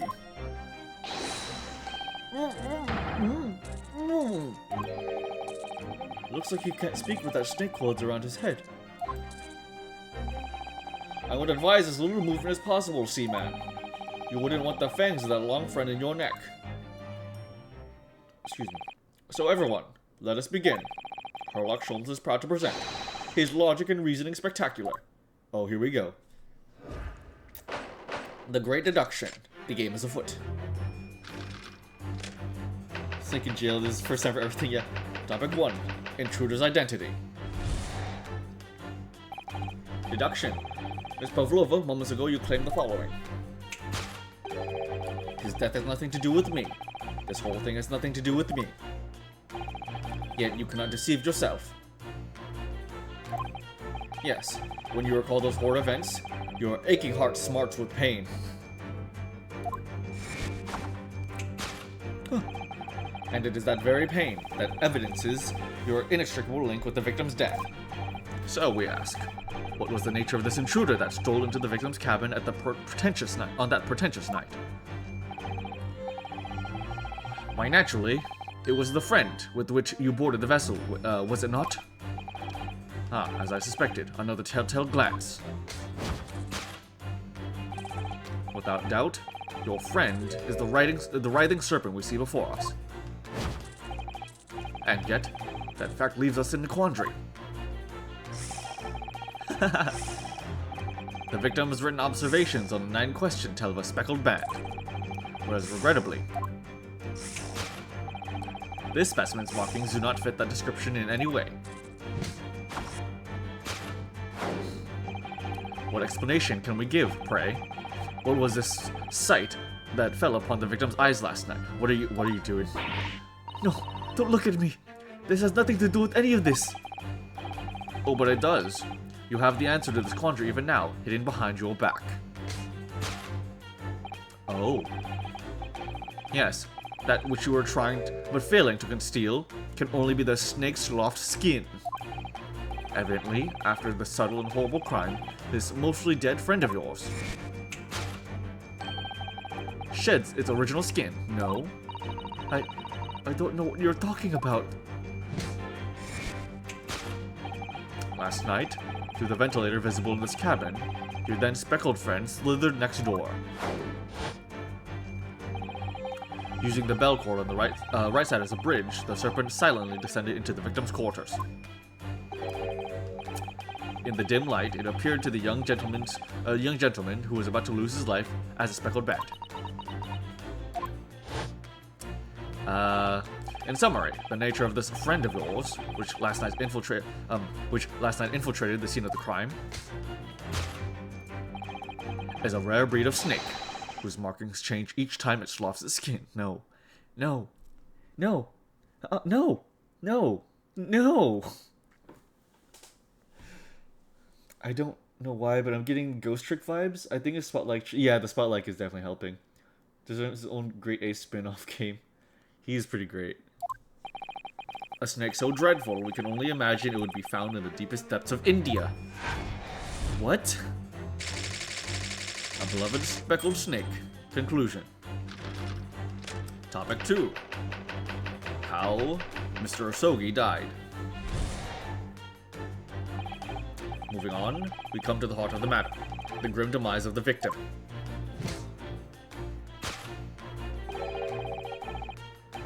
I'm now astral projecting this image in front of you, ma'am. How did this young man lose his life, and why?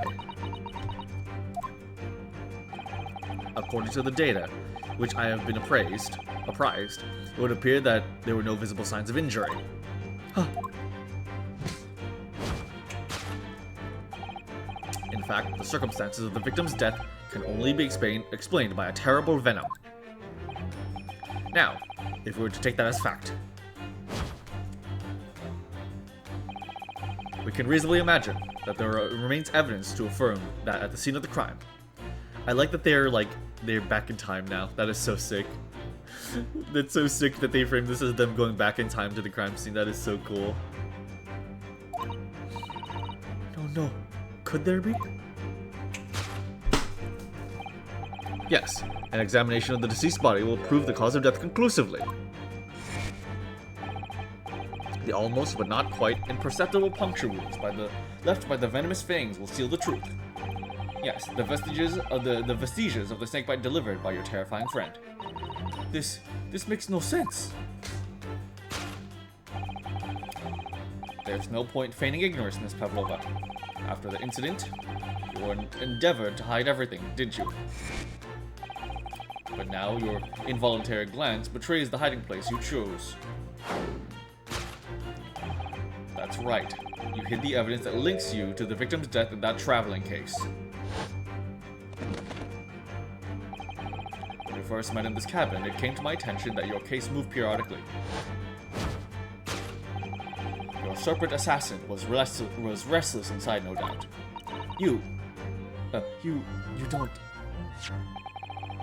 It is telling that the victim made note of the low whistling sound that he heard minutes before his end. That was your signal, was it not? The sound you would use to train your serpent friend. To train? Indeed, you put the serpent through this ventilator and wait. After a period, you'd summon it back with a whistle. You couldn't know if the animal had done its duty, so you would listen for signs of life next door. If the victim appeared to have not been dispatched, you'd release the snake once more. Do you deny the snake has undergone such training? It's not true. Having slid through the ventilator and down the bell cord, the creature needed only to sink its fangs in once. And its venom would course through the victim's veins, ending his existence forever. This is the true nature of the speckled man that took the poor young man's life. There can be no doubt. My logic is infallible. It's quite fallible. Conclusion, death by venomous snake. Bite.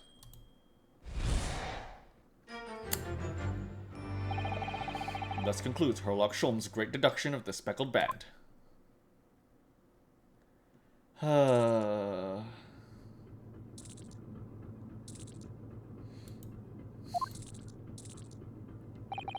Ms. Pavlova has trained her pet snake as a killing machine.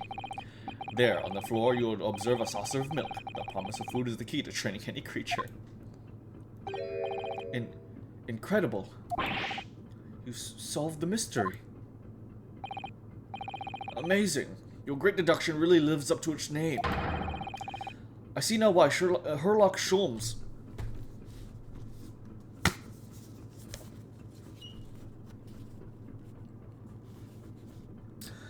I am convinced myself, said I, that there is an understanding between those two people. She must be a heartless creature to sit laughing at some jest within a few hours of her husband's murder.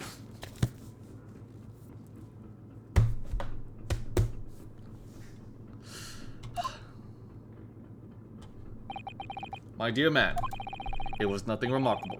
As the Russians say, I could have done it with one left hand.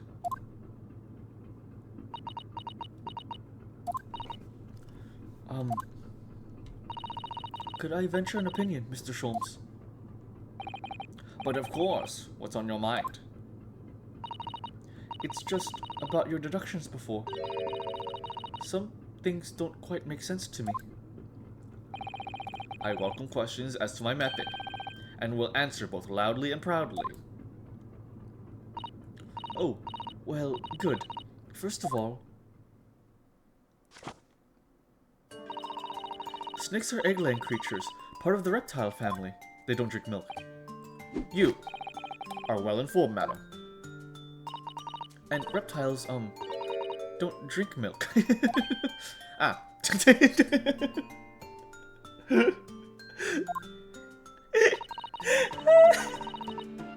It's really only mammals that like to drink milk, you see. So, I'm not quite sure it'd be possible to train a snake using milk as a reward. No matter. No doubt Miss Pavlova used some other treat to encourage her pet to do her bidding. Milk was merely an example. The logic holds.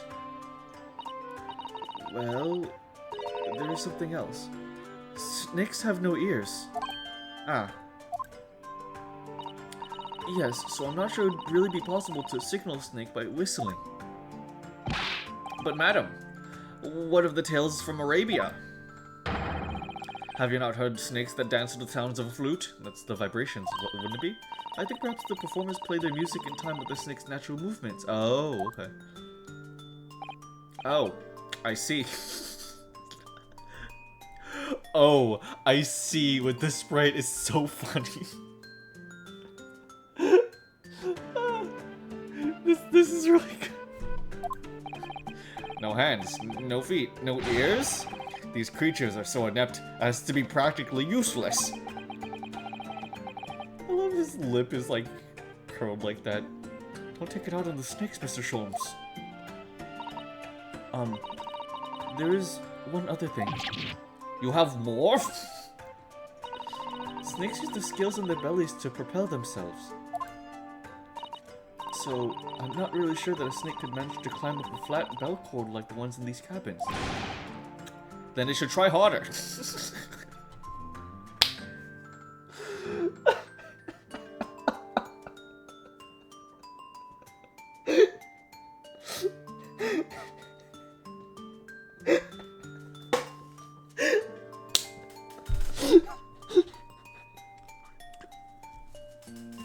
just like me for real. You know what? Whenever I told Otter that I was going to begin playing Great Ace Attorney, she talked about Herlock with only disdain. Like, she was like, that fucking character Herlock Sholmes. But then she went on to explain that she had like plushies of him and like a bean of him. And I was so confused, like, why is she so contemptuous of a character that she clearly... I completely understand now. I completely get it now. I completely understand now. Can we put this dude into a Disney? He can train him into us. That is insane, Dartus.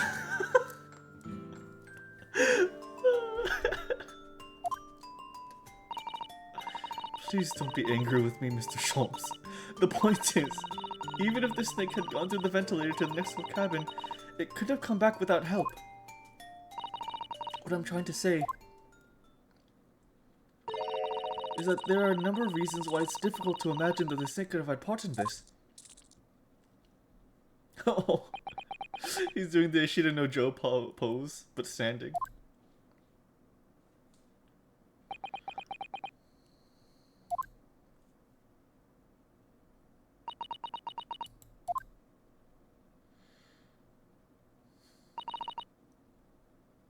think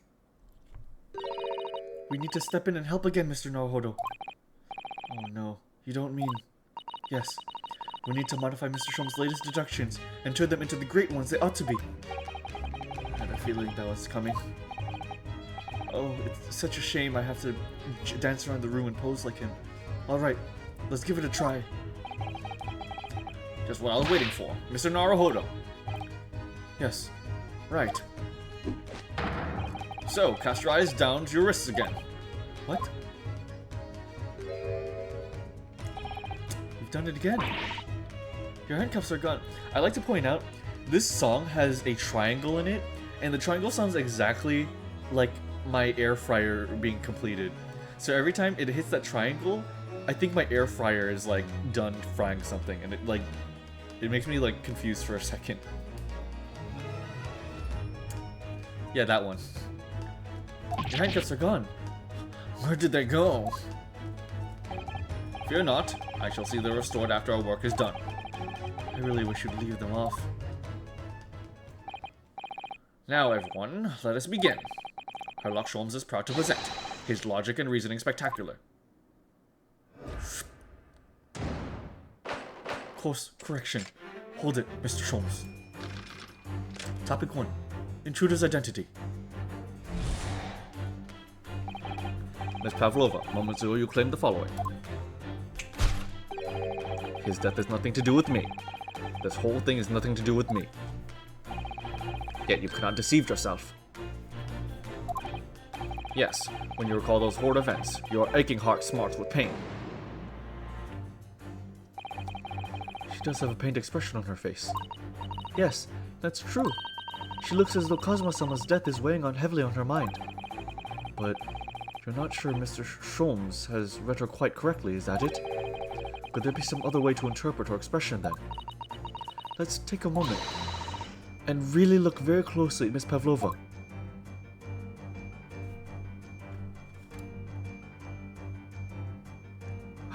Cat! Oh, cute! Oh, I see. So she had a cat. Okay. Oh, Naruto-san, look! That looks like a very painful wound. It looks like a scratch made by some kind of small animal. And fairly recently, too. Well, whatever scratcher doesn't appear to be around here. Oh. Congrats her clearly owning an air fryer. Congrats you clearly owning an air fryer. Thank you, King. Wait, was the whole... It would be hilarious. It'd be hilarious if the speckled band thing was like a red herring. Just throw us off. That'd be very funny. Yes! Yes. Claw scratch.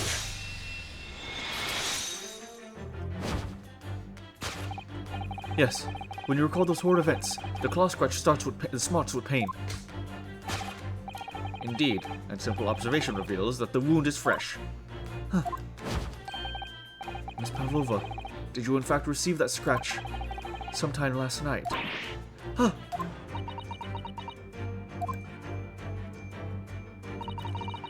I think about the young man who died next door. I feel so sad. And when I am sad, the pain from this wound is worse. And it is that very pain that evidences your inextricable link to the victim's death. So, we ask, what was the nature of this intruder that stole into the victim's cabin on that portentous night?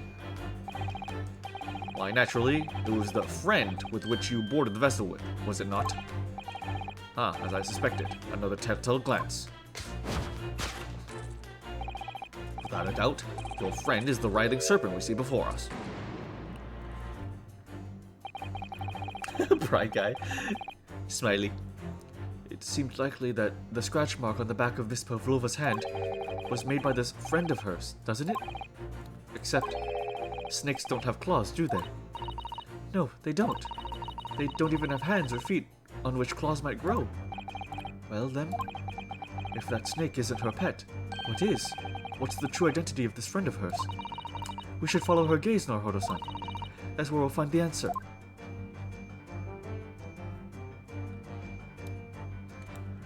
Oh, yep.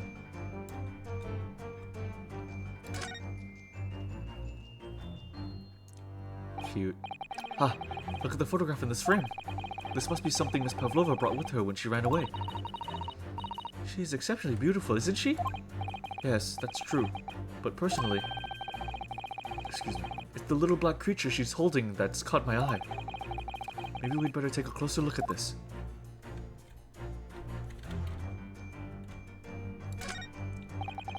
Look at the little cat Miss Pavlova is cuddling here.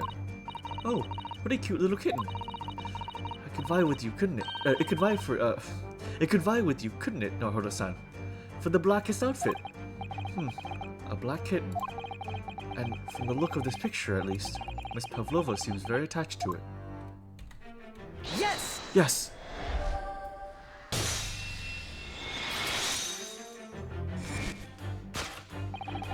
Without a doubt, your friend is the little kitten we see before us.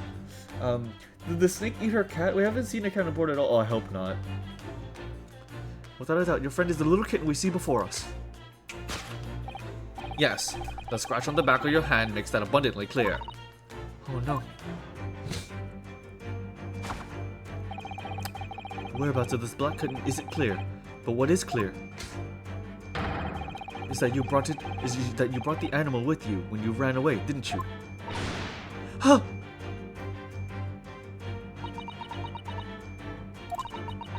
Darka is my best friend.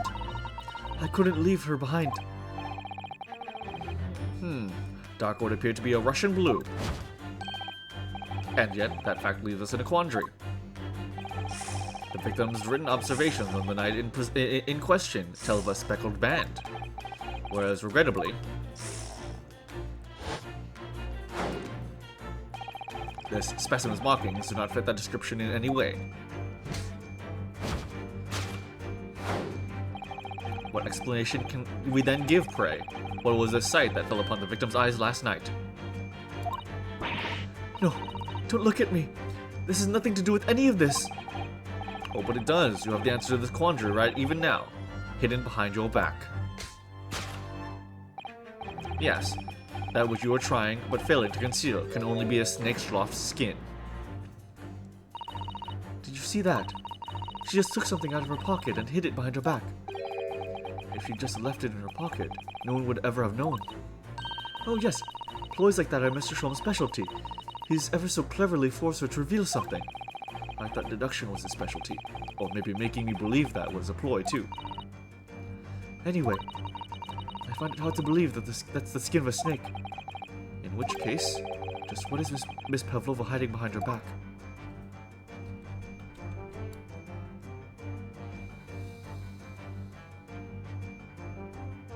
Oh, it's a cat toy.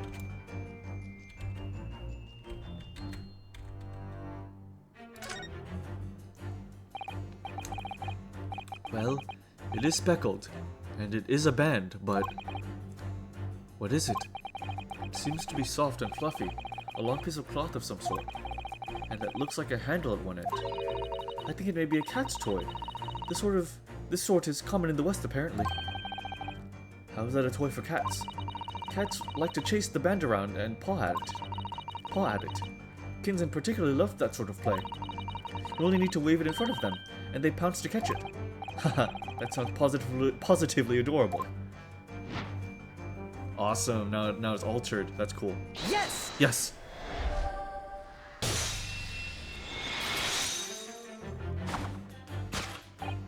Yes, that thing you are trying but failing to conceal is, a cat's toy.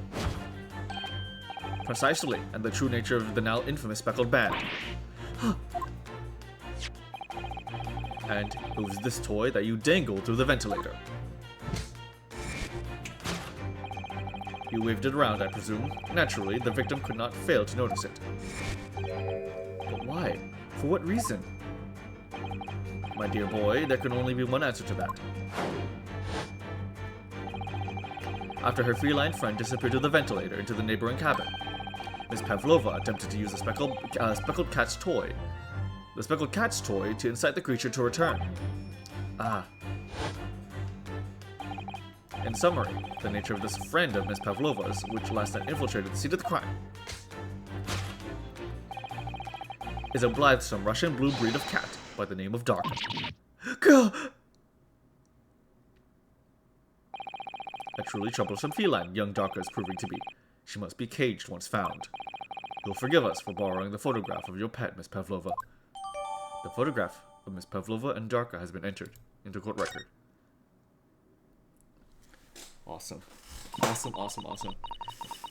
It was after I gave her food last night. That's when it happened.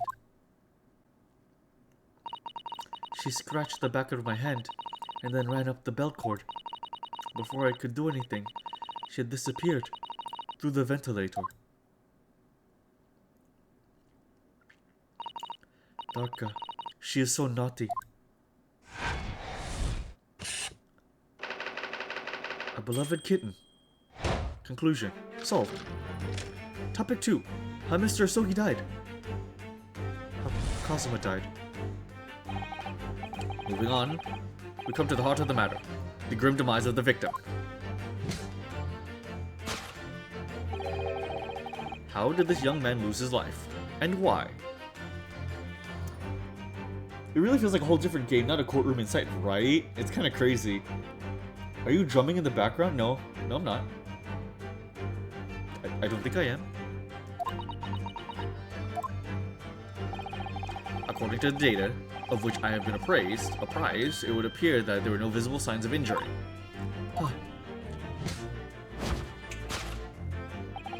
In fact, the circumstances of the victim's death can only be explained by a terrible venom. What Mr. Sholmes says is true. There were no signs of a wound anywhere in Kazuma-sama's body. That's right. But Mr. Sholmes seems to be unaware of one very important detail. Kazuma wasn't poisoned. Yes, it would seem so. Let's give him the information he's missing now.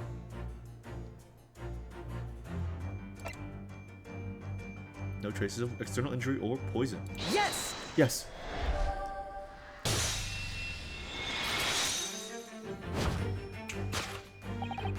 In fact, the circumstances of the victim's death can only be explained by a post-mortem report. Yes. I knew it was one or the other. His neck was... Indeed, the breaking of the cervical vertebrae is fatal. Only that Goliath would be strong enough to survive that. Seaman Stroganov isn't some immortal freak, you know. The jury is out. Anyway, we have a good authority that the victim's neck was broken. Alright, have a good night, Takul. Take it easy. Rest well, dude.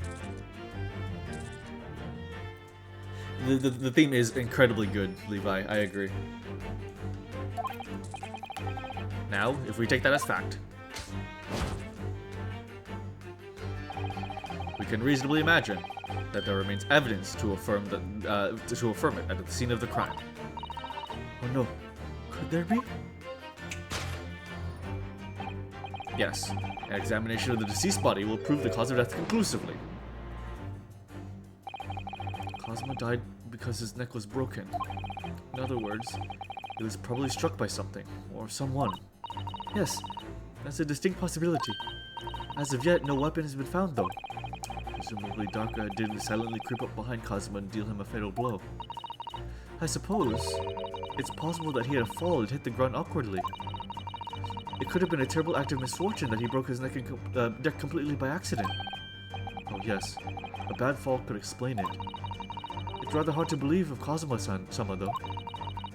He wasn't a clumsy man. Well, we need to fix this deduction somehow. Is there anything from the scene that could explain what happened?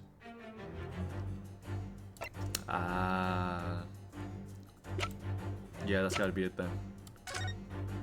Yeah. Yes! Mark on the floor. Yes. An examination of the mark on the floor will prove the cause of death conclusively. This particular mark, so prominently visible next to the victim's body, is a deposit of shoe polish. Shoe polish? Indeed. Positively identified by a little analysis device I constructed, which I carry now as a matter of course. Beeswax, tallow, and dye were my results. The undeniable ingredients of shoe polish. I didn't know that. That's cool. And the color of the polish is a perfect match to the color of Mr. Sogi's laced leather shoes. Huh. Looking at this mark, it is not hard to imagine what happened. For some reason, Mr. Sogi must have caught his foot at that point on the floor and tripped. Please, no. And, by a dreadful turn of misfortune, caught his neck against some immovable object as he fell on the floor. Suffering a fatal blow to the spine, the victim's vertebrae shattered, and in that instant, he lost his life. No! I don't know anything about this. Is that really true, Miss Pavlova? What about the evidence left at the scene where Mr. Sogi lost his life? Yes, the facts are as clear as day to me. You did all you could to conceal the incriminating evidence. But now your involuntary glance betrays the hiding place you chose. That's right. You hid the evidence that links you to the victim's death in that traveling kit. I don't believe it. Cosmo-sama merely tripped over and now he's no more? It can't be true. I refuse to accept it. I know it's hard to believe, but the mark on the floor does seem to suggest that's what happened. And if this part of Mr. Scholm's deduction is right, Miss Pavlova is trying to hide some evidence that would prove it. Here in this cabin, somewhere in the direction that she just cast her eyes. Where, I wonder? Let's have a good look around. The answer must be somewhere.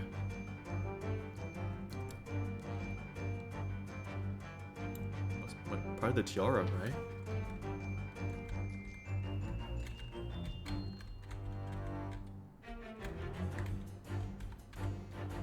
Basket's empty.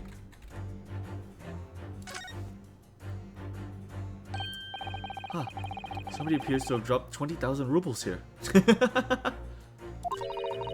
hasn't been dropped, Naruhodo-san. It's been placed. It's starting to sound like Mr. Scholz. Stop trying to sound like the great detective.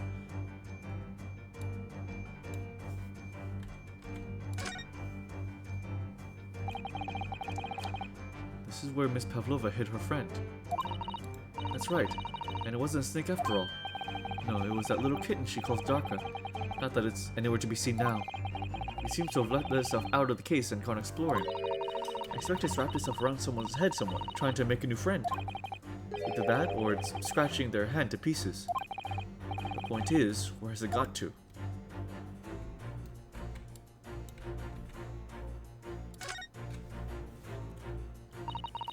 This is a waste paper basket. Perhaps all the first-class cabins have them. But Miss Pavlova only started occupying this cabin late last night. Presumably, there's not much rubbish in there yet. Oh, what's that? It's a broken piece of glass, isn't it? Yes, it is. And I feel like I've seen it somewhere before. If it looks familiar, perhaps it's more than your mind simply playing tricks on you. Aha. No more than your mind. Alright. Yes! Yes!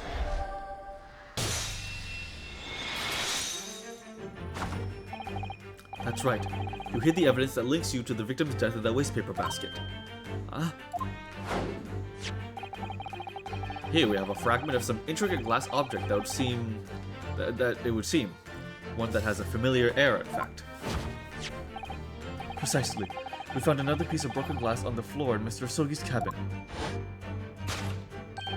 And, as you can see, the two pieces fit together perfectly.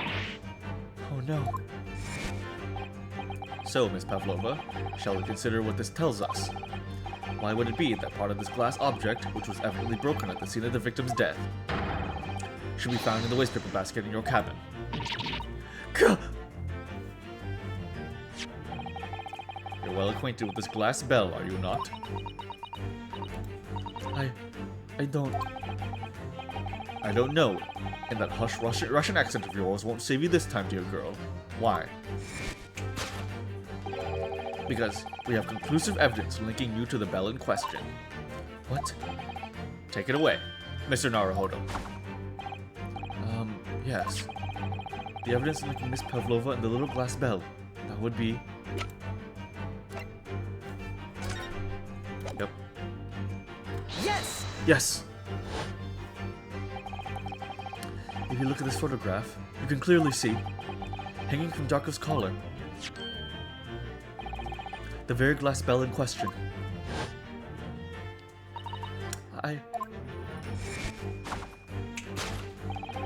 The truth has caught up with you, Miss Pavlova. The young man who lost his life last night did so after a truly inauspicious fall. And the cause of that fateful stumble.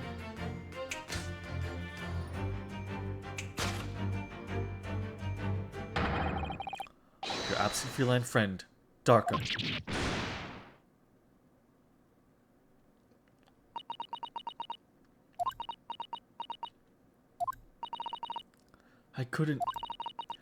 I couldn't tell anyone. I'm sorry. Conclusion. Death by tripping over a cat. Solved. Deduction complete. Elementary. Ah, man.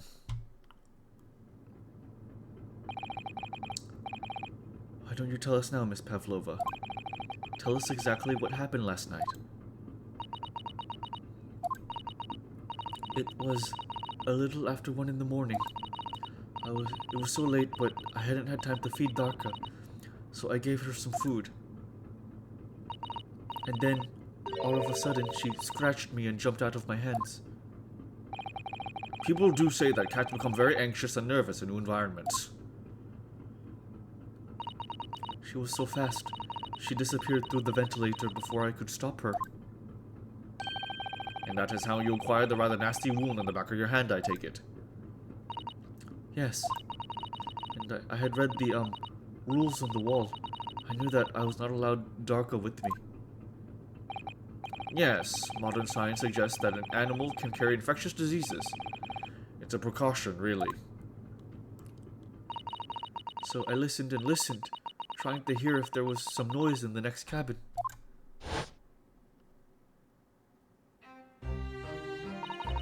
It was very quiet. I was sure if someone was there, he must be sleeping. So at that point, you thought it was safe to try to lure the kitten back again. By dangling the end of your toy through the ventilator and into the adjoining cabin. Darka always loved this toy, but it didn't work. Nothing worked. I tried using her favorite toy. I tried whistling to her softly, but nothing. She didn't return. So, the faint whistling sound was that Cosmo wrote about in his diary was Miss Pavlova trying to retrieve her pet. Cats have a propensity to remain hidden in the shadows when frightened. Yes, so there's nothing else I could do. I just had to wait until she had calmed down. But then...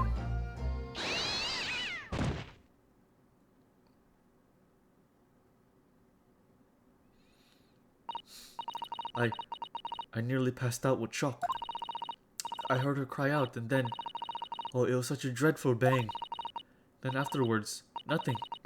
It was totally silent. Cosmo was...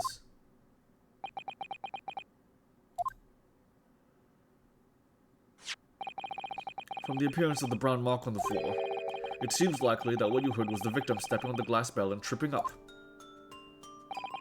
The SS Buria is a large vessel, but even she can pitch and roll violently without warning. If Mr. Sogi was already off balance as a result of the ship lurching when the kitten got under his feet, the combination of unfortunate factors could easily have caused him to fall over.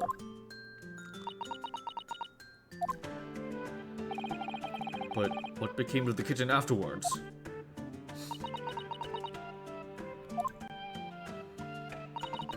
In the end, I managed to get her to come back through the ventilator. Yet Darko's nowhere to be seen. I must have forgotten to lock my case, and now she's disappeared again. Gracious, that cat isn't insufferably restless as I am. Well, he knows something about himself at least. When I woke this morning, I heard that a young man in the cabin next to mine had died, but I couldn't bring myself to tell anyone what had happened. I was too scared. That's quite valid, honestly. I can't blame her. Scared that they would send me back. Oh, hold on a minute. What about the snake? You're right, where is it? You're right, where is it? If the snake isn't your friend, Miss Pavlova, then whose is it? And where did it come from?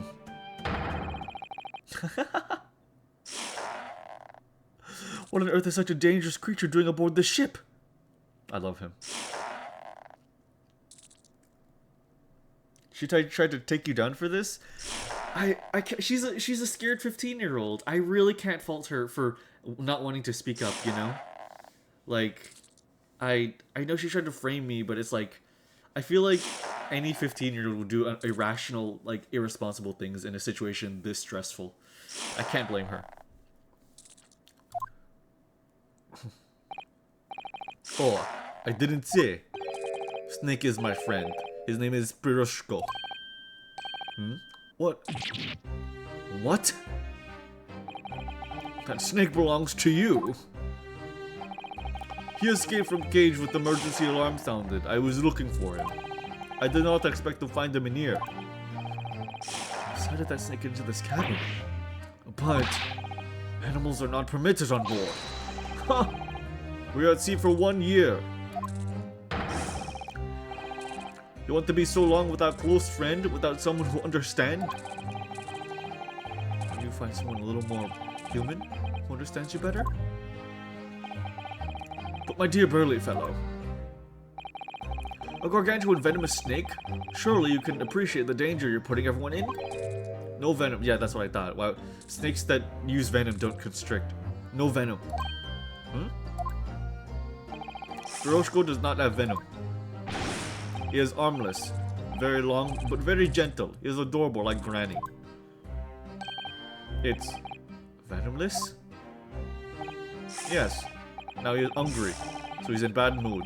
But once I feed him, you will see big smile. And you feed him. Sorry. And you feed him what? Milk, I suppose? Ah, like they say. Like they say they milk chickens. Ridiculous. Snakes that drink milk are only in stupid stories. Piroshko eat mouses. Big, fat, round mouses. Ah. Oh, so... is that what the mousetrap in the passageway out there is for? Of course. How else can I catch Fen's favorite food? Thinks that's top of the food chain, like the look in their eyes right now. Oh, Sholmes, are you okay? Sholmes? Are we getting... It's like a creepypasta.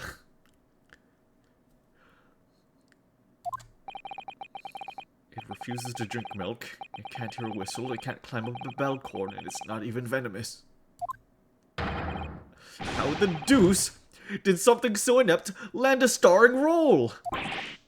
It's not my fault. I do not make up stories. My Piroshko has nothing to do with this incident.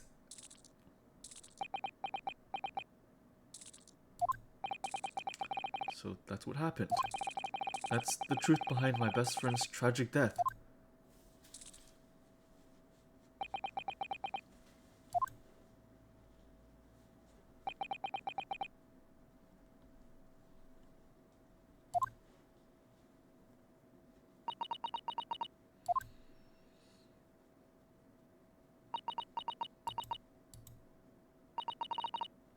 Miss Pavlova, I understand the difficult situation you found yourself in, and I do sympathize. But please remember this.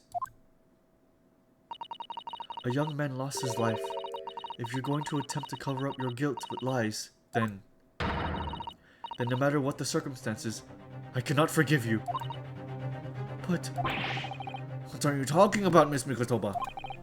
What lies? Miss Pavlova just confessed everything.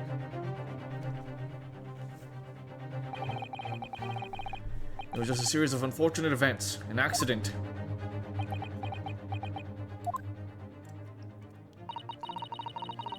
I'm no great detective like Mr. Sholmes.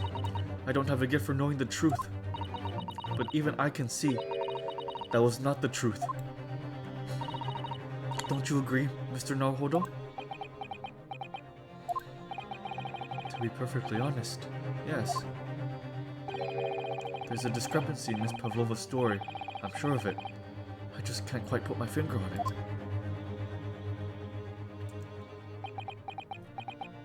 Sholmes.exe is very scary, yeah. I confess. Ace, okay. I will stay hydrated. I will take a sip.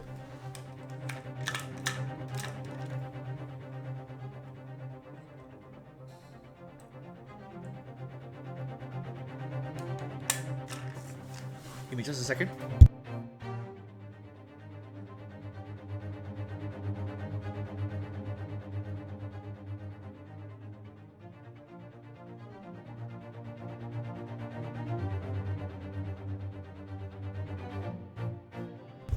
Okay, back. I confess, I was intending to let Scotland Yard deal with any outstanding issues on this matter. Oh. I am only present here for a very specific reason. The truth is, you, Mr. Naruhodo, are simply a distraction. A distraction? I do hope you've not been finding your shackles too uncomfortable. Oh, damn it. Not again. When did he do that? Especially as they're under risks as a result of my intervention. I was rather hoping I could resolve matters before we made our next port call. You were Mr. Sholmes? Yes, but I overlooked one important detail. The deceased young man was a very close companion of yours. Was he not? Yes. Cosmo was my closest friend. I owed him my freedom, even.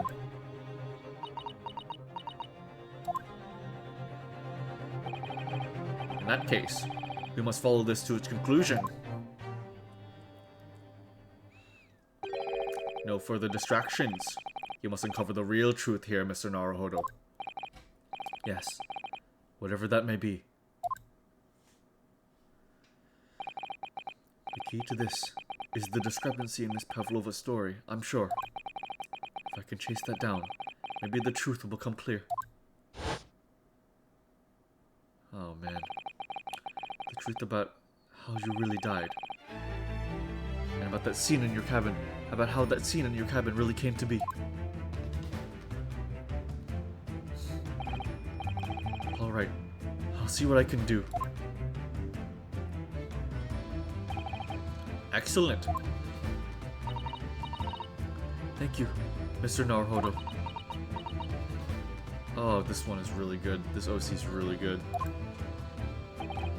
So then, shall we begin? Yes. What we should ponder first is the victim who lost his life in the cabin was bolted shut.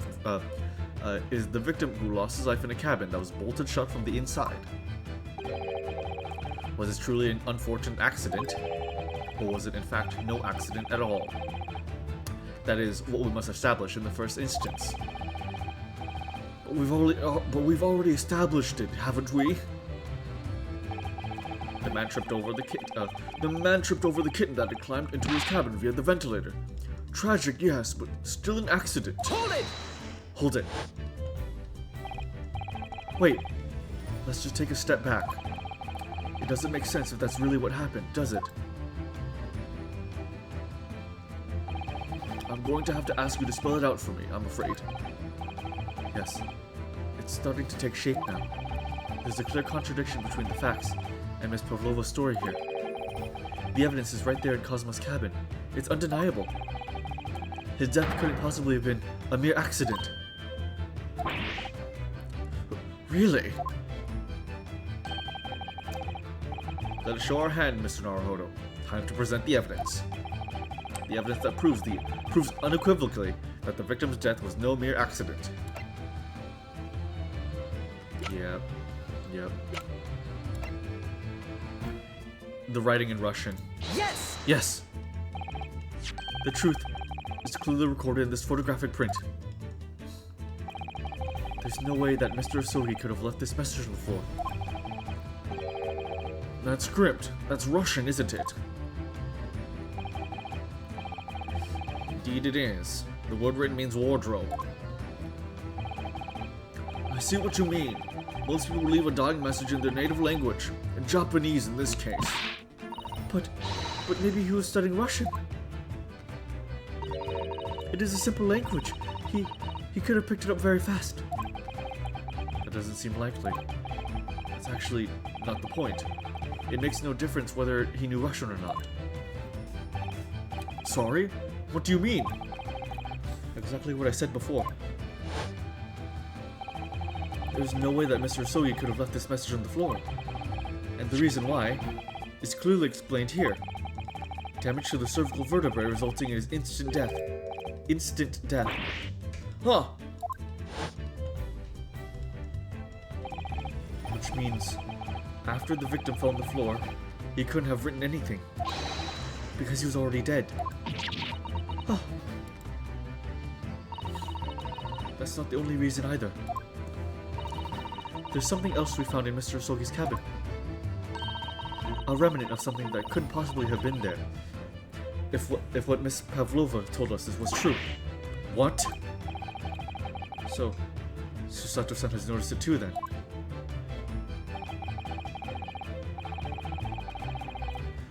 Putting this message on the floor aside, there's something else that gives the truth away. Another piece of evidence that proves this was no accident. In other words... Let's see...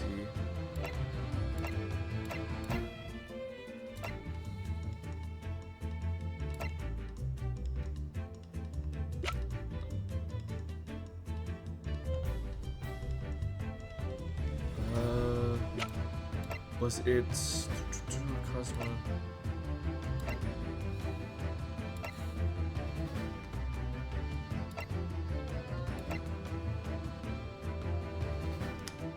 Speckled Band...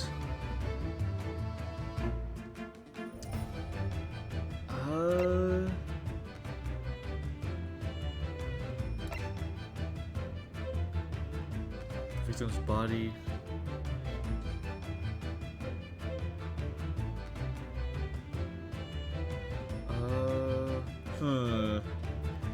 Okay, this one is... I have a few ideas.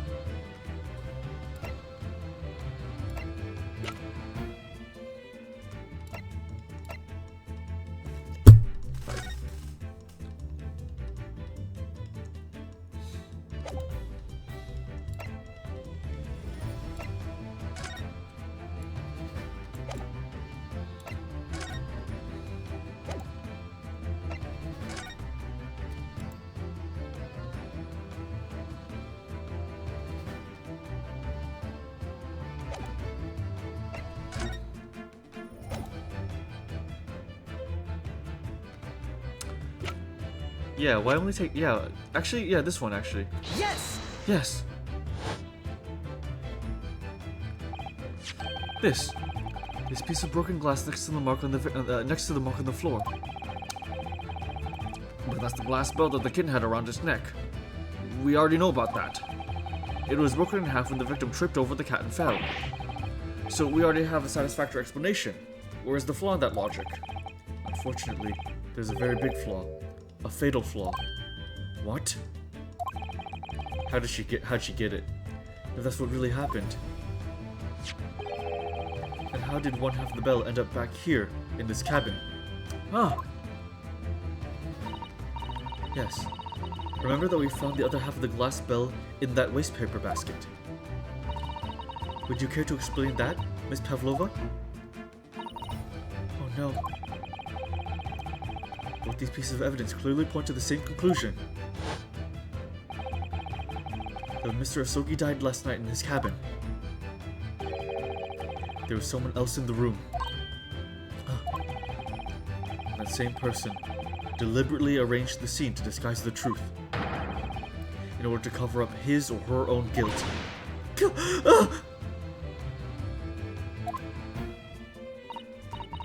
Yes, there was someone else present in Mr. Asogi's... Hold it! We're wasting time. Someone else was there? Duh, of course, we know this. What are you talking about? Bulkhead was bolted shut from inside. There was no way in or out. Oh, yes.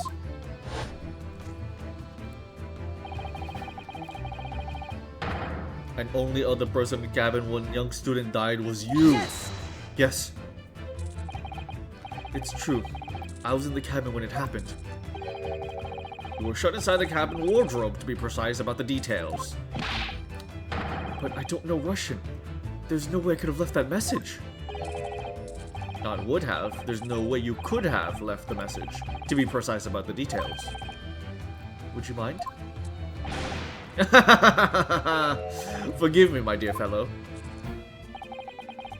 As I was saying,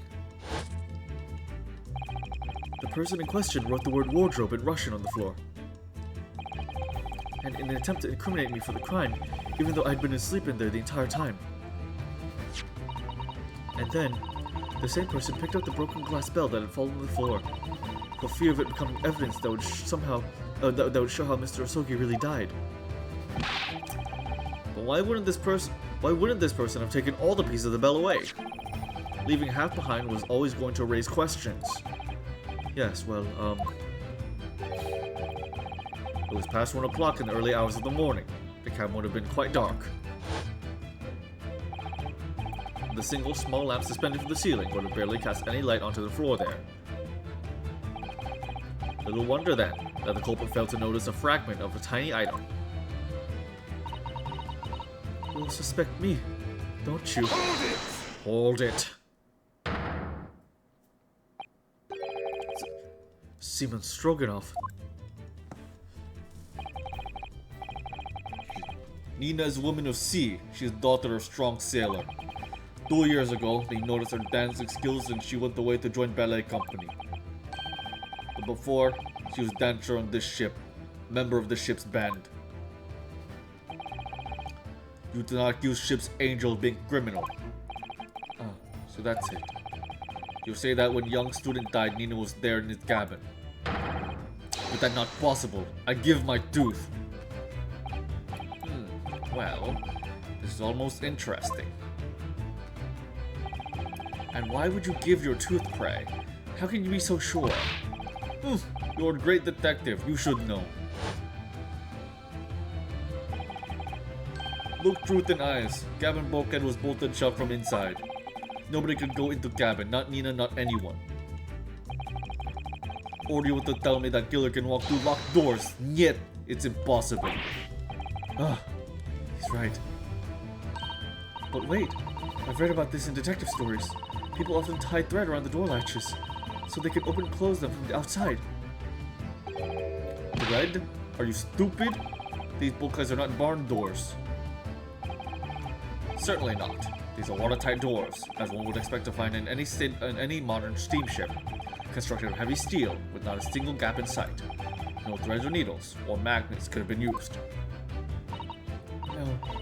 No, of course not. I thought so too. But Mr. Naruhodo suggested it earlier, so...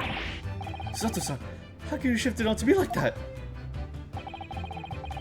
So, Seaman Stroganoff has a valid point. The cabin door couldn't have been bolted shut from the outside. Not necessarily. What? I put it to you that I could bolt this cabin door without laying a finger on it. And in this very cabin, we can see the traces of the method I have in mind, having been used before. I don't believe it! Well, Mr. Naruhodo, I believe you know what I mean, don't you? We just shut the bolt to the cabin door from the outside. One way does spring to mind, yes. Do you really know what Mr. Sholmes means, Mr. Naruhodo? Yes, and so should you, because you've seen it happen. Indeed we have. So, would you care to do the honors, Mr. Naruhodo? Point out the telling signs of the method that was used to slide the cabin door bolt across from the outside.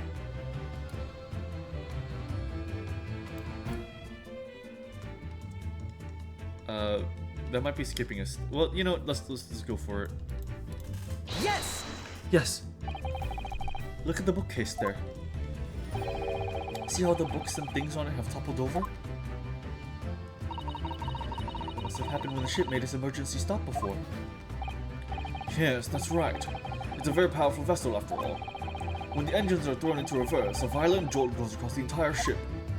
Oh, they all have headaches because it jolted last night in their sleep, and they got headaches because they hit their heads. Any small objects that aren't fastened down are bound to fall over. I believe... yes, it's what's known as the force of inertia, acting on objects. Is there nothing Susanto-san doesn't know? Or that isn't in her book at least.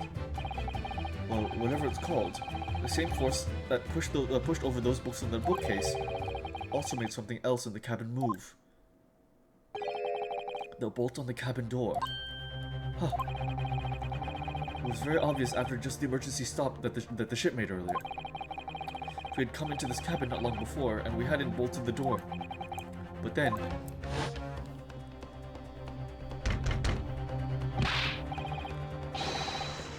hello, is anyone in there? Shout if you need assistance. Oh, that sounds like... Inspector Hosonaga. Oh, Hosonoka.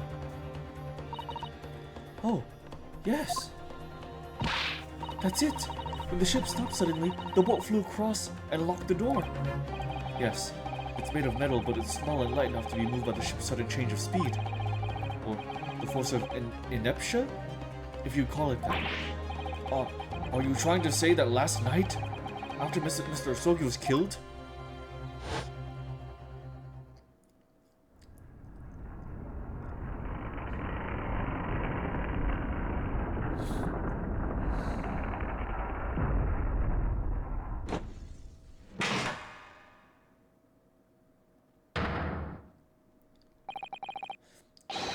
The SS Beria made another emergency stop? When I woke up this morning and looked around the cabin, I thought it looked a little odd. All the books on the shelves had toppled over, and all the ornaments. It was almost as if someone had run their hand across the shelves and deliberately knocked everything over. Oh yes, I remember that. Oh boy, getting laughed at in Ace Attorney Heaven. How'd you die? I tripped over a kitten. I'm beginning to feel like he didn't trip over a kitten now. And I stood them all up again, didn't I? And then we came into this cabin. We were surprised to see the same thing in here. All the books and everything had toppled over, just like Mr. Soki's cabin.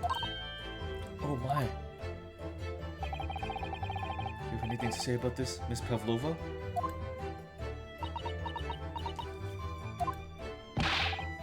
Are you out of your mind? You say Beria made emergency stop. It does seem a little far-fetched. How could that possibly have happened? Unless you're saying that the culprit is actually someone from the engine room. Oh, it is simple enough. Are you forgetting the button in the passageway outside? Used to trigger the emergency alarm.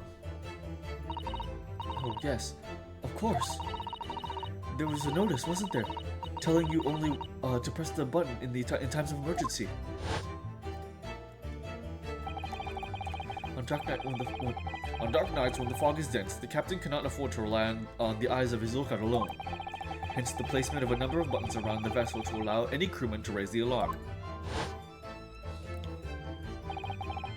That sort of button one is almost compelled to press to satisfy one's curiosity.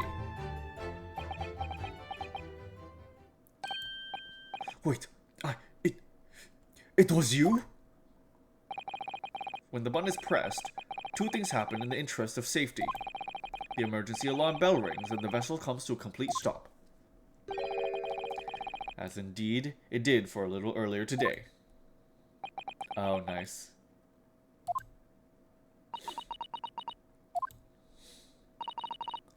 Mr. Sholmes, surely it wasn't you who...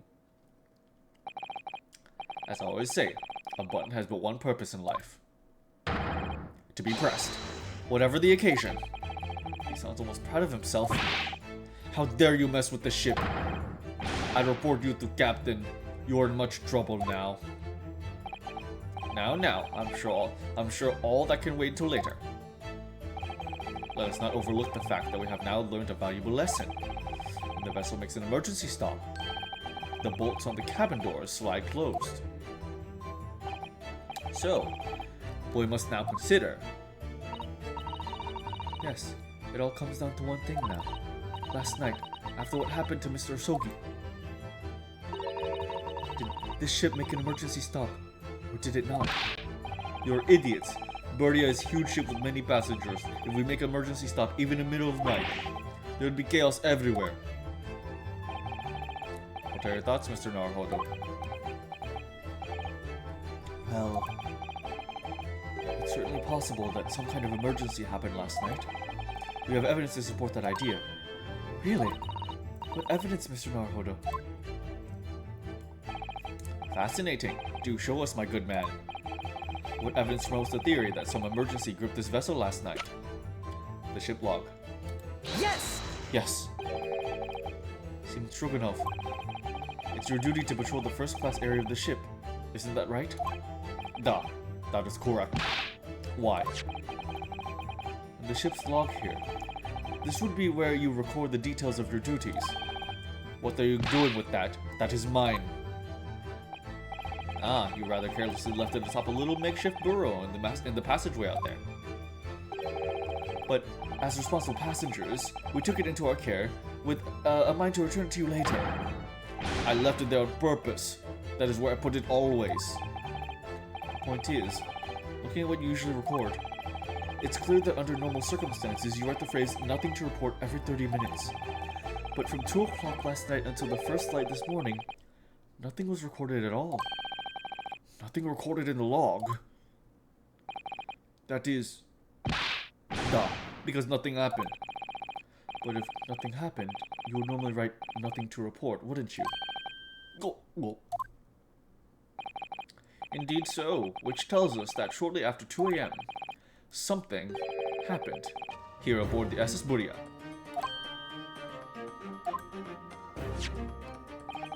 Something sufficiently significant to make you forget to fill in the ship's log, in fact. Are you suggesting that the ship really did make an emergency stop in the middle of the night? Stop talking rubbish!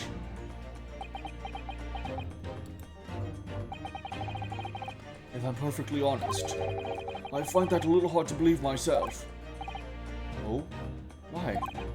Well, because if something as major as an emergency stop really happened, surely all of us would have noticed. That's very true.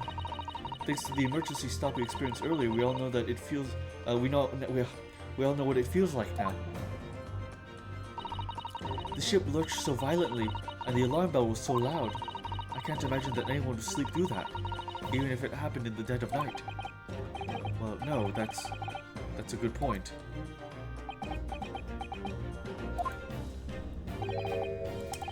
What of the throbbing?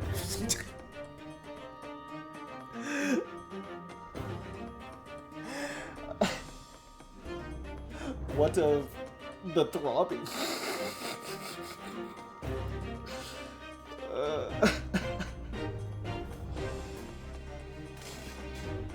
Hey, yo, Schultz. Sorry, what do you mean? Your head, man. The throbbing of your head since this morning. We have all suffered with it. Oh, yes. I've had a headache, you're right. In fact, I haven't been feeling myself since I woke up today. Nor have I. My head has been feeling heavy ever since dawn. Yes, you've all been afflicted, haven't you? Just as I suspected. He's right. It has been throbbing today too. And since eating dinner yesterday evening, everything has felt sort of hazy. I can't really remember anything that happened after I climbed back inside the wardrobe. Then, the first thing I noticed this morning was the throbbing pain in my head. I had already been dragged out of the wardrobe and had those handcuffs put on me by that point. Why didn't I wake up when all that was happening to me? Tell me, Mr. Naruhodo. You boarded this vessel as a stowaway, didn't you? Oh, well, yes. Sorry. The stowaway class of accommodation doesn't usually include meals. What did you survive on? Well, Cosmo looked after me. He was always happy to share his meals. So you enjoyed some of the whole roast chicken dish that was served yesterday evening, I take it? Yes. In fact, I had all of that. Cosmo wasn't fond of chicken. Oh, really? So the victim didn't eat any of the chicken at all? That's right. He didn't touch it. Is that relevant? My dear fellow, does that not strike you? Oh! Mr. Sholmes, do you mean to say there was something wrong with the chicken?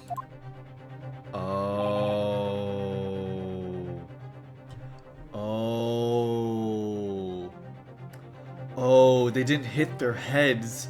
The chicken was spiked. Oh, shit. I do. No. Really? Is that really true? The meal prepared for the passengers last night had been tampered with. Tampered with by the addition of a soporific designed to induce a deep slumber in those who consumed it. A sleeping drug. Do you mean whoever did this laced every meal with a sleeping drug, and no one would know, so no one would notice the ship's emergency stop? Mr. Naruhodo, of course that's not what Mr. Sholmes means. What a far-fetched idea. Precisely. Lacing every meal of every passenger on board with a soporific drug would certainly be impossible. Unless, that is, every single member of the crew was a conspirator. What? Mr. Sholmes! There we go, that's what he out. Well, Seaman? Yeah, because she's the angel. I was waiting for the captain to be in on it. I knew he was feeling... I knew he was feeling dizzy earlier. Oh no, he ate the bad chicken. No! The chicken was so good though. Well, Seaman. I'm sorry to say that any more deception in this matter will get you nowhere. If you refuse to talk, there'd have to be an inquiry made through the shipping company, of course.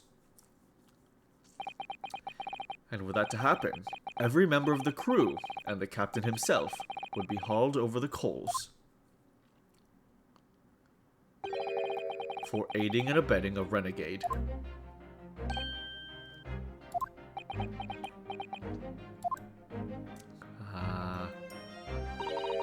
Please, no more. I will tell everything. Eh? I cannot make problems like this for everyone anymore. These crewmen are your former comrades, I believe. Oh, she's a revolutionary too? Yes. So when I decided to run away, I asked them to help me. We all agreed to help, everyone together. She threw away everything. Her fame in the ballet, Mother Russia. We wanted to help our angel. I don't believe it. You're right. We put sleeping drug in chicken last night. Yes, I remember now. I did notice chewing on a lump of something strange and bitter at one point. We could not make all drug, how do you say, dissolve. Talk about heavy seasoning.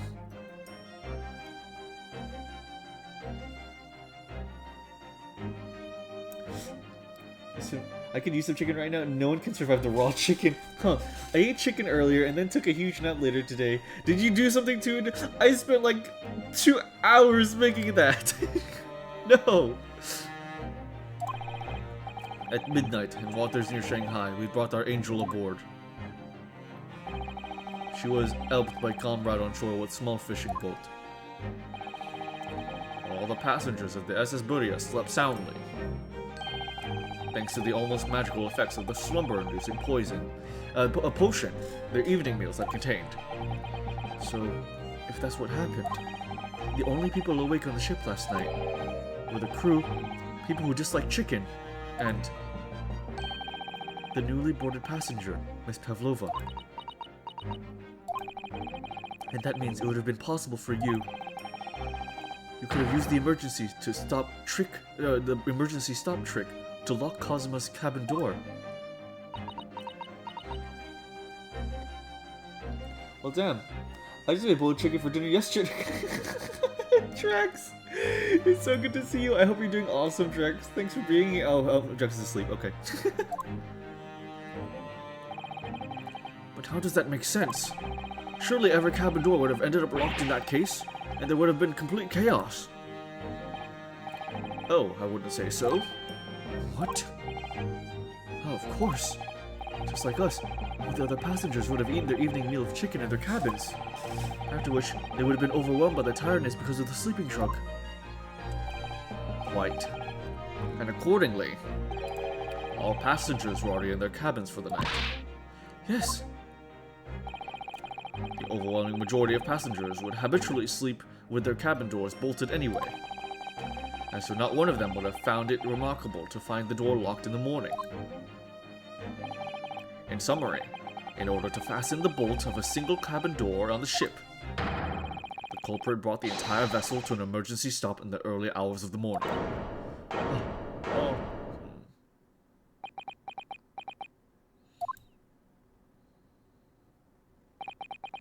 You have talked a long time and said many things.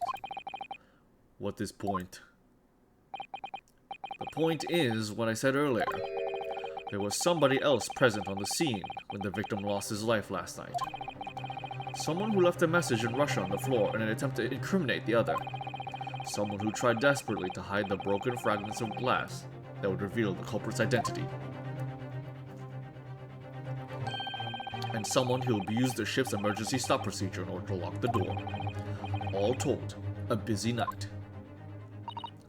But... I don't know about any of this. I'm just a little girl.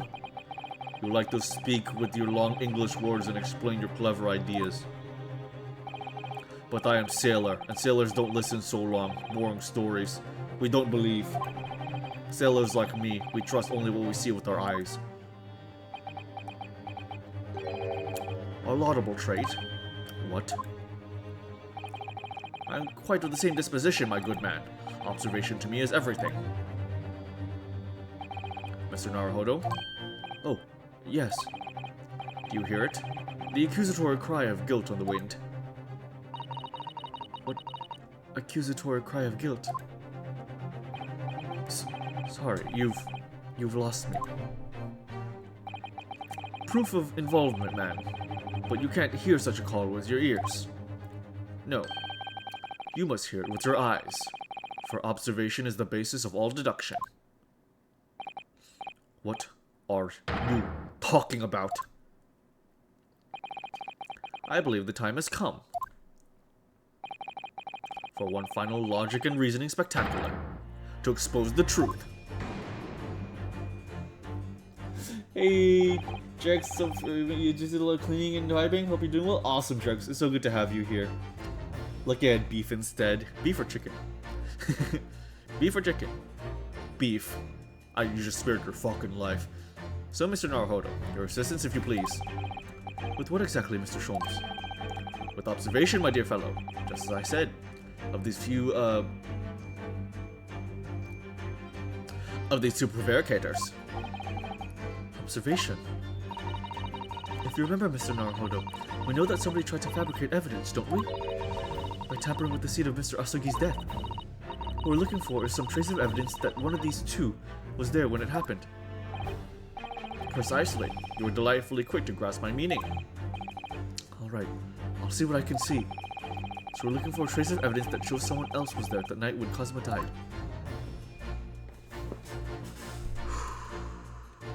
This is so cool.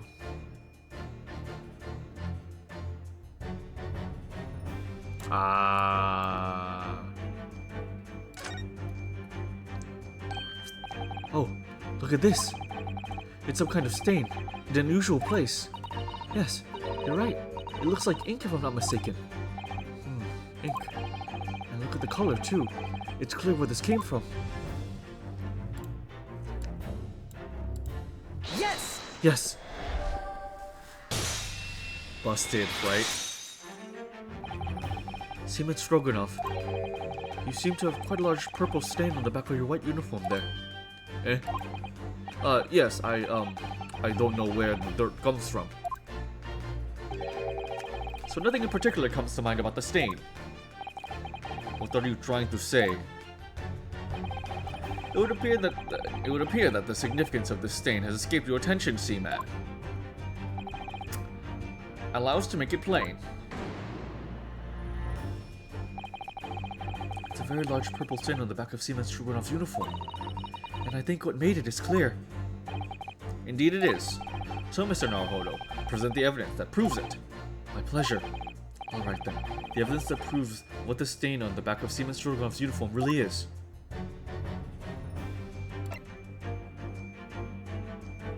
The ink. Yes! Yes. Crime scene photograph. Yes. It's this photograph. And the ink it shows. That's what caused the stain on your uniform. Ink. A rather unusual color of ink. Purple. Oh! Ah, the penny drops. At last. Now you see the significance. The Russian word on the floor next to the victim's body was written in purple ink. And the stain on the back of your uniform is ink of the exact same color. If the ink had been dry, it couldn't possibly have stained your uniform in that way. Which means you must have been present in the cabin in the moments immediately after the ink was spilt. Alright, yes. It was me. I did it. Everything. I arranged everything in dead student's cabin to make it look like Wardrobe Man did it. Then, I pressed a button to make Beria do emergency stop and bolt cabin door shut. I did everything so no one would suspect our angel. Biff, please. Don't worry, Angel. Let me do talking. It was after 1 in the morning. I was on duty patrolling passageway. Then, our angel came to me. He was white like sheet. Biff, please, you must help me. I went with her. The door to cabin number 1 was open. When I looked inside, I saw student boy on floor.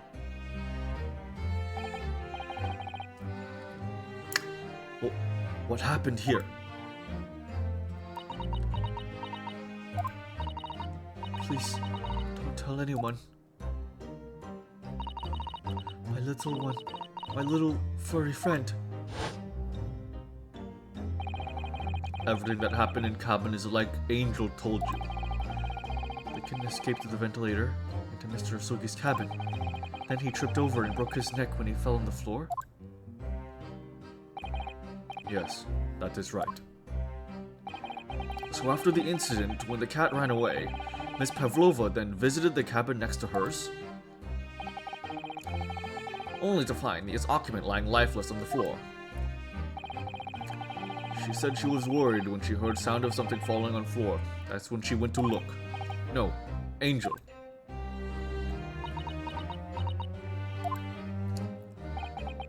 The door was not locked, so she opened to look, and you already know what happened after. There's just one thing, if you wouldn't mind. What? When you went to Mr. Asugi's cabin, Miss Pavlova, was he already dead? Why? I already told you. When Nina opened door of student's cabin and looked inside, I was asking Miss Pavlova. Well, Miss Pavlova? Da. Oh. Yes, that is right. I saw him. It was dark, and he was wearing black, but he was on the floor, not moving. I was scared.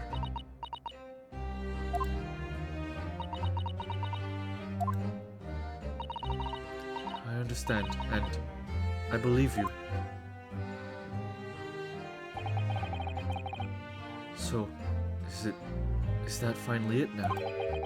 Have we discovered the real truth about Cosmo's death at last? Ah, something very nearly slipped my mind. Oh, Mr. Sholmes. This photograph. Yes, I took it myself, you know. The cause of death was a broken neck, therefore the victim died instantly. And the unfortunate incident that precipitated these events, a kitten on which the victim stumbled.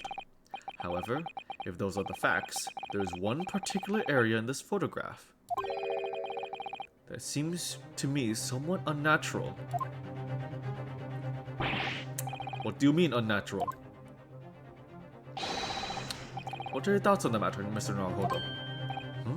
Oh, well...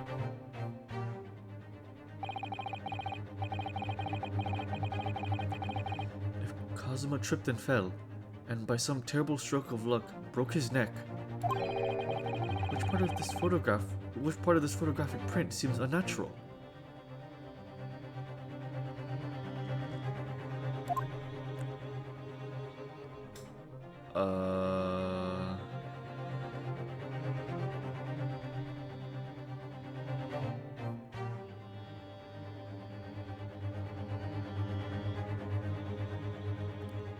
I mean, we already covered that they arranged the scene of the crime, right? I mean, would it just be the finger? Yes! Yes. Okay. This word in Russian clearly wasn't written by Kazuma. So if you're looking for something unnatural, that's the obvious point. Very true. It is certainly peculiar, but it's not what I meant by unnatural, I'm afraid. That particularly crass detail was orchestrated by the culprit. I mean to identify another point. Oh, I see. Imagine, if you will, losing your footing yourself. In my opinion, if you landed as the victim appears to have done here, it would be most unnatural. I'm sure you'll reach the same conclusion. How thoughtful you are, Mr. Sholmes. Thank you for your gentle guidance. If Kazuma tripped and fell, by some terrible stroke of bad luck broke his neck, then it would be just the way in which he's posed, right? The fact that his neck is upwards. Yes! Yes. It must be here, surely. Allow me to offer you a piece of advice regarding the pursuit of detection, my dear fellow. When noting a crucial point, it can be helpful to keep your eyes open. They were open. And it can be equally helpful to use them. Sorry. I'll try that. I think it's plain what Mr. Sholmes means by unnatural, isn't it? The word written in the foreign language underneath his fingertip, surely. That particularly crass detail was orchestrated by the point by the culprit. Losing your footing. Let me save just in case, by the way. His eyes? Would it be his eyes?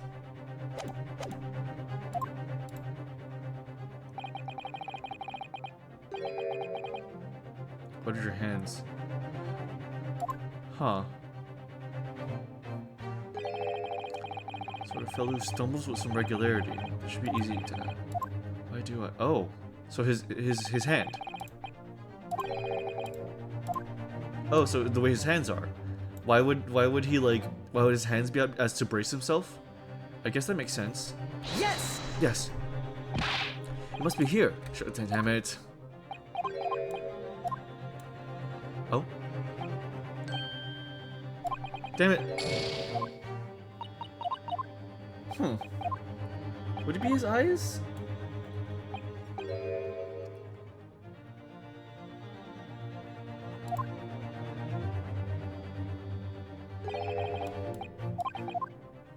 Okay, then I'll try his other hand.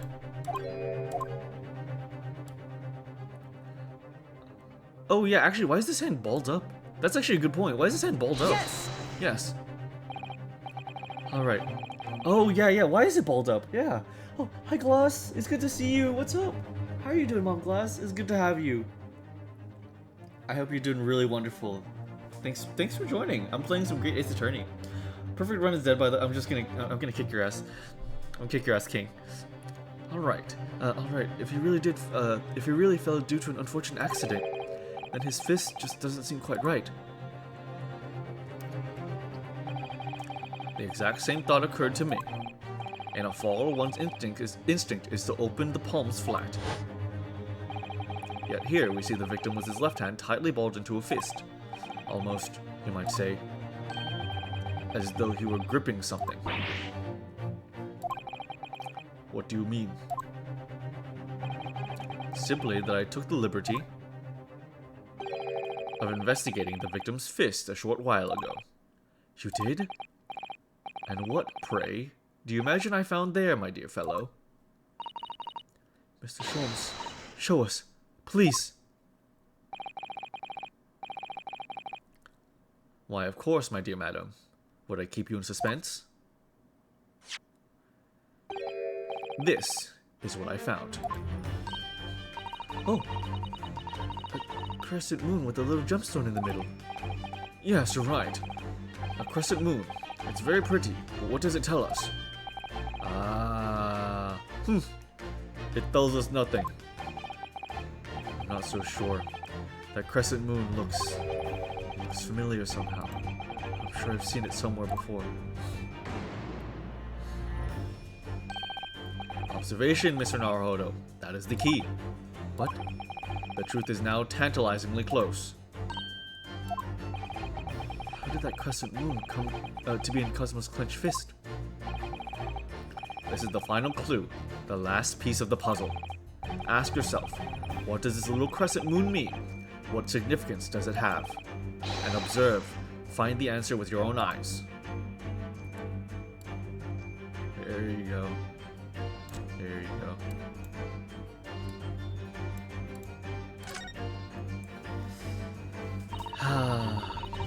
She has such petite ears among that beautiful hair, like little pink shells. Oh, what's that? There's something attached to her ear. I expect that's what's called an earring. It's a little piece of jewelry. An earring, is it? It's really tiny. Perhaps part of it is missing. Maybe it's broken off. So now all that's left is the glass part that attaches to the ear. If that's the case, she doesn't appear to have noticed that it's broken. Yes! Yes.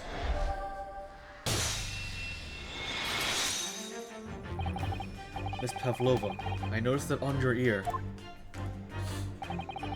even though you have a metal earring, the decorative part of it seems to be missing. The little link holding onto it must have broken, I suppose. Eh? What? Looking at your other ear, I notice a crescent moon. Whoa! I don't believe it! Now, the missing crescent moon was found in the victim's clenched fist. Clearly, there is one logical conclusion. Wouldn't you agree, Mr. Naruhodo? Yes. Miss Pavlova, Mr. Sogi must have grasped that crescent moon and pulled it from your ear. Perhaps just a moment before he fell to the floor. In other words, last night, in Mr. Sogi's cabin, you witnessed the moment when the victim fell with your own eyes. In fact, you were quite literally at arm's length from him. But then the question is, why did Mr. Sogi do that? Why did he pull your earring from your ear and hold it in his clenched fist during his final moments? Oh no. Angel. No one can protect you now. Please, Miss Pavlova, tell us the truth. Last night, what did you do to Kazuma?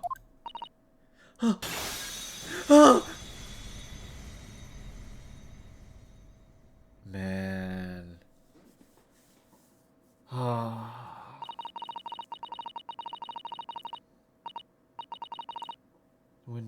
think about everything that happened yesterday, it was too much. Running away, the fishing boat in the middle of the night, trying to climb onto this huge ship. And then, when I was at last in this cabin and I could relax after this horrible, long day. Darka, wait!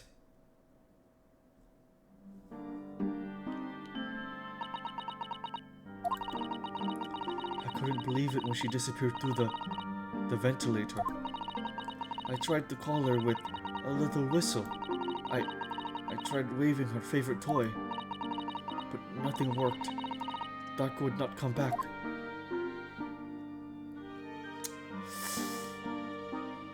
Don't be a killer, kid. Don't be a killer. I don't want you to be a murderer.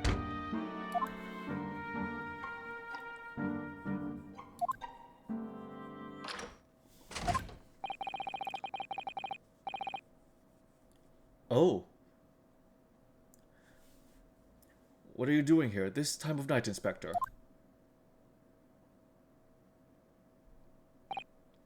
Oh. I'm sorry. I thought it was a friend of mine.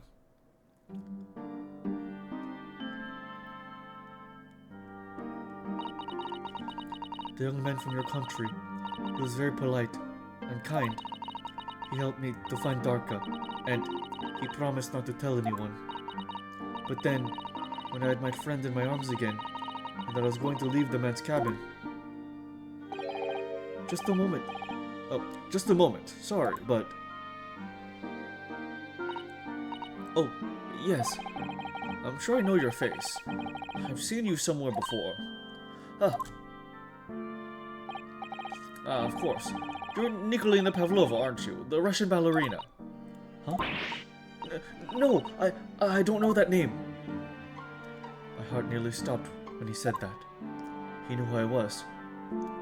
How could this man from a land in the faraway east know a Russian ballerina? Yes, I saw your performance in Japan. The beauty of the ballet made a deep impression on me. But what are you doing in this ship? I'm sure I read that your ballet company was performing in Shanghai at the moment. I can't fool him. I have to tell him the truth and hope he doesn't tell anyone. I have no other choice. I see. So you've run away. Please keep my secret. Don't tell anyone. Give me a moment. I could use another opinion here.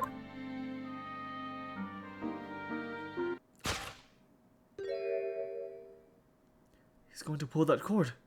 He's going to tell the captain. Why did I think I could trust him? Then it happened. Everything at once. It was only a second, but it felt like forever. Wait! I shouted, and then... Darka jumped out of my arms, and down at the young man's feet. And... as he turned around to look at me... Oh, fuck. I pushed him. I don't even know why. I don't know why I did it.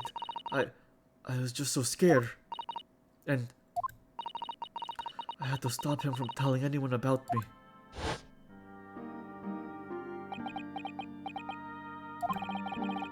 And that's when you went to fetch help. From Seaman Stroganov, who was on duty out in the passageway. Hi, Otter. Yeah. Oh.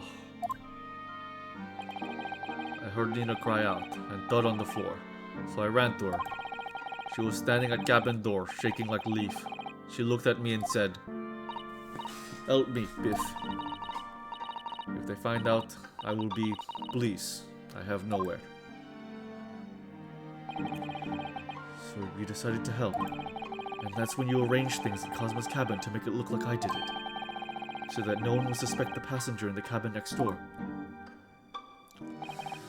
Yes. I went into the cabin, and I looked around to make sure there was nothing to show Nina was there. And then I found Stowaway. in wardrobe, still sleeping. Right, that's when he found me. So you worked out a plan to lay the blame on the stowaway. I closed the wardrobe doors and put back strange paper sign. Luckily for me, that's the only reason Susato-san started to believe me when I said I was innocent. I dragged young man's body to good place and used ink that was spilled to write on floor. I wrote cabinet, so that person who found wardrobe, sorry. So wardrobe, so that person who found them would look inside wardrobe to find stowaway. And tell me, what of the glass bell? It was by my feet, so I picked it up. I see. But it was dark in cabin. I didn't notice the other half. Then Angel went back to her cabin and I finished my job, pressing the emergency alarm button in the passageway. Yes. Accordingly, the SS Beria did indeed come to an emergency halt a little after 2 a.m., thus enticing the bolt on the cabin door to slide shut, creating the locked room mystery.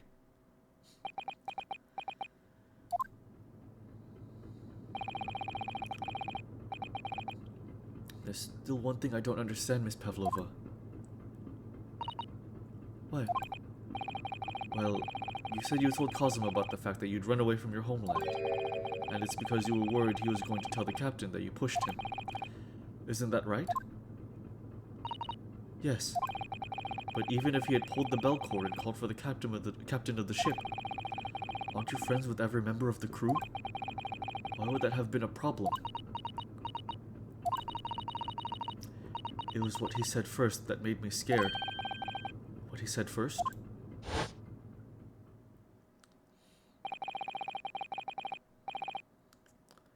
What are you doing here at this time of night, Inspector? Oh. I'm sorry. I thought it was a friend of mine. Oh, man. He said an inspector was his friend. Oh, yes, meaning me. Who was supposed to be acting as his bodyguard? I thought that if police knew about me, they would arrest me. Oh, come on. That's...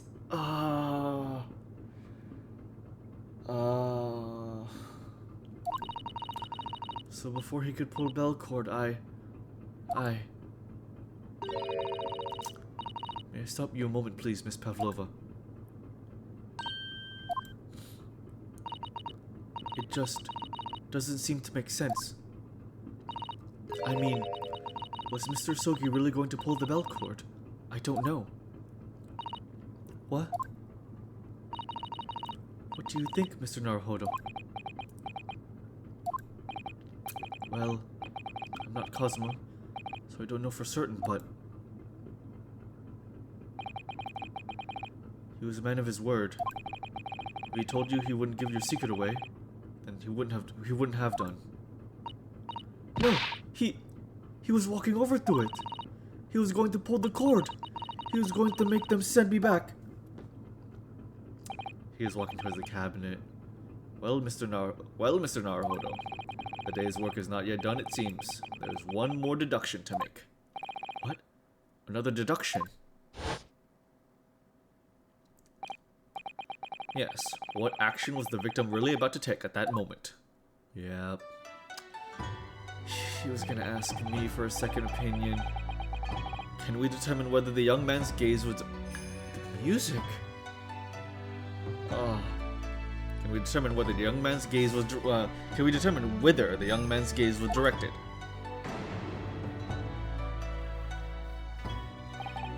First, consider the victim's location within his cabin. It's easy. I remember every detail of that room. I mean, yes, I spent quite a lot of time in the wardrobe, but still. That cabin has been my home for this entire voyage. So this is how the cabin looked last night, when Miss Pavlova visited Kazuma-sama? Yes, that's exactly how it was. Are you ready then, Mr. Naruhodo? Yes. If there's one thing I've learned today, It's that a simple gaze can reveal all manner of truths.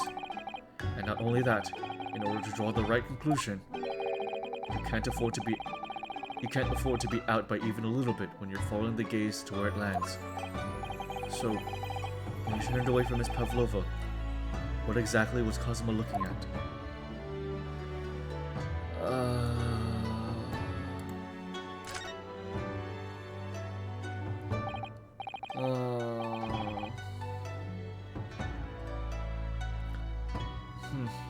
The wardrobe. My wardrobe. I was in there all that time, of course, sleeping soundly. Too soundly. If only I hadn't eaten that chicken that was laced with the sleeping drug. If only he'd woken me up. Then maybe this tragedy would never have happened. Take that! Take that.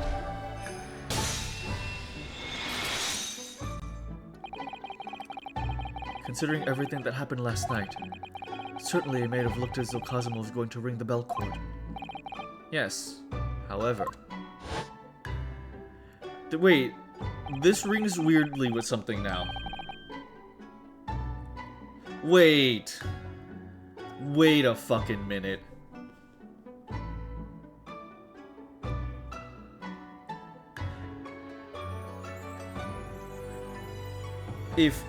So, at this point in the story, everyone was already spiked with the drug, so people were fast asleep, right? Wouldn't that mean that the murder was premeditated? Because if it was really an accident, then wouldn't they give everyone the drug after the body was discovered? Do you get what I mean? Because everyone was drugged because they need to make a false locked room murder, right? So then why was Naruhodo drugged and already asleep before Kazuma died?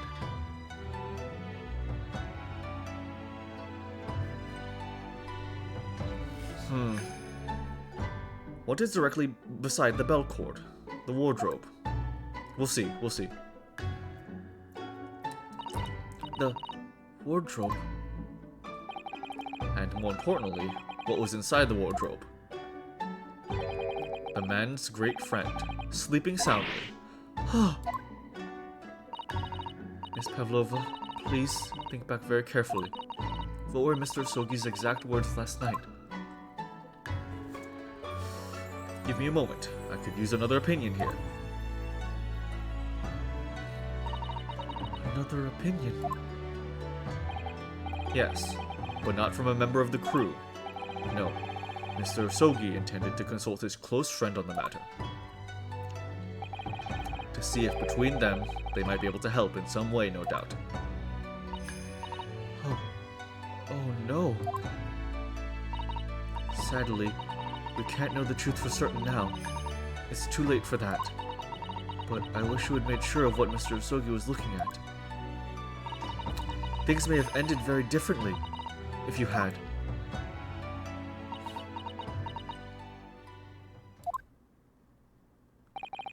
Miss Pavlova, I want to thank you for finally admitting the truth. But unfortunately, the truth is, a man lost his life because of what you did, and that will never change. I hope you'll never forget that. I'm sorry. Really, I'm so sorry. What have I done? To make Oh, it's for Nina! Oh, it's for Nina. Oh, I see.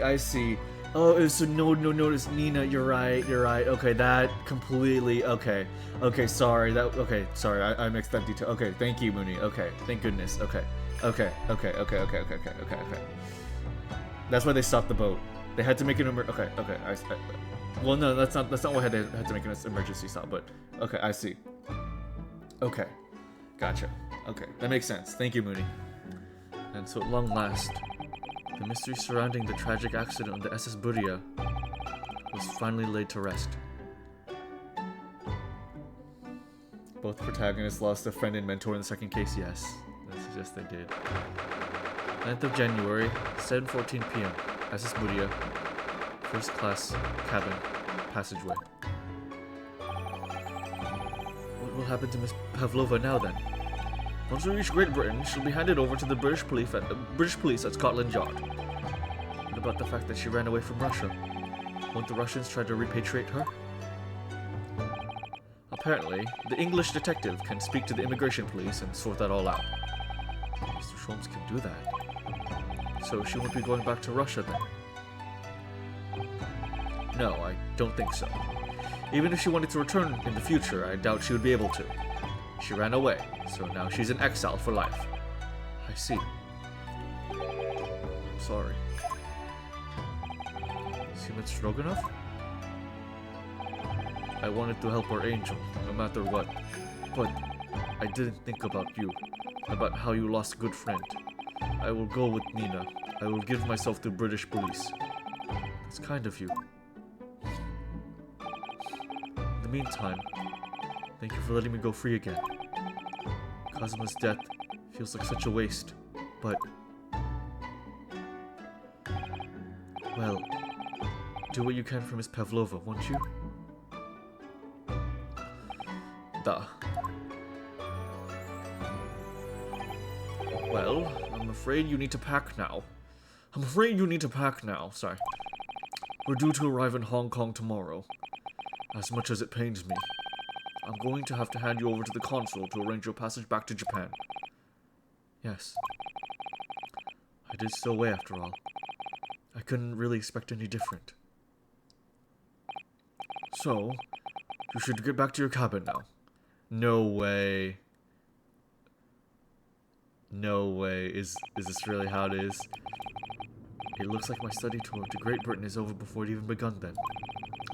To think that only days ago, Kazuma and I were laughing together about how we'd tear up the streets of London. That seems like a distant memory now. Oh. What's that?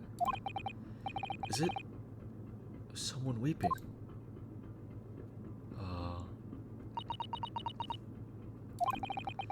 Susato-san?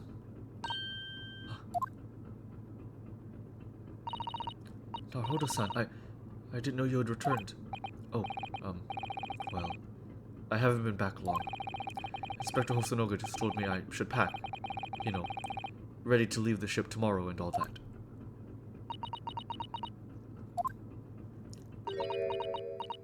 Oh, Susato. I still can't believe this has happened. I can't believe someone's life can be over just like that. Susato-san. He had such grand ideas for his visit to Great Britain. So many dreams. And now they've been cruelly taken away. Just as he has. I thought I could never forgive the person responsible. But now we know the truth. That it was just an accident. Just a silly series of mishaps. It's too much, Naruto-san. It's just too much. Let's hope Apollo has better luck. Yeah, I hope so. Yes, I know. I wish there's something I could say. Oh, I wish there was something I could say. Inspector. My duty was to see Asogi-san safely to Great Britain. But I failed, and caused his two closest friends great pain and suffering as a result. I've let everyone down. And I will do anything to make up for my terrible blunder. Nobody blames you, Inspector. And I'm free again now and... Huh?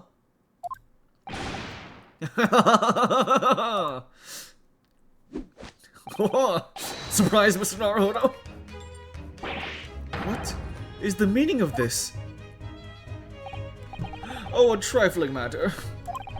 Simply that in my head, I think I shall always picture you wearing those shackles. Without them, the balance seems all wrong. It's distracting. Sorry?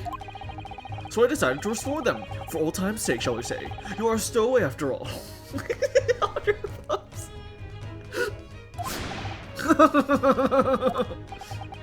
You think this is funny?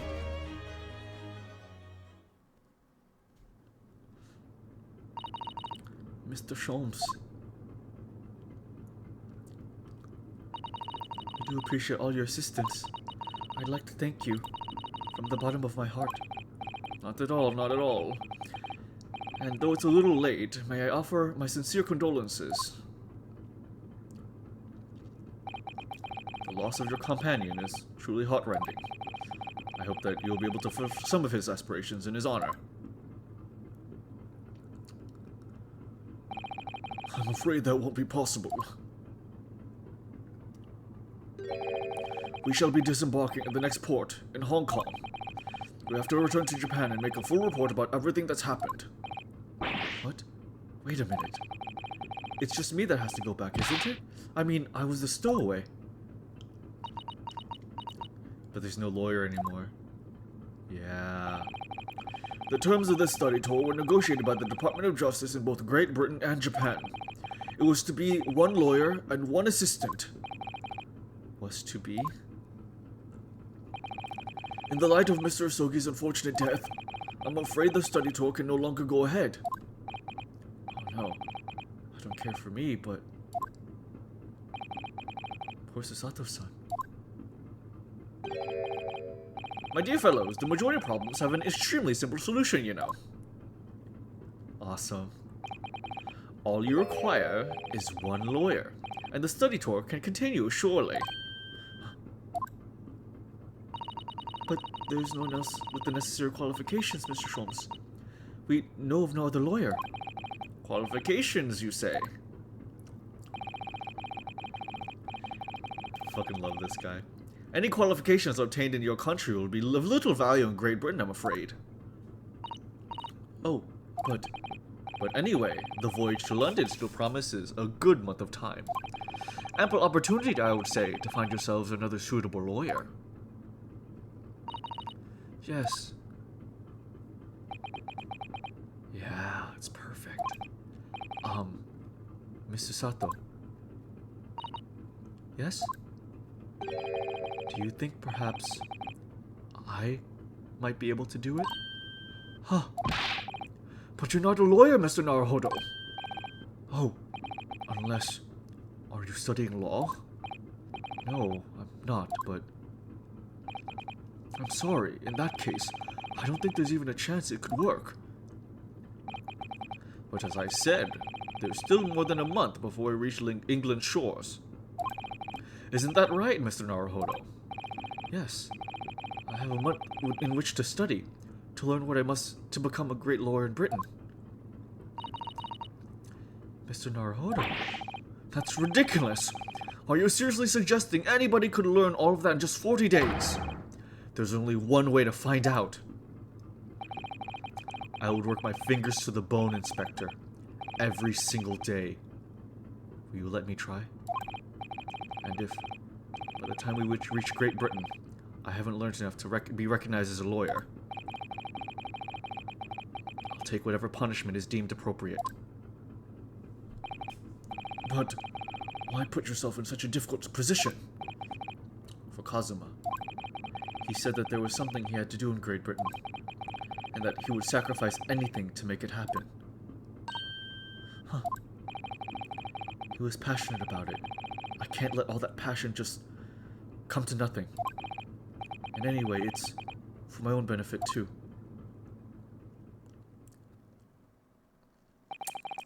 I will become a lawyer. I have to. What do you say, Mr. Sato?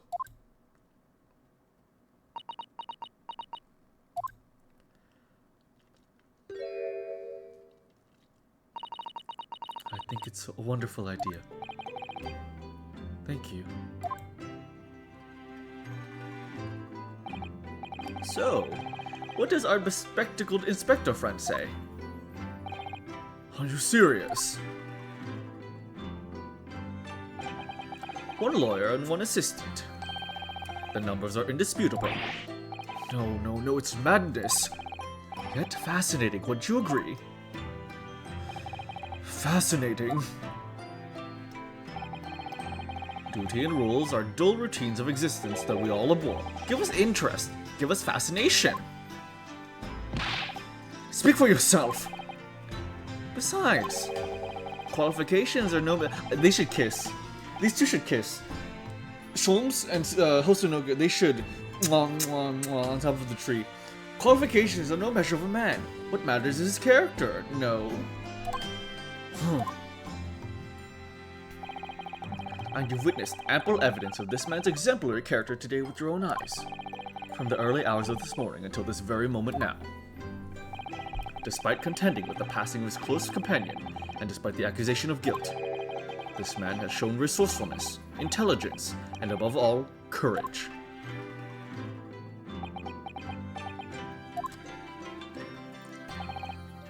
Very well.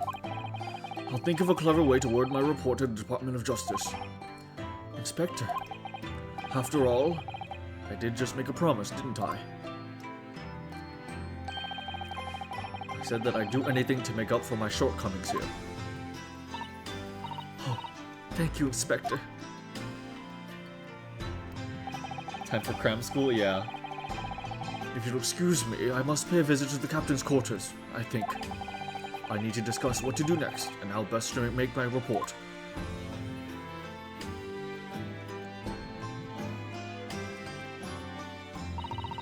Are you really prepared to attempt this, Mr. Naruhodo? Yes, I'm going to try. I wonder, would you consider teaching me what I need to know? Everything about being a lawyer.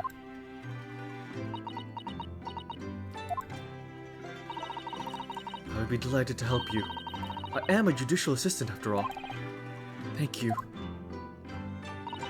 And, Mr. Naruhodo, I'd like you to take charge of this. What? Me? Are you sure?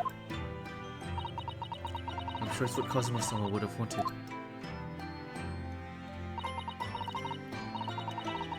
Its name is Karuma. It's a great... Karuma? It's a great sword that's been in the Asogi clan for generations. Very well. I accept. I'll treasure it. Always.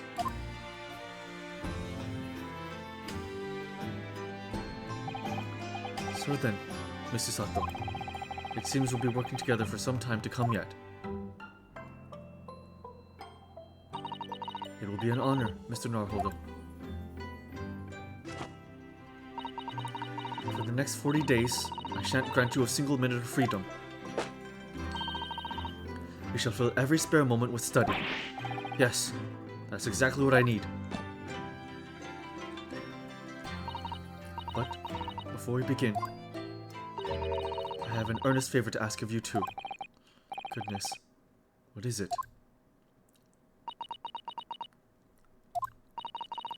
Please throw me to the ground. 3 times. What? I should never have doubted you. You were Kazuma-sama's closest friend. Of course you would never have done anything to hurt him. That should have been obvious to me from the start. But I allowed suspicion to get the better of me. And no matter how upset I was feeling, it was completely unforgivable behavior. No, you were in shock. You just found out about me stowing away, and the cabin door was locked in this. No! I won't let you make excuses for me. Whatever the circumstances, I should never have thrown you. And not just once, but 5 times. That number keeps creeping up, doesn't it? Please, you must. Take hold of me and throw me. Do it. Don't even think about it. No. I don't even know how. I've never thrown anyone in my life. Very wise, Mr. Naruhodo. It isn't a skill one acquires without considerable training. Oh, Mr. Sholmes. I observed your throwing technique several times with great interest. I confess I was most impressed. When did he see that? I promised that would be a form of, I presume that would be a form of Japanese wrestling. Oh, well, in a way, it's not wrestling, but my own interpretation of an ancient jujutsu technique. Apparently it's called the Susato takedown. It leaves your head swimming, believe me. How beguiling.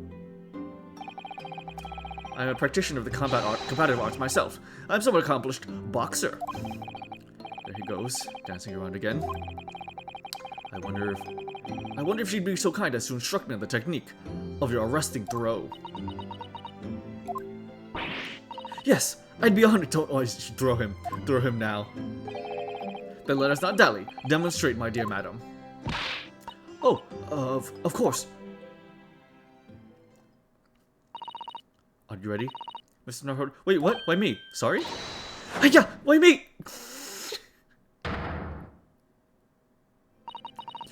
As you can see, you throw from the abdomen. Oh yes, arresting indeed.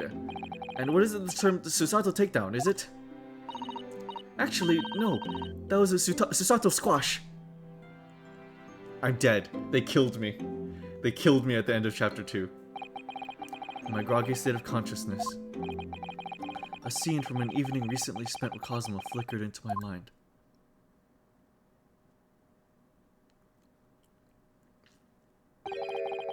Karuma. That's right. It's a prize sword that's been passed down to the generations of the Asogi clan. I can't believe you managed to get permission to bring it with you. I mean, taking katana on a study tour is more than a little irregular, surely.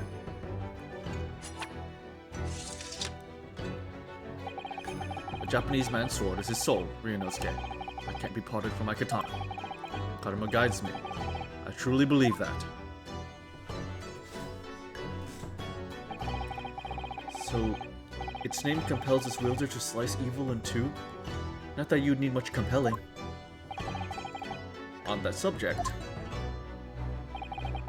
there's something very important that I have to do in Great Britain, and I'll sacrifice anything to make it happen. I'd appreciate you seeing it through with me. Of course I will. Whatever it is, I'll see it through to the end with you. I knew you would. I knew you wouldn't let me down.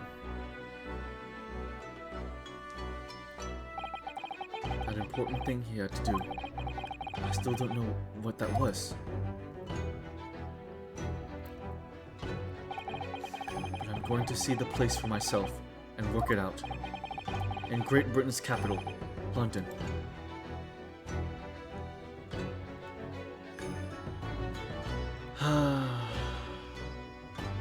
Wow. What a chapter. What a chapter. Oh my god, yes. What's it? I forgot, I wasn't able to save. Let me, here, let me,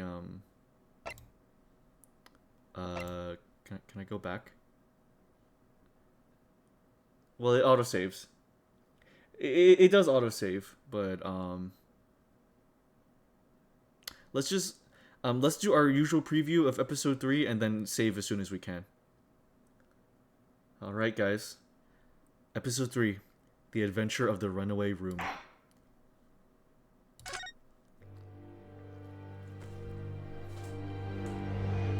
That completely exceeded my expectations. That was incredible. That was genuinely fantastic. Glancing over my records of the late last century, I am faced by the events of a certain bitter winter. A murder in a carriage as it sped through dense London fog in the dead of night. Though the victim and the perpetrator were the only ones inside, there were multiple witnesses to the crime itself. However, none could have imagined at the time that such a seemingly obvious case as this would end in such a horrendous manner. My friend, Mr. Herlock Sholmes, once said of the incident, "I believe that perhaps that case was indeed the prelude. The beginning of a long concerto that impressive Japanese student and I were to play together."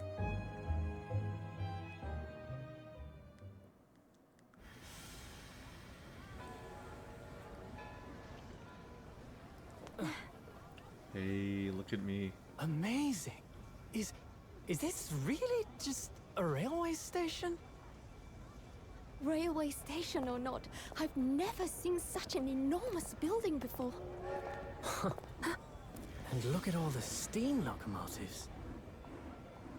His accent is spectacular. This country is incredible.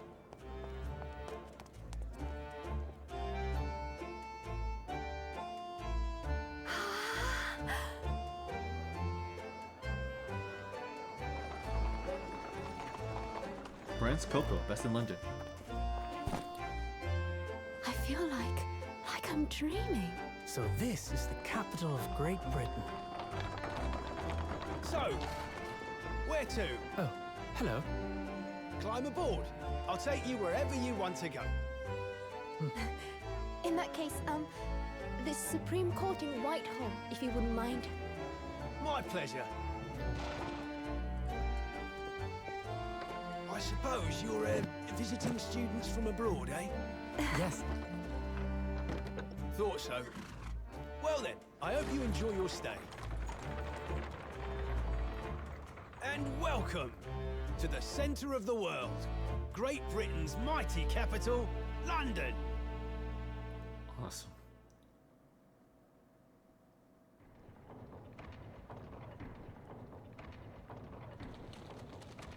Whoa.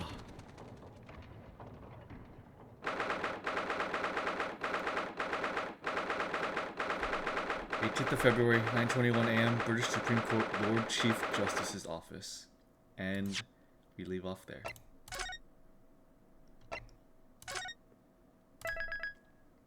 Awesome. Freaking awesome. We'll probably just begin the chapter from the beginning, what cutscene and all. But, you know.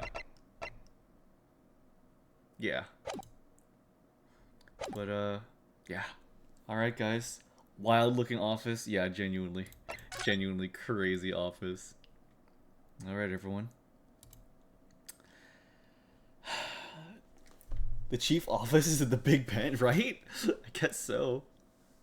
I do hear that they got actual Japanese English, like Japanese British voice actors to voice Susato and Naruhodo, which is incredible in my opinion. I think that is so cool. I think that is so awesome. They have such like interesting accents. I love it. That's so sick. All right, everyone. Let me pull up some music.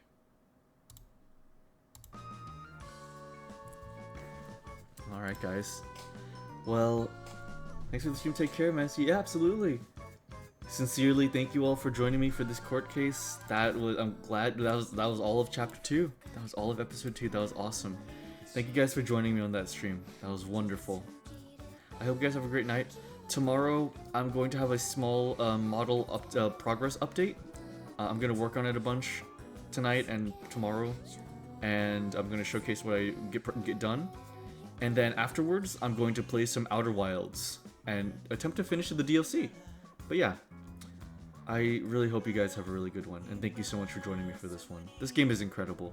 This game is genuinely it's stunning. It really is. But with that aside, let's find somebody to raid. How about, huh? Give me a second. Let me find somebody. And if let's see. Let's see. Who can we raid? Who can we raid?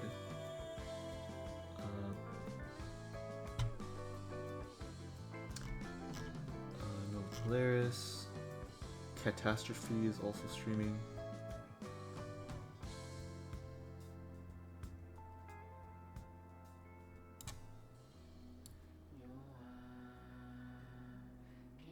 Is there somebody also streaming Great Ace Attorney? That is somebody streaming Great Ace Attorney, but that's way in the future, so I'm not gonna risk that.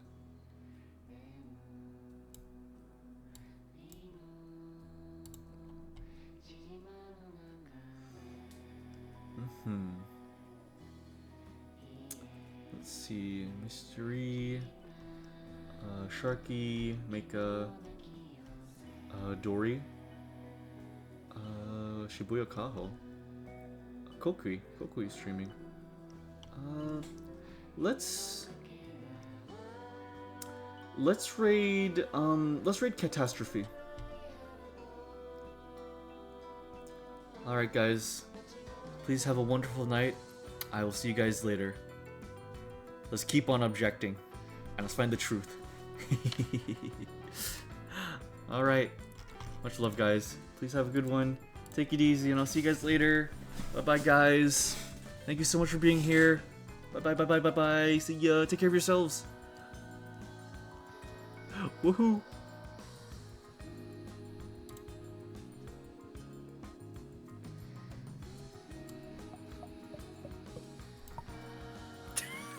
How is it so in tune? How are you doing that? And we got raiders too. MrNeutral Tuesday, thank you for the raid. Hi. Polaris, my wonderful friend here, somehow managed to play Jingle Bells on her head by hitting her head. I hit the top of my head because I have headphone dent. Oh my god. Yes. If you need to raid and run, that is perfectly fine. I will say I'm not able to pay as much attention to chat as I normally would today because like it's a collab. You know how it is with collabs. That's totally valid. Just like I don't know, man. How are you doing that? It's I'm hitting, so put your hand on